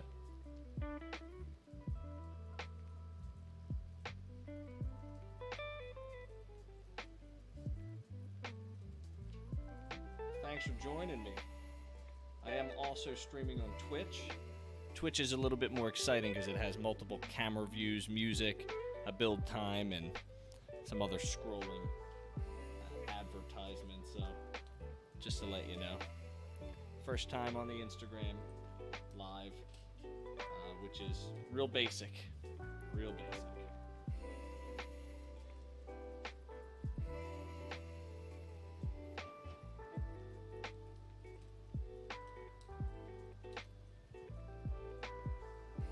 So far, when I started this 40 minutes ago, I was at 22 hours. So I'm estimating 23 hours, 20 minutes total over 16 days.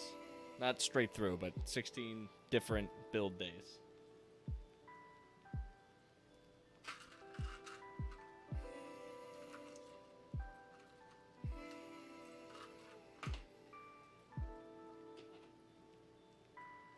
What am I doing here? This is not what they wanted.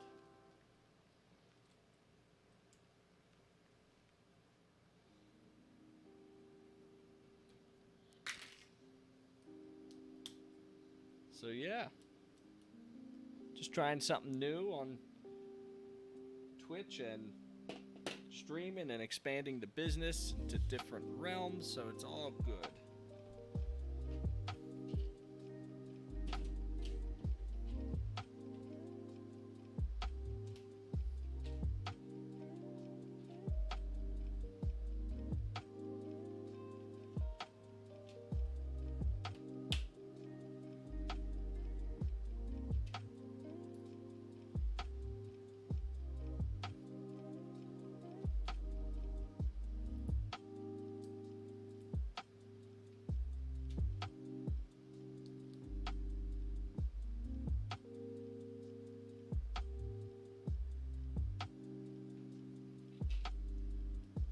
Thanks for joining in, Eli. It was nice talking to you.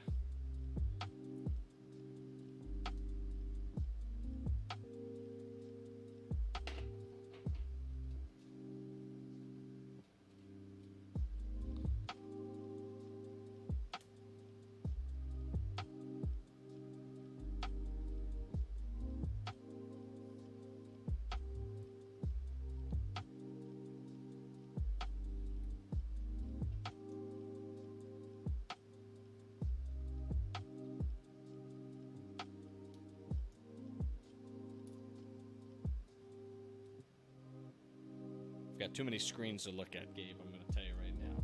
Real distracted by all of this.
What's up, Care?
Very cool, very cool, very cool.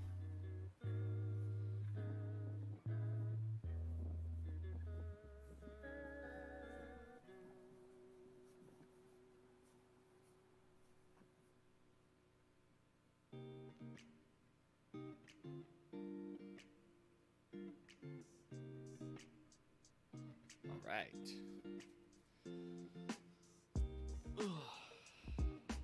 Put this to the side for a moment.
Oh, looks like the Instagram stream is ending.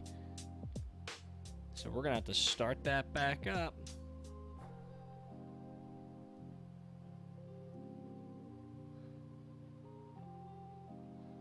All right, so Gabe, we've learned something that Instagram only allows 1 hour streams. So that's cool, but we're back live on Instagram just like that, and I think it adds it to the story as well, so that's cool. So not meant for long-term usage, so we're learning some stuff about it.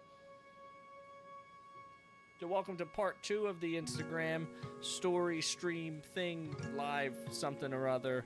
We are 1 hour into this build.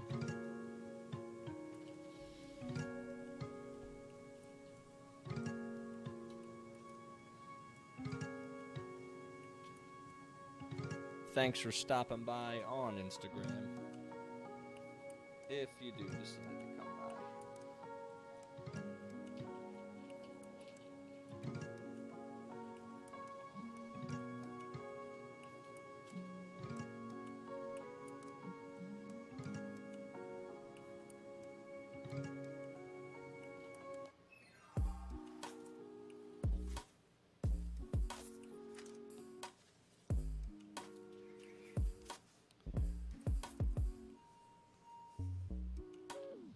What's up, good sir?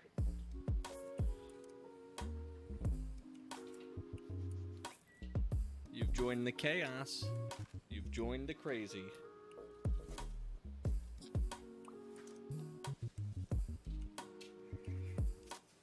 But you did miss out on the exciting first hour of the stream, which you can exclusively catch on Twitch, which is a much better production because there's music and not silence and strange air conditioning noises.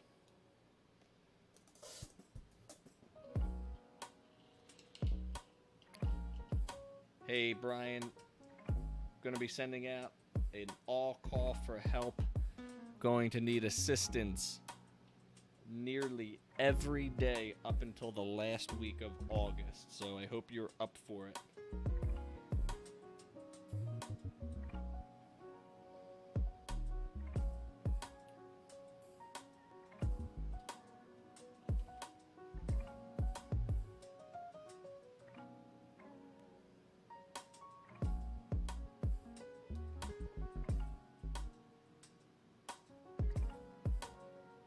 Mike White in the house. If there's any time for an okay, it's now, because this is totally okay. Oh boy. We've got lots of danger here now.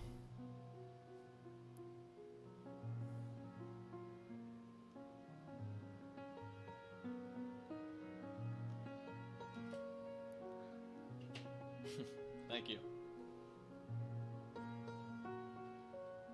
Appreciate you coming out. I'm sure my legend continues to grow in the Gen Zs?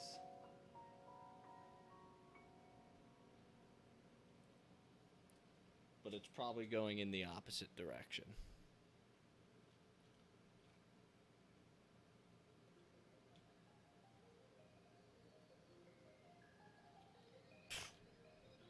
First off, you know I love IKEA, so we're super jealous off the start.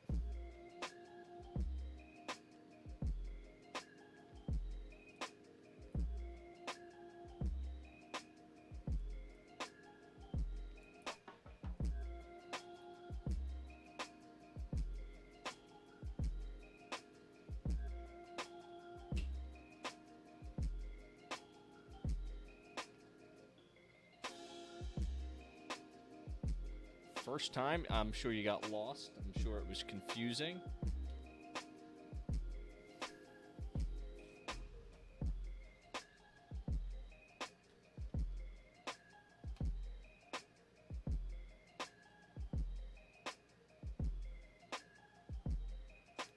All right.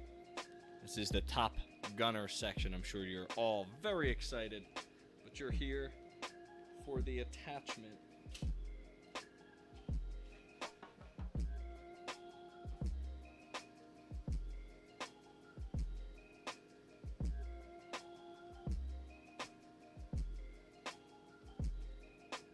Voila. I wouldn't recommend that because all the wheels move in all sorts of different directions, but yes, I imagine that is wild.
Sure was. Sure was. Now we're getting a little bit of traction here on the stream.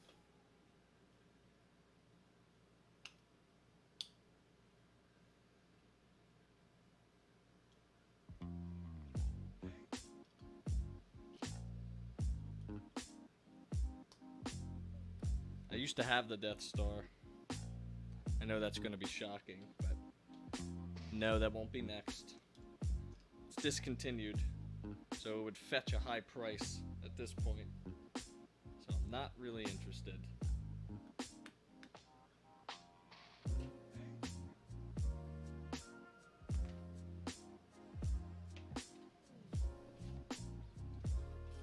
So we're going to have a little participation in a moment. $3? Not likely. That thing was half the cost of what this was.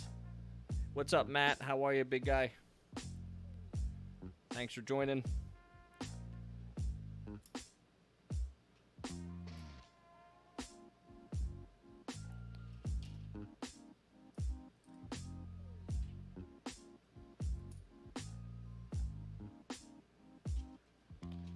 Literally winding down here, so you're getting to see all the exciting stuff.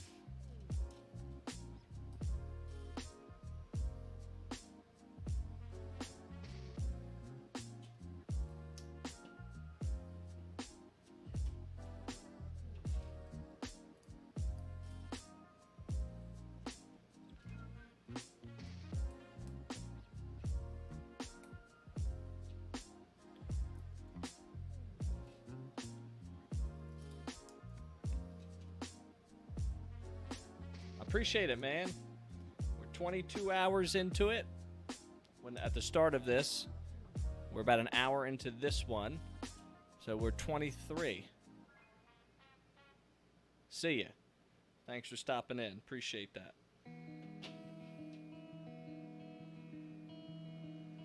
The foodie stuff is cool, man. I really like that. It's a good idea.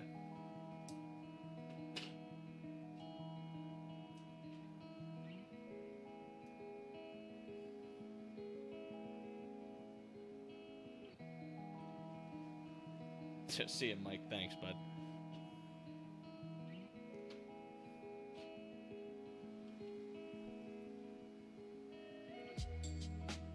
Yeah, I don't know if it's WoW good, Matt, or WoW I have no life, but I've committed to this, and I've been doing this for a long time. Yeah, for sure. For sure. I thought, you know, you might get, yeah, real long time. I mean, Lego Star Wars turned 20 years old this year, so I've been doing Lego Star Wars for 20 years. I mean, it's just that number is wild, like since I've been 10. So why not combine the passions of, you know, tech business meets brand meets content creation meets, you know, connecting with a bigger community. So it can only create the MRC Tech brand and make it bigger, in my opinion. So it's good stuff. So for your suburban, tell me about your suburban foodie. Like, what's your overall goal? Do you plan on getting into the review business where restaurants will end up paying you to do that kind of stuff, or what?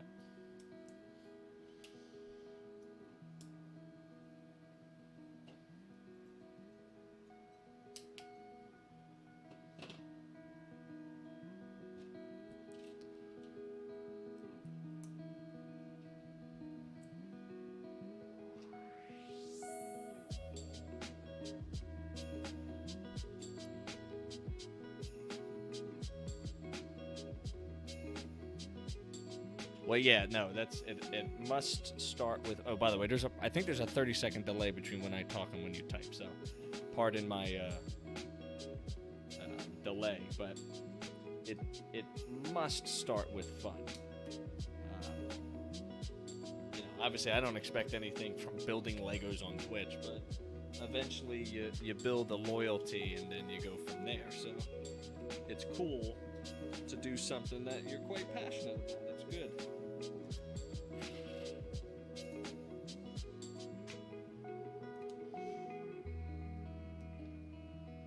Now, are you deft in the kitchen, or are you just an eating machine? And for those on Twitch, I'm speaking to people on Instagram, so I apologize if you're hearing only one side of the conversation.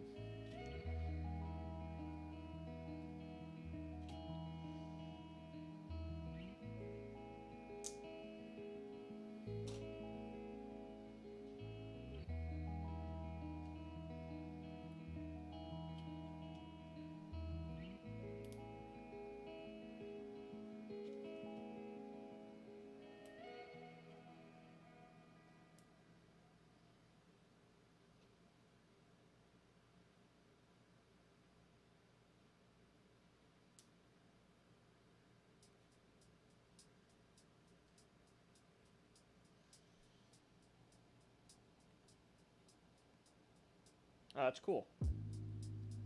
That's cool. I'm not very creative in the kitchen. I can follow a recipe, but that doesn't really mean much.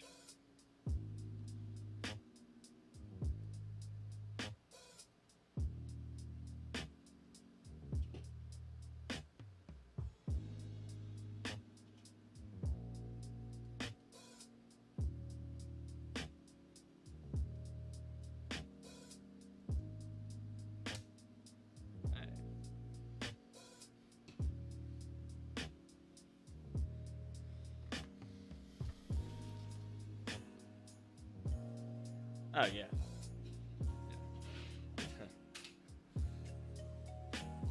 I appreciate that. Thank you. We got 2 different sensor arrays, so you can swap them in and out on top of right here. So we'll figure out which one we want to go with. Are you a Star Wars guy?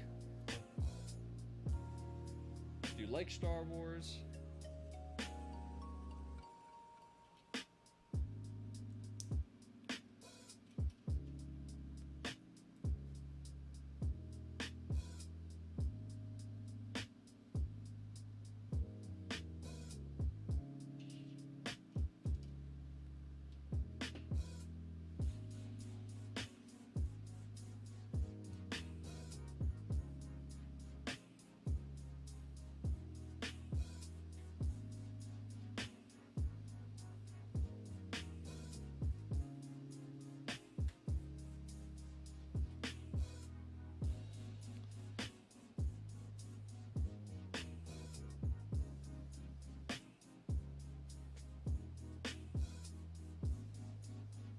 Oh, the tech stuff, just you need a little practice.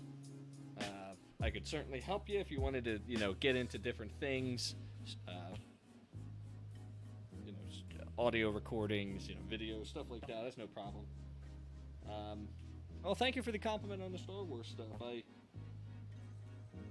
have been explaining it to my family for so long that actually it started with a couple guest appearances on a podcast that's run by one of my good buddies, and it sort of morphed into, hey, do you want to do your own? And I was like, well, that's a big commitment for sure. And then we started it. It's been going well. I made my own feed, and it's been going good. But it's a lot of research. Well, I can't say it's a lot of research. It's more of like, how do you bring the best content in the shortest amount of time? And my podcasts end up being like an hour. But I am 100% missing just a little piece. It's not going to be the end of the world here. But it must have been used somewhere, so we will improvise. You'll never know. Okay, what's your thoughts on The Last Jedi?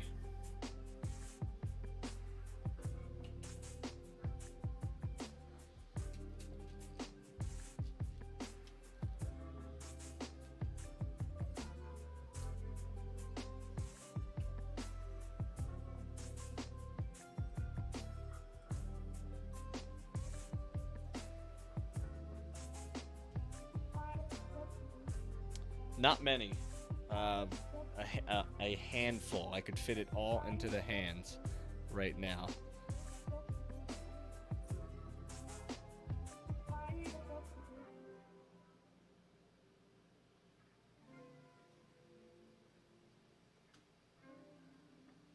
Just some finishing pieces. There's a plate that happens, and that's what's building now. Mr. Mike from Monkey Basement Productions is on. You're catching the tail end of the stream, but you're here and I appreciate it. We are nearly finished. Sorry if I'm screaming. I have music playing in the headphone. Yeah, man, it's a different movie. I asked, good, Mike. I asked Matt what he thought about The Last Jedi. We're chatting about Star Wars, and it is just a really different movie. Can't say it's my favorite, but I can say that I appreciated the heck out of it. Although I walked out of that theater with an interesting take on it, but I think it was a necessary movie to push the franchise forward. So I'm sure you're looking forward to The Rise of Skywalker, as am I. How are you doing, Mike? All right, you get to see this embarrassment of me trying to apply a sticker.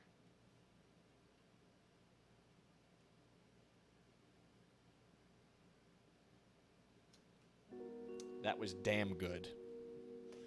I'll tell you that right now. I am not good at applying stickers, but I was good.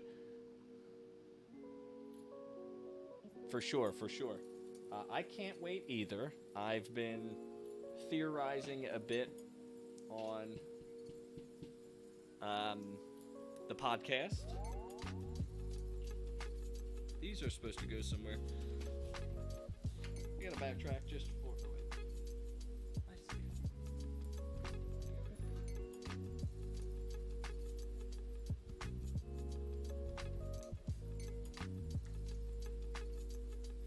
Theorizing a bit. You know, I don't like to go too much into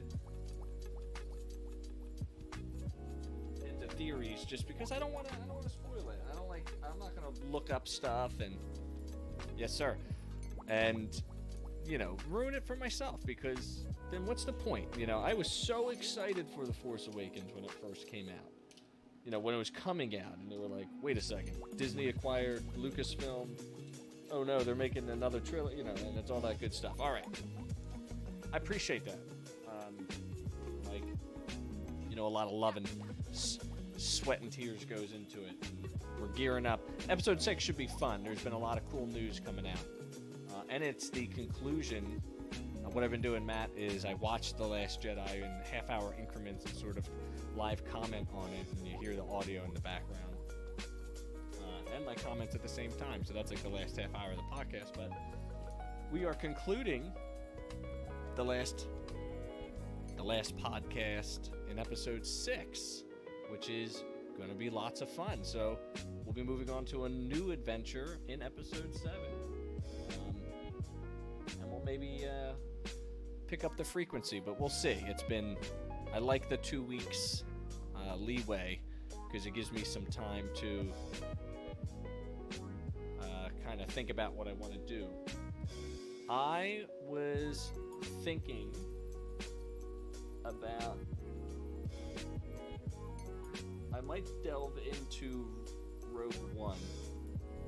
It's been a while since I saw it, so I like seeing movies that I haven't done in seen it in a while. It gives it a little bit more fresh perspective. I also may do a book review, but I'm trying to figure out how to do that over podcasts. They might be miniature podcasts and stuff like that. So stay tuned. All right, gentlemen, you get to pick. Circle. So this is Empire Strikes Back, Return of the Jedi, and I think The Rise of Skywalker, they went back to a circular dish, or The Force Awakens Last Jedi dish. I will allow you to pick for me.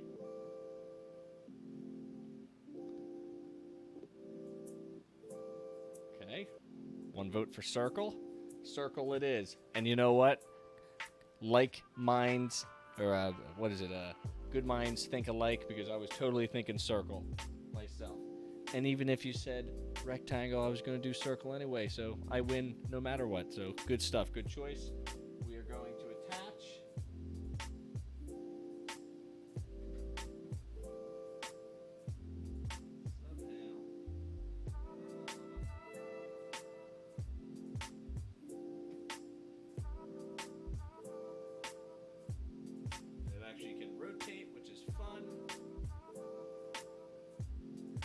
And let me go ahead and bring this model closer to the audience, both on Twitch and on Instagram.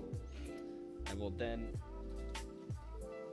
bring out all the fun minifigures that have come with this build, which is thunderous applause. Yes, sir. Let's see. So we got. Hold on one sec. I got something.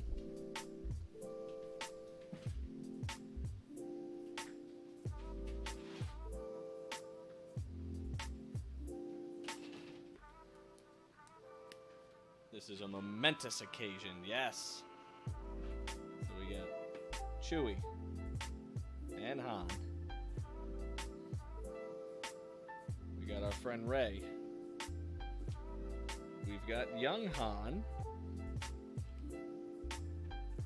Leia, 3PO,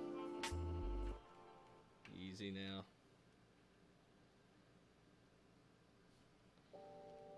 Finn,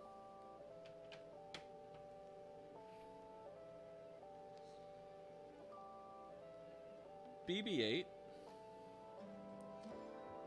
and the disastrous Porgs,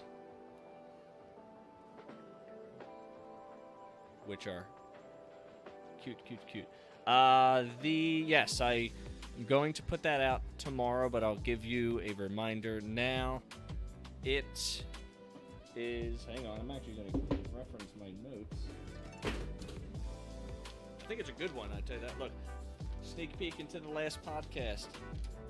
I write down everything on this booklet. It holds the secrets to the podcast. The question was, and Matt, this is something that I do at the end of each podcast. I pose a question, and then I allow, it's not that I allow, that I hope that people get back to me and I can read it on the air. How can Star Wars become more like the MCU? So, Star Wars is moving in the direction of opening its doors to a bigger universe. Also, there is a Minok, which is fun. And for 42 years, Star Wars has been a very narrow tunnel of a few characters and a singular storyline separated into 3 trilogies. And I know the Porgs are great. I was a Team Porg from the start. You have to have cute and cuddly creatures, or you're not allowed to have Ewoks.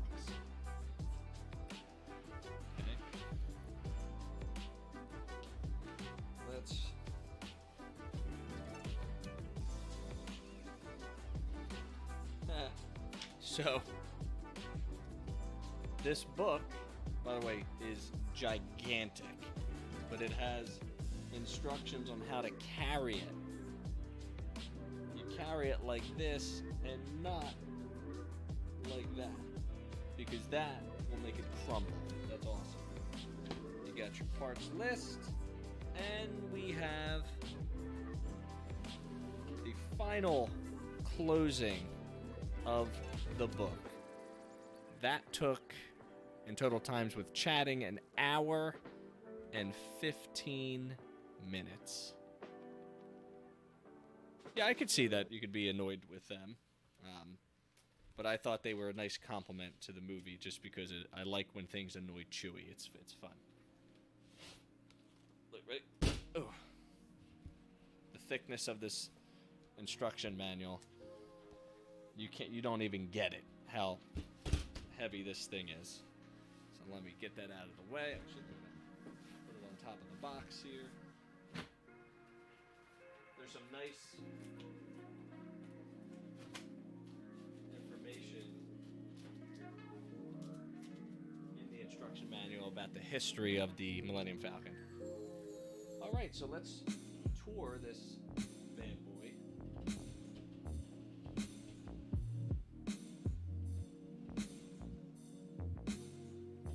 bring it a little closer.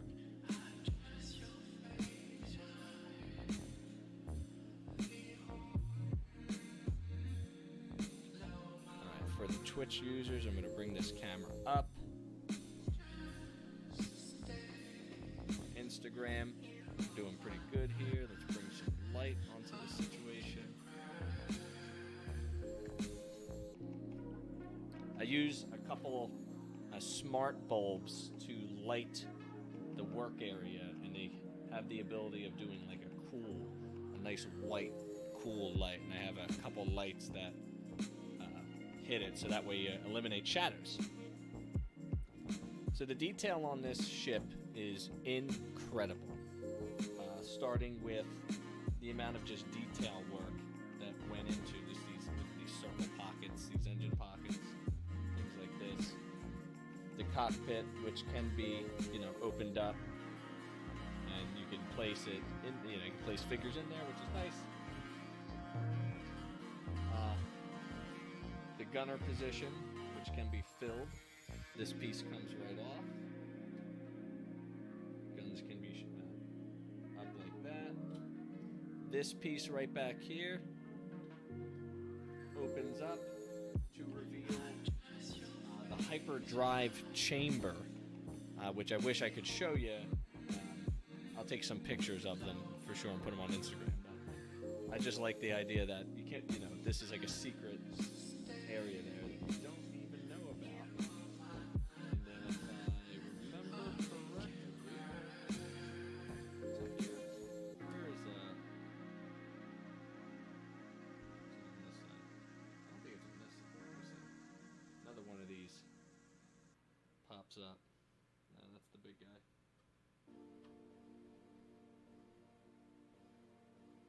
Should be in here.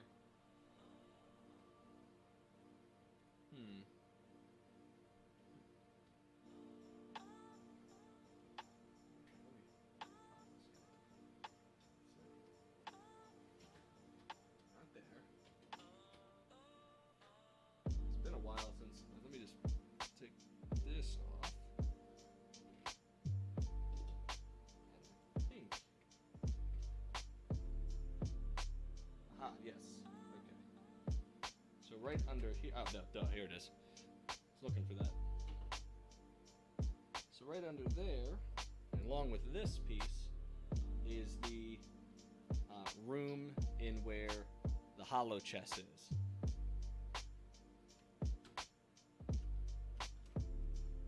Put that plate back on.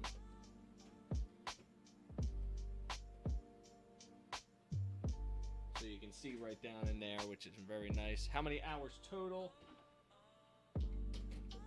I'll clock it at an hour 15. So that brings the total build 23 hours, 15 minutes, damn near close to a day when all is said and done.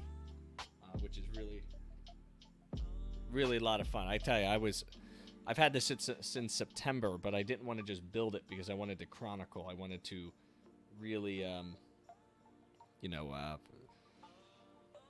archive the footage, yes. And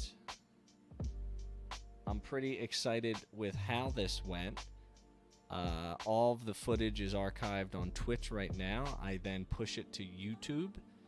YouTube then kind of holds it forever, and then what I'll do is I'll go a step further, is I will download all of the high-res, incredibly large gigabits worth of files, and I will start editing this down to a snippet, just a percentage of the time that it took to do this. So that'll be the next step. But you should be asking questions like, where does one store this type of large machine? So to give you an idea of scale, here's a ruler. So that's a 12-inch standard math ruler. And obviously, garage. No, indeed. I will show you. Can't show you now, but I will take a picture of what it's supposed to look like and where it's going to eventually end up. I do have a whole room of these, Matt. I sure do. I once had a larger collection than what I have, and I ended up wholesaling it while I was in college. You know, kind of desperate for money, sort of thing. But now, since the Force Awakens, I started up the collection again, and I'm going to continue it. And I am not getting rid of this stuff. I will be buried in Legos. The casket will be made of Legos, and that's just the way I want to go. You know, I want to be able to experience the goodness of life in this way. So it's all gravy. It's all gravy. Let me flip this guy around for you so you can see the back end.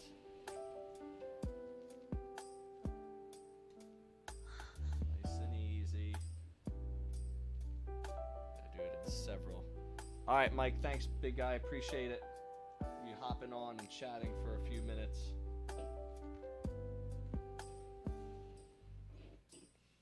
So the back end, very reminiscent of the Falcon in the movies. It's just it's really detail work here. There's also a gunner position at the bottom, obviously, yes, but I can't really lift it to show you without risk of it falling apart.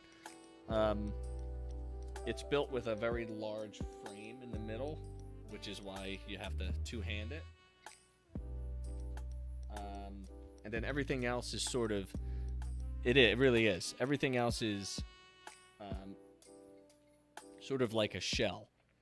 There's little insert points, connection points to where these pieces go down, you know, which is why this piece is cool, because this was meant to pop off to see that little bit, but everything else is pretty much whole pieces. They don't really come off, and they're not meant to come off. This is meant to come off. This is meant to come off. But yeah, no, it's very cool. It's very cool. So that about wraps up everything you need to know about the Millennium Falcon and all that jazz. So it has been a pleasure serving you for the past 16 streams. I don't think I changed the stream name on Twitch. Yes, thank you, Gabe. Does it still say day 15? Hang on, I'm talking to my Twitch people. I don't think I changed it. Yeah, all right. Well, it's supposed to be day 16. I'll change that on the back end. No big deal. It happens sometimes, but hey, this is exciting.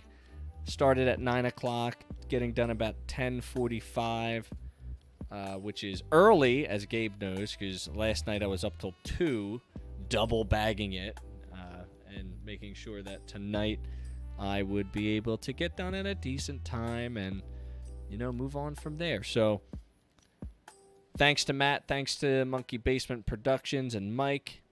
Yes, I did. Yes, I did, Gabe. I did put in work. And I'm going to rest for a few nights for sure.